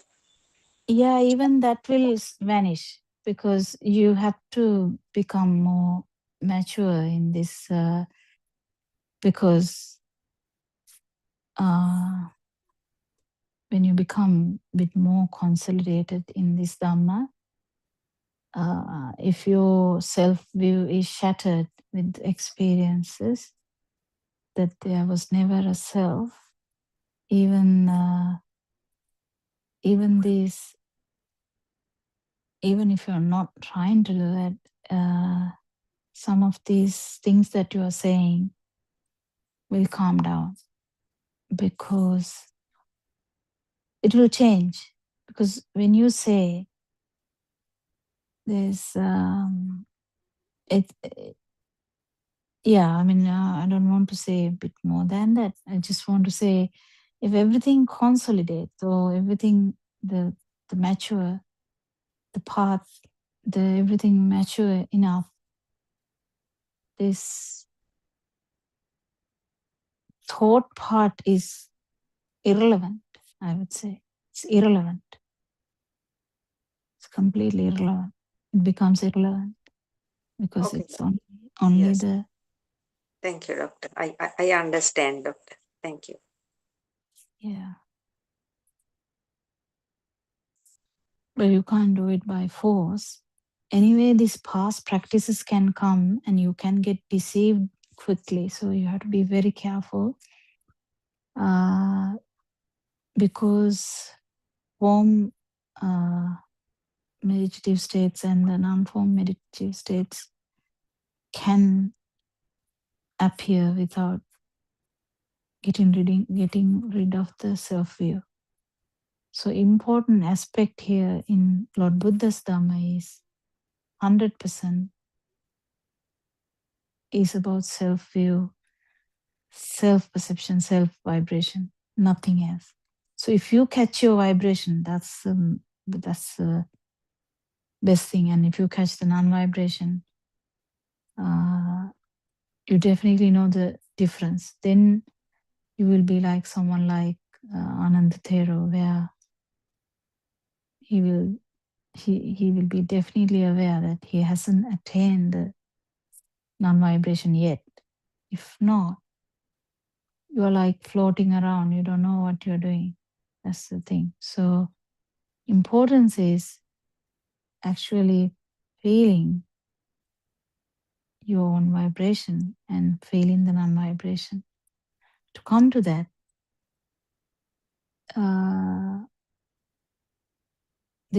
some habits that you were talking about, they're habits now. Be careful. They're habits now.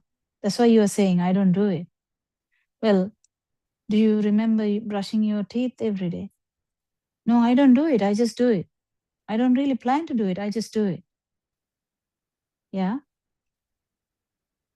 Yeah. Yes, Doctor. Yes. So Maybe. it becomes a habit. So you have to you have to be careful. Okay, Doctor. Because so if you become aware that it's not the thing, because the Aranhan says Dhamma is almost always directing you to get the feel of this self vibration. That is the direction. If you lose the direction or the direction,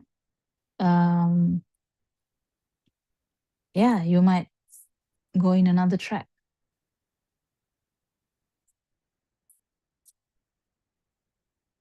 Yes, Dr. Sakuntala. That day you gave a metaphor about that rubber band thing, stretching the rubber band, and that tension which is there in the rubber band. You gave that as a metaphor to the non-form level, isn't it? Yeah. Yeah. That was, I thought it was a very effective way of giving that message, how it is felt. And then also you said that when the rubber band is not stretched, the fact that that tension is no more there, but rubber band can be used in such a way. How did you use it? How did you word it? I can't exactly remember, but it can, like what you tried to explain was that without power, with power and without power, those are the two things that you want to explain, isn't it? Yeah, that was a good thing actually. That was very useful to sort of Don't understand become more. so what is the English word for no Sorry? you become Slave. slave. I was like, I couldn't understand even the singular Slave word of now. the words, you mean? No, actually, no. I was going to say to the Champa about that, because don't become slave of your habits even. So Yes, yes. even Joel was trying to say this is a message to everyone. Actually, habits are habits. So the Joel has this habit of thinking because he's a great thinker. No, there's no problem in that. It's just identifying these habits and actually understand it's just another habit, like brushing your teeth, going to the toilet, wearing shoes or some slippers when you're going out.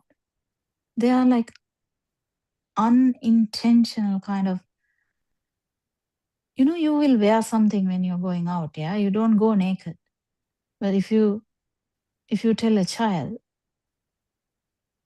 might go out naked, small child, they will go without we say jangi kote, they will go without that. But as soon as they get the self-conscious kind of thing, they will start wearing that. But that becomes a habit. Now they don't go without that. So they are kind of habits. So everywhere, anywhere, there can be habits. And it's okay. We're not trying to do anything to that.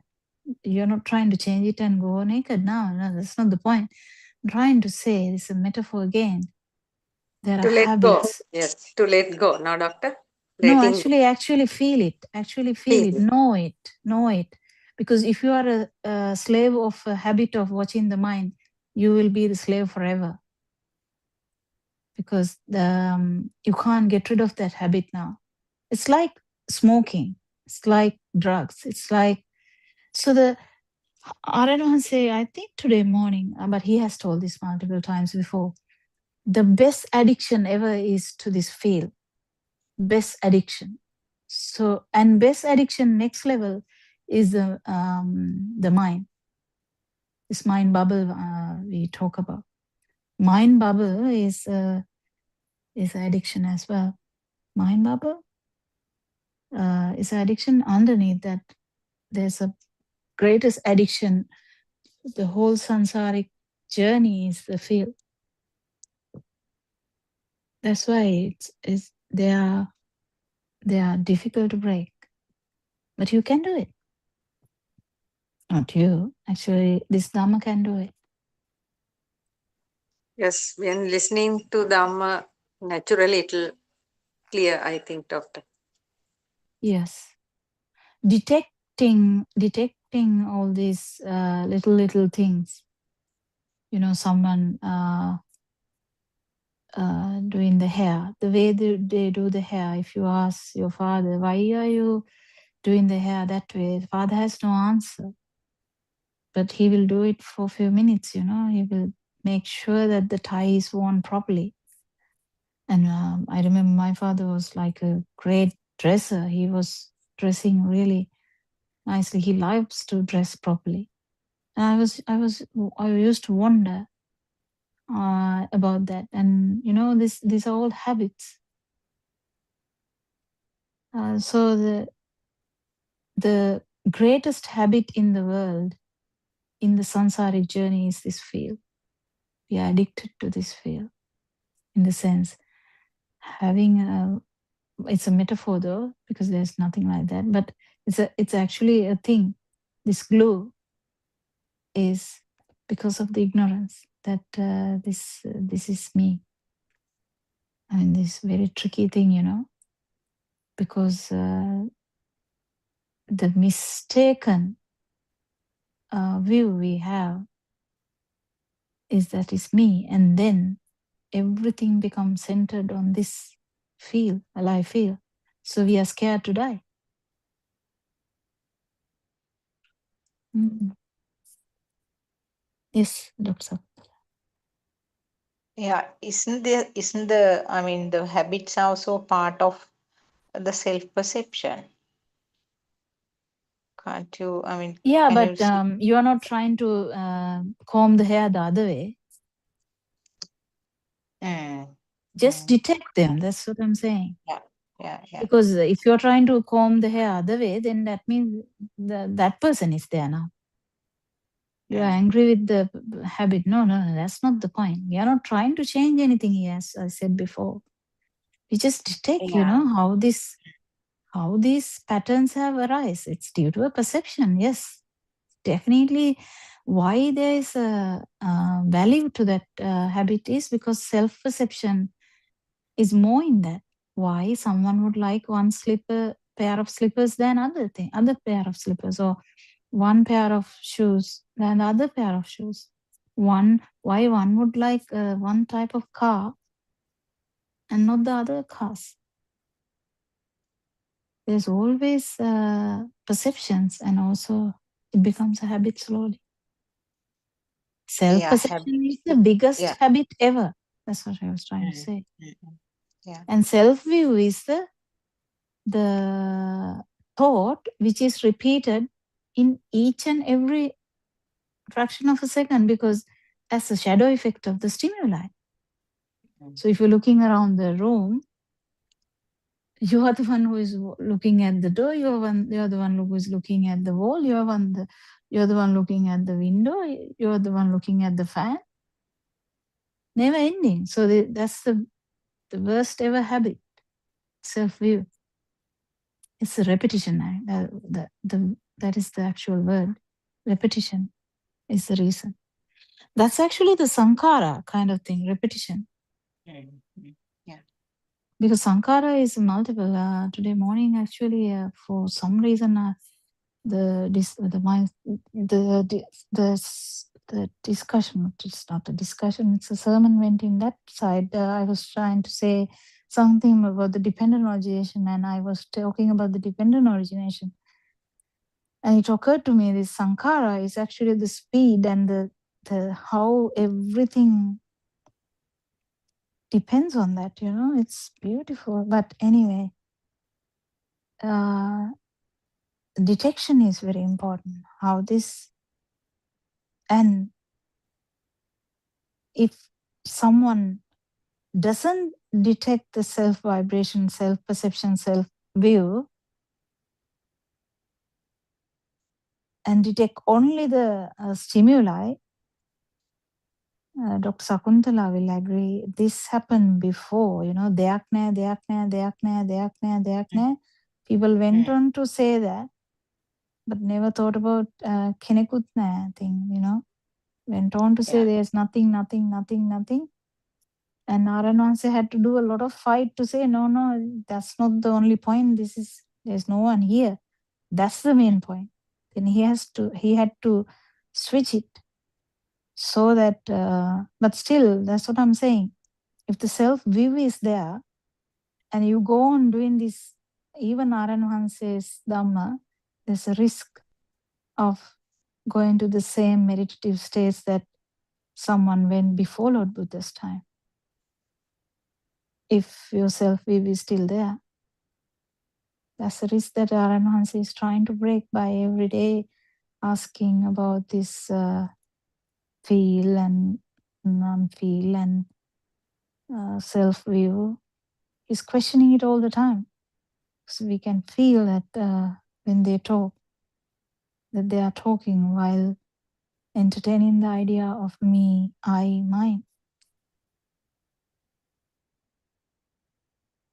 Yes, I remember Aranvasi used to say that don't stop at that level, because that was something that was happening frequently. There is nothing. And then he repeatedly, now of course it's not happening that way, but he reminded so many times that not to stop at that level. Now And he has come to the level to say, don't stop at mind level, go to the non-vibration, the form level, don't stop at form level, go to the non-form level. And one day he will say, don't stop at non-form level, go to the non-vibration level. Yeah, that is how this best teacher ever. Because he didn't say that from the beginning, because people will be overwhelmed, Now only people can even think about a non-form thing, because it is very difficult to even understand the sensual and the form.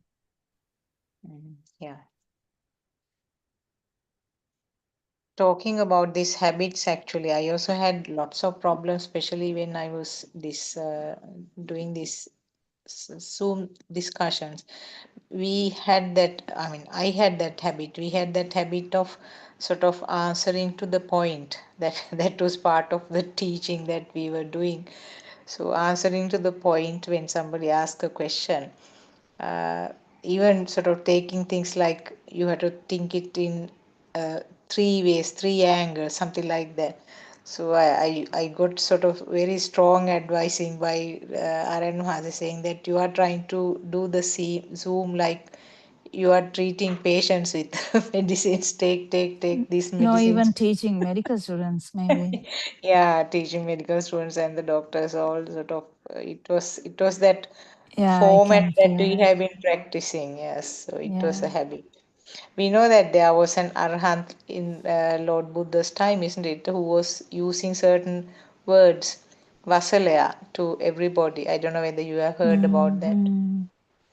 And then Lord Buddha said that it is a habit which has been coming up from so many births previously. Yeah, but the point is, Dr. Sakuntala, actually, the piercing of a thought is delayed when the mind power is too much. Yes, true. Mm. So if you let go and be free like child Sakuntala, it's much easier, you know. If Joel becomes child Joel, this is nothing. This is nothing. It's just that it's all like a heavy burden. So because child Champa will never try to watch those. Who cares? The child is so free. Yes, doctor. But actually speaking, I am free. I used to be like a child. Still, my inner child is activated now. That's good. If the self view is shattered, then inner child is fine. That's good. If we have to be only careful about the self view, self perception, self vibration. Then we can. We don't have to actually plan anything. You can't become a child. I mean, if you think about it, then actually everything is falling apart. Because if you we have so many. I can become a mother very quickly. I can become a doctor also quickly. I can become a sister quickly. Like that, I can become it. We can have different roles. And Chitta Rupa is such a thing, or mental pictures is such a thing, that if you feel like I should act like a child, you would definitely act like child. So you have to be very, very careful. This Dhamma can cut you from both. Like you might get cut without your knowledge, because this Chitta Rupa is magic. The mental picture is magic. So if you get a mental picture of non-vibration without even experiencing it, end of it. End of it, because the it becomes stronger. Now, instead of chair, mother, father, daughter, husband, son, home, job, now there's a mental picture for the non-vibration as well. One addition to the database. So the database is getting bigger, not the experience of the non-vibration. So that's the tricky part. There's so many tricky things that I wish actually there's maybe even Saturday, Sunday, Dr. Ravi and all these other friends also can come and join the discussions. It's really important, everyone can come to the discussion and talk. It's, it's very important. because the tricky areas should be warned, then people will be like fully aware, like just when we talk like this, even Joel is listening, and even Joel didn't have that problem. Joel might be like, yeah, okay, that can happen. Okay, I know that. So the kind of be ready with the repetition of the thoughts or repetition of habits or repetition of whatever. You know that it is a part of the self-perception anyway. Otherwise, then it becomes irrelevant. Slowly, everything becomes irrelevant actually, but still you will be doing your maximum. But about the roles, you can become a role very easily. See, it's still the same vibration which is transferring into another character. So it's a really beautiful system, this system. One time you are a counselor, one time you are a friend, one time you are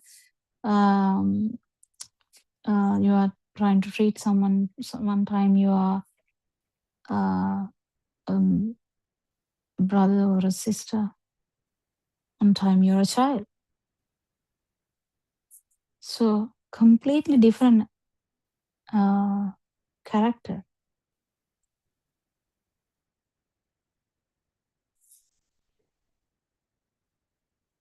It just a change of the focus. Okay, now imagine you are in a table, your mother is there, father is there, brother is there, sister is there, your wife is there, your child, 2-3 children is also there. Just imagine, as soon as the focus is changed, you are changed. One time you are the child, son or the daughter of the parents, then one time, or if the mother-in-law, father-in-law there, you will be the daughter-in-law or the son-in-law. So there's so many characters.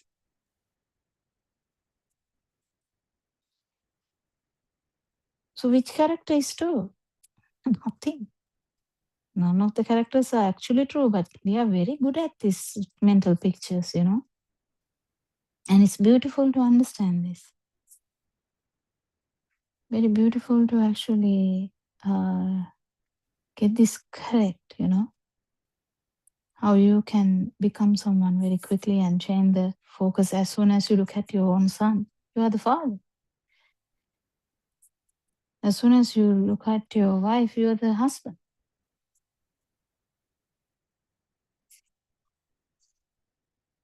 And if you get a call from your job, you're the employee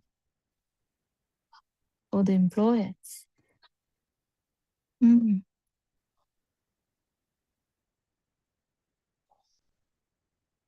This is a beautiful film which is unfolded every day with actually it's a beautiful one, whether even if it is flooding or even if it is fire or even if it is war, this film is happening. And what is the problem?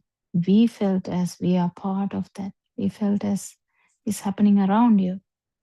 We felt that we are inside the dream. That is the big problem. If you awaken from the dream, there's no problem. If you don't have problem with that dream, if the dream is ongoing and you're fully aware about the dream, but you're not actually in the dream, and also you're not there, even outside or inside, you're not there. That's the beauty of this Dhamma. Then when your system is stopping, last breathing is happening, Pahana Nivigya say the flame as a flame of a lamp is vanishing. Yes, doctor. Actually, this Dhamma, there's no words, doctor. It gives us a feeling. It's like a wind, I think. It gives us so many calmness. without even doing anything, when listening to Dhamma, even we are clearing from inside, I think, Doctor. It's natural. Yeah, true. Actually true, because, even Joel would agree, because I don't think Joel expected any of these things, that he would listen to any of these, kind of jargon we keep talking every day. But it made him to realize that it's not related to anything. It's actually about the science of living, kind of science of consciousness or science of a life field. Now, Doctor, even Joel is listening to these things, he will also feel like this. That means the He already does. release. Yes, he He can already release. does. Releasing will automatically happen. Mm. Yeah. Champa, Yes. Champa, Yes, Joel. you know Tamil, right? Yes. Oh, எனக்கு உண்மைக்கு feel ஆச்சு. Thank you. What? Are you எனக்கு are you Tamil? yes, yes, yes, yes. எனக்கு Oh. உண்மைக்கு அது feel ஆச்சுது. So thank you. I said, doctor, I felt it in Tamil to Yes, her. yes, yes. Yeah, Yes. true. My அது father நல்லம், knew. அது நல்லம் தம்பி, அது நல்லம். My father knew Tamil really well, but I never actually kind of learned it properly. You know, Uh, Joel? Excuse me, doctor. You know, yeah. Joel? There is Buddothpada Tamil. Listen, will you?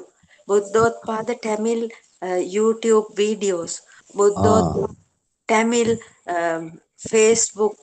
And Yeah, I am Appani is doing, doing that. yes, Apan yes, is doing that. And Appani I is am doing that. It's very every good. Friday morning, I am ah, helping Mr. Apani to do that ah, ah, discussions. ah. You check and see, will you? There are a lot of videos and things like that you can listen. But I will miss Dr. Kokila and Dr. Sakuntala and Surangika if I go into that. No, no, no, no, no, That's my don't. problem. No, don't go there. Just listen when you have time. Then you can understand this very well. Sorry, ma. Thank you, thank you, thank you, Right. thank you. Sorry. Yeah, it is beautiful. Actually, the knowledge of these, languages, I never thought that it would have such an impact, because uh, if I knew French, if I knew any other language, I would start telling this in that language, Such a beautiful thing not to share. And when I see the suffering in any vibration, in that sense, whether I know them or not, it doesn't matter. It's a vibration. If there is a vibration, there is suffering. So I think releasing this in any language is so beautiful. One day someone searches about it, and if someone is actually not able to, but I think there's a big advantage with these apps where they can actually translate. But the problem with the translation is, if the person is just translating, there is a problem, like it would happen like AI, because it's not actually as you are feeling the other person and telling the exact thing, So it is a bit different. But if you actually know multiple languages, it's such a beautiful thing. And yeah, and English is actually kind of universal, kind of, not really, but kind of. So we are trying to do 24/7 Zoom sermons and have a discussion time 3 to 5. And I think one person, if one person feels this non-vibration, that's so much power to the non-vibration in the whole universe, because non-vibration is rare. Non-vibration means zero suffering. And that system, because Aranwansi is doing a great job alone, you can see how powerful the non-vibration is. He just kept doing YouTube videos alone. He didn't care whether someone is listening or not. He just kept doing it. And one time he put his phone number because someone asked, can we ask a question? And he put the phone number, and then that's how we have called him. And he was so kind. And I still can remember the first time I called him. I was like so thankful. At the same time, I was like shaken by the idea of calling someone who I don't know. But amazingly, I actually understood what he was trying to say. So I kept on listening. And I used to say to everyone, just keep listening, even though you might not fully get it in the beginning. Just keep listening and try and see what he's saying. It's very important to understand this actually theory behind this alive field and the self-perception and the self-view. Because this self-view, if that is shattered, actually you have done the half the battle. Because self-view is the most difficult thought we have, most repeated thought we have.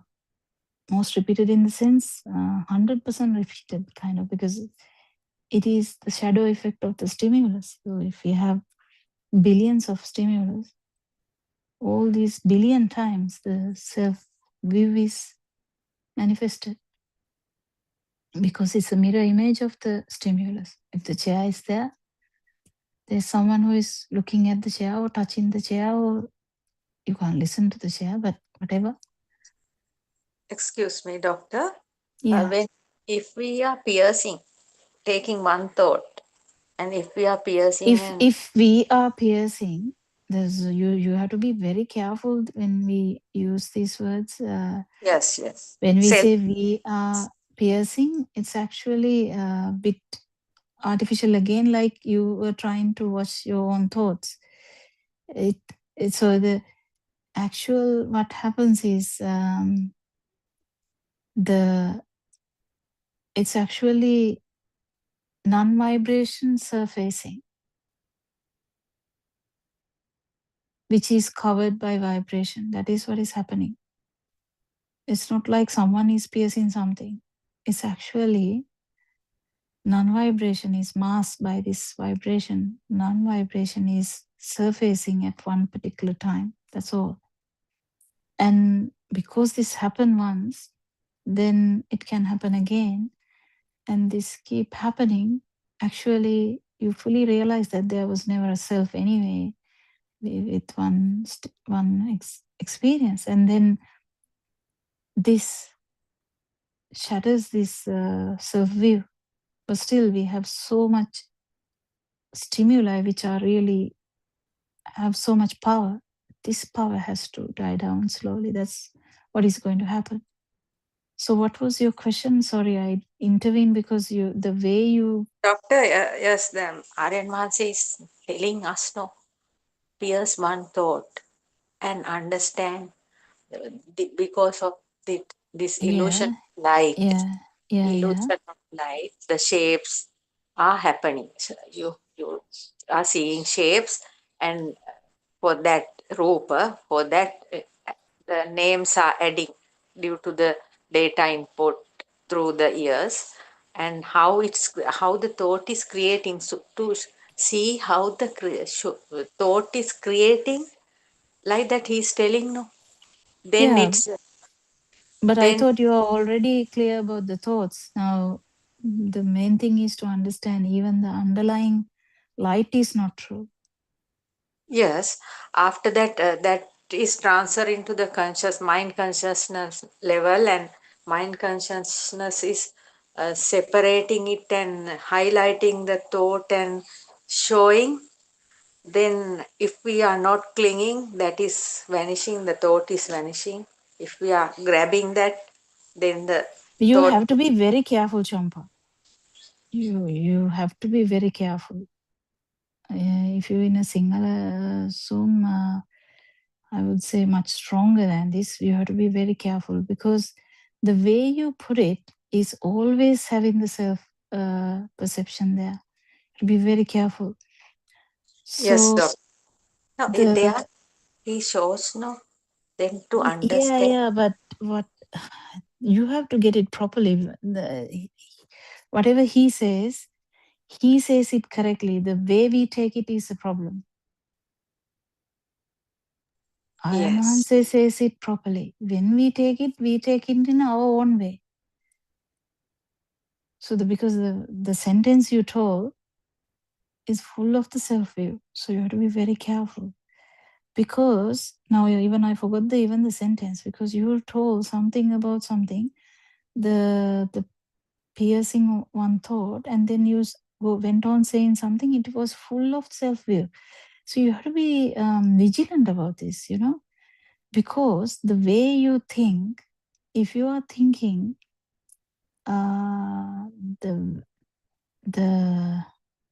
someone is doing something, it's a great problem.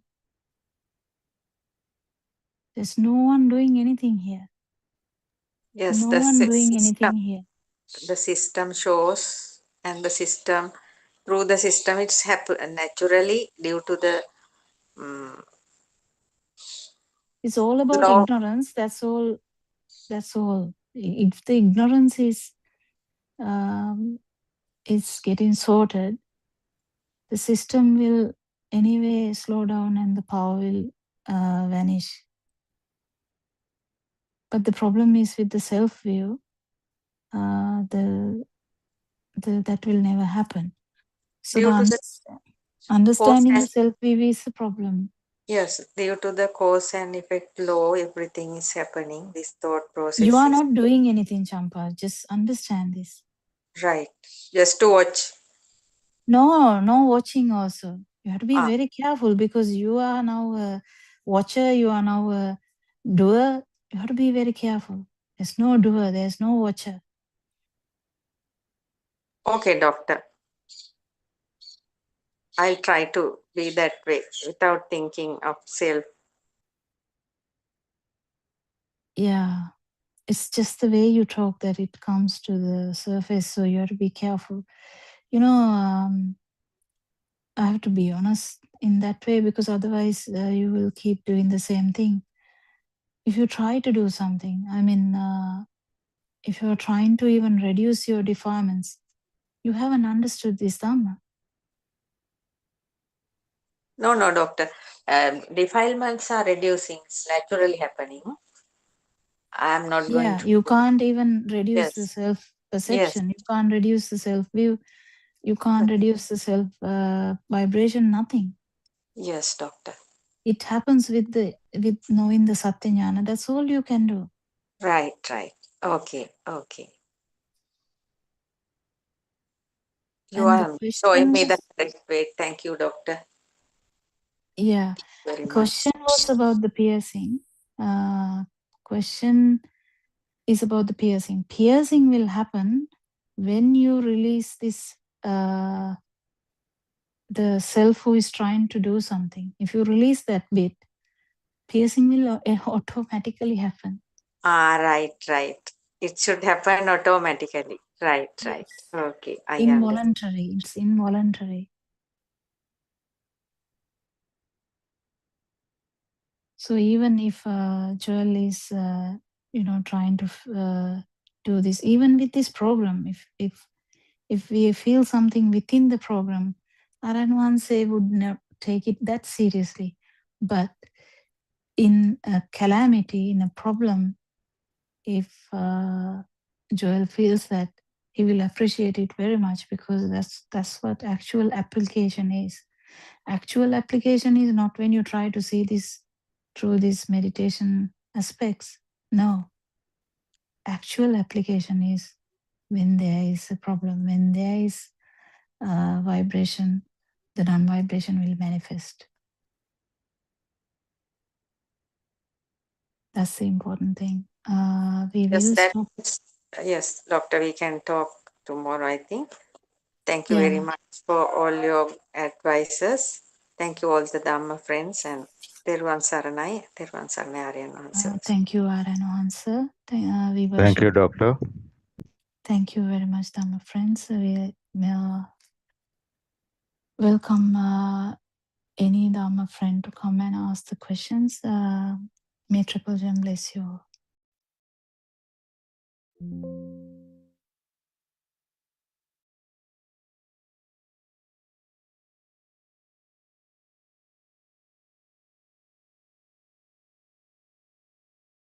Even though you need to put some effort while being on the path to become an anagami, you need not do anything while being on the path to become an arahant.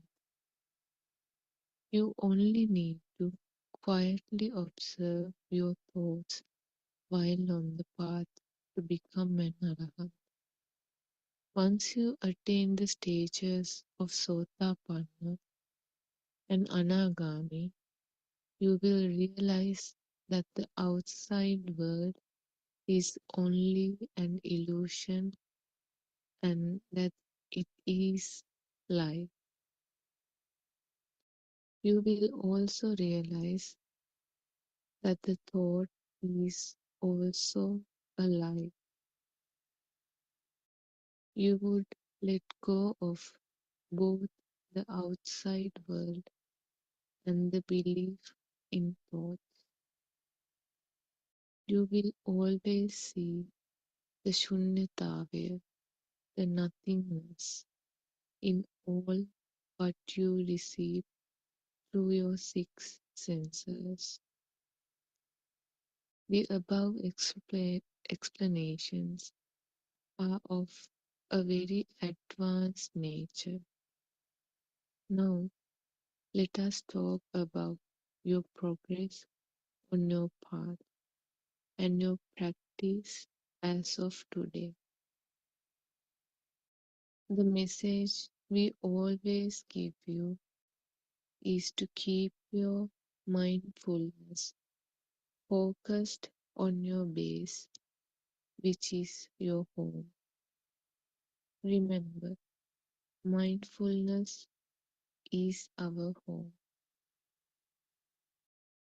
You have to learn to be in your home.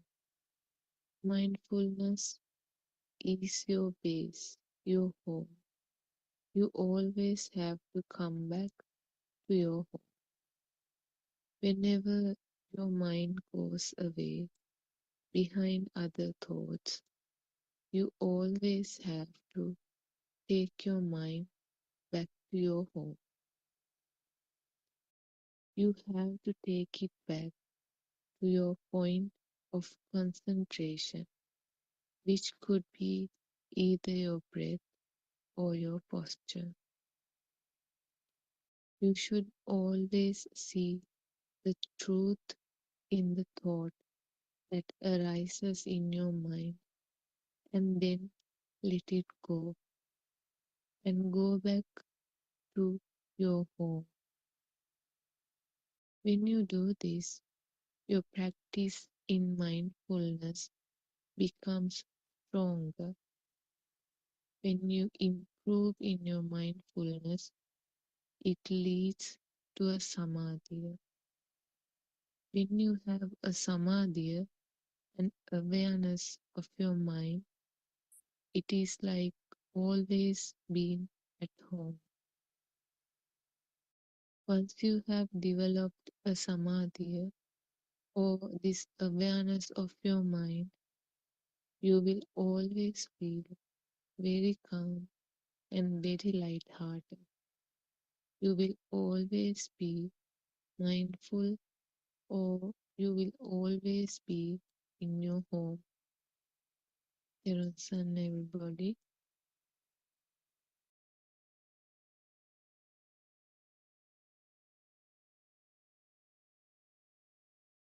Theron Sana.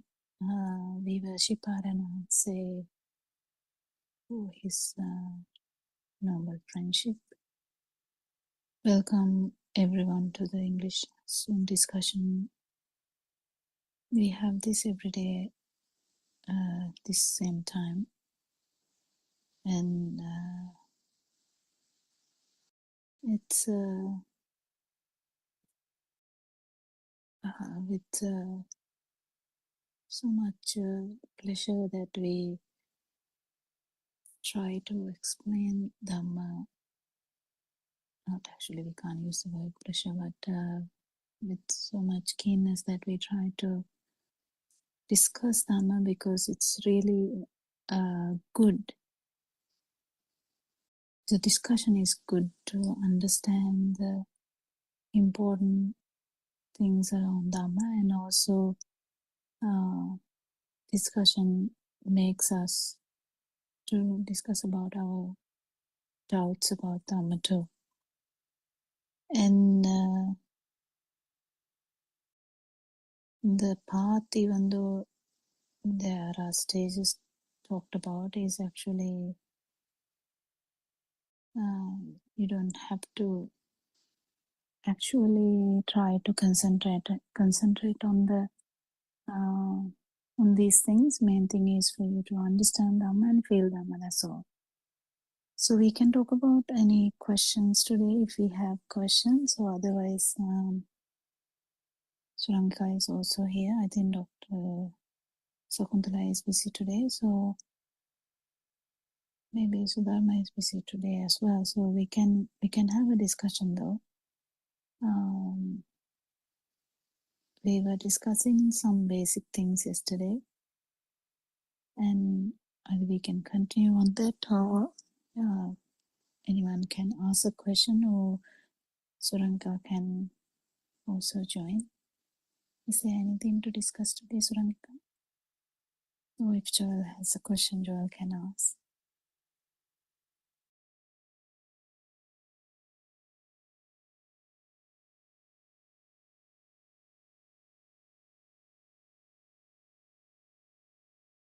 Yes.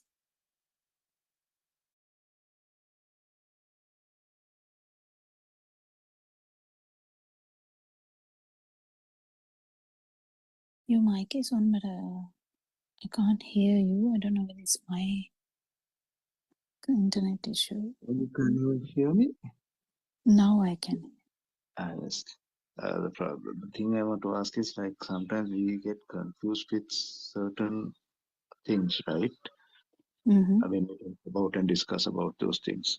So when you're confused, how to come out of that confusion? It depends on the topic though, because it can be, what do you mean by confusion? Can you give like an example, some whatever example? Yeah, like, for example, yesterday's example is something that I would like to ask. We all were confused. We were not able to understand it properly. So Mm-hmm. in that situation, how are we to, like, make it clear to ourselves? Were you talking about the discussion we had about Dhamma yesterday? Yes, doctor.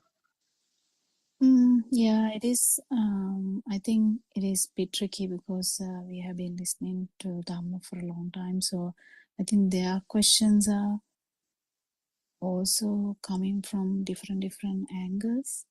So that's why I told you from the beginning just to take it easy and try and take whatever you can. Basic thing here is, Joel, to understand how do we feel this suffering. That is the basic understanding what we are trying to get. So sometimes too much questions can actually make it so difficult to understand, but we try to keep it simple, and specifically we try to. Sometimes we can get dragged on because of the question, the way they ask it, the so many reasons. You're true. It is very simple, like when Narayananse joins it, it's simple ways he will tell. So it's very important to understand it in a simple way as possible as we could. And the main thing to understand here is how this burning or how this alive feel or how this suffering has arisen. So when we try to understand that, there's so many factors which is important. One is, yes, there is no self, but we feel something. So if you are feeling something, how does that happen? That is because of the stimulus. Stimulus means in Sinhala it is aramana. I don't know when we can say thought, because each and every fraction of a second, it's just one stimulus which is happening. But because it is happening so fast, we feel like we are driving and listening to music, so, and so driving is a complex one too. We keep looking at the front, our bodily movements are there, and as soon as we see red lights, we stop, or policeman makes a sign for us to stop, we stop. Or if we feel like we are getting late, we might accelerate. So we feel like we are doing everything at the same time, but that is because our human mind is actually very fast.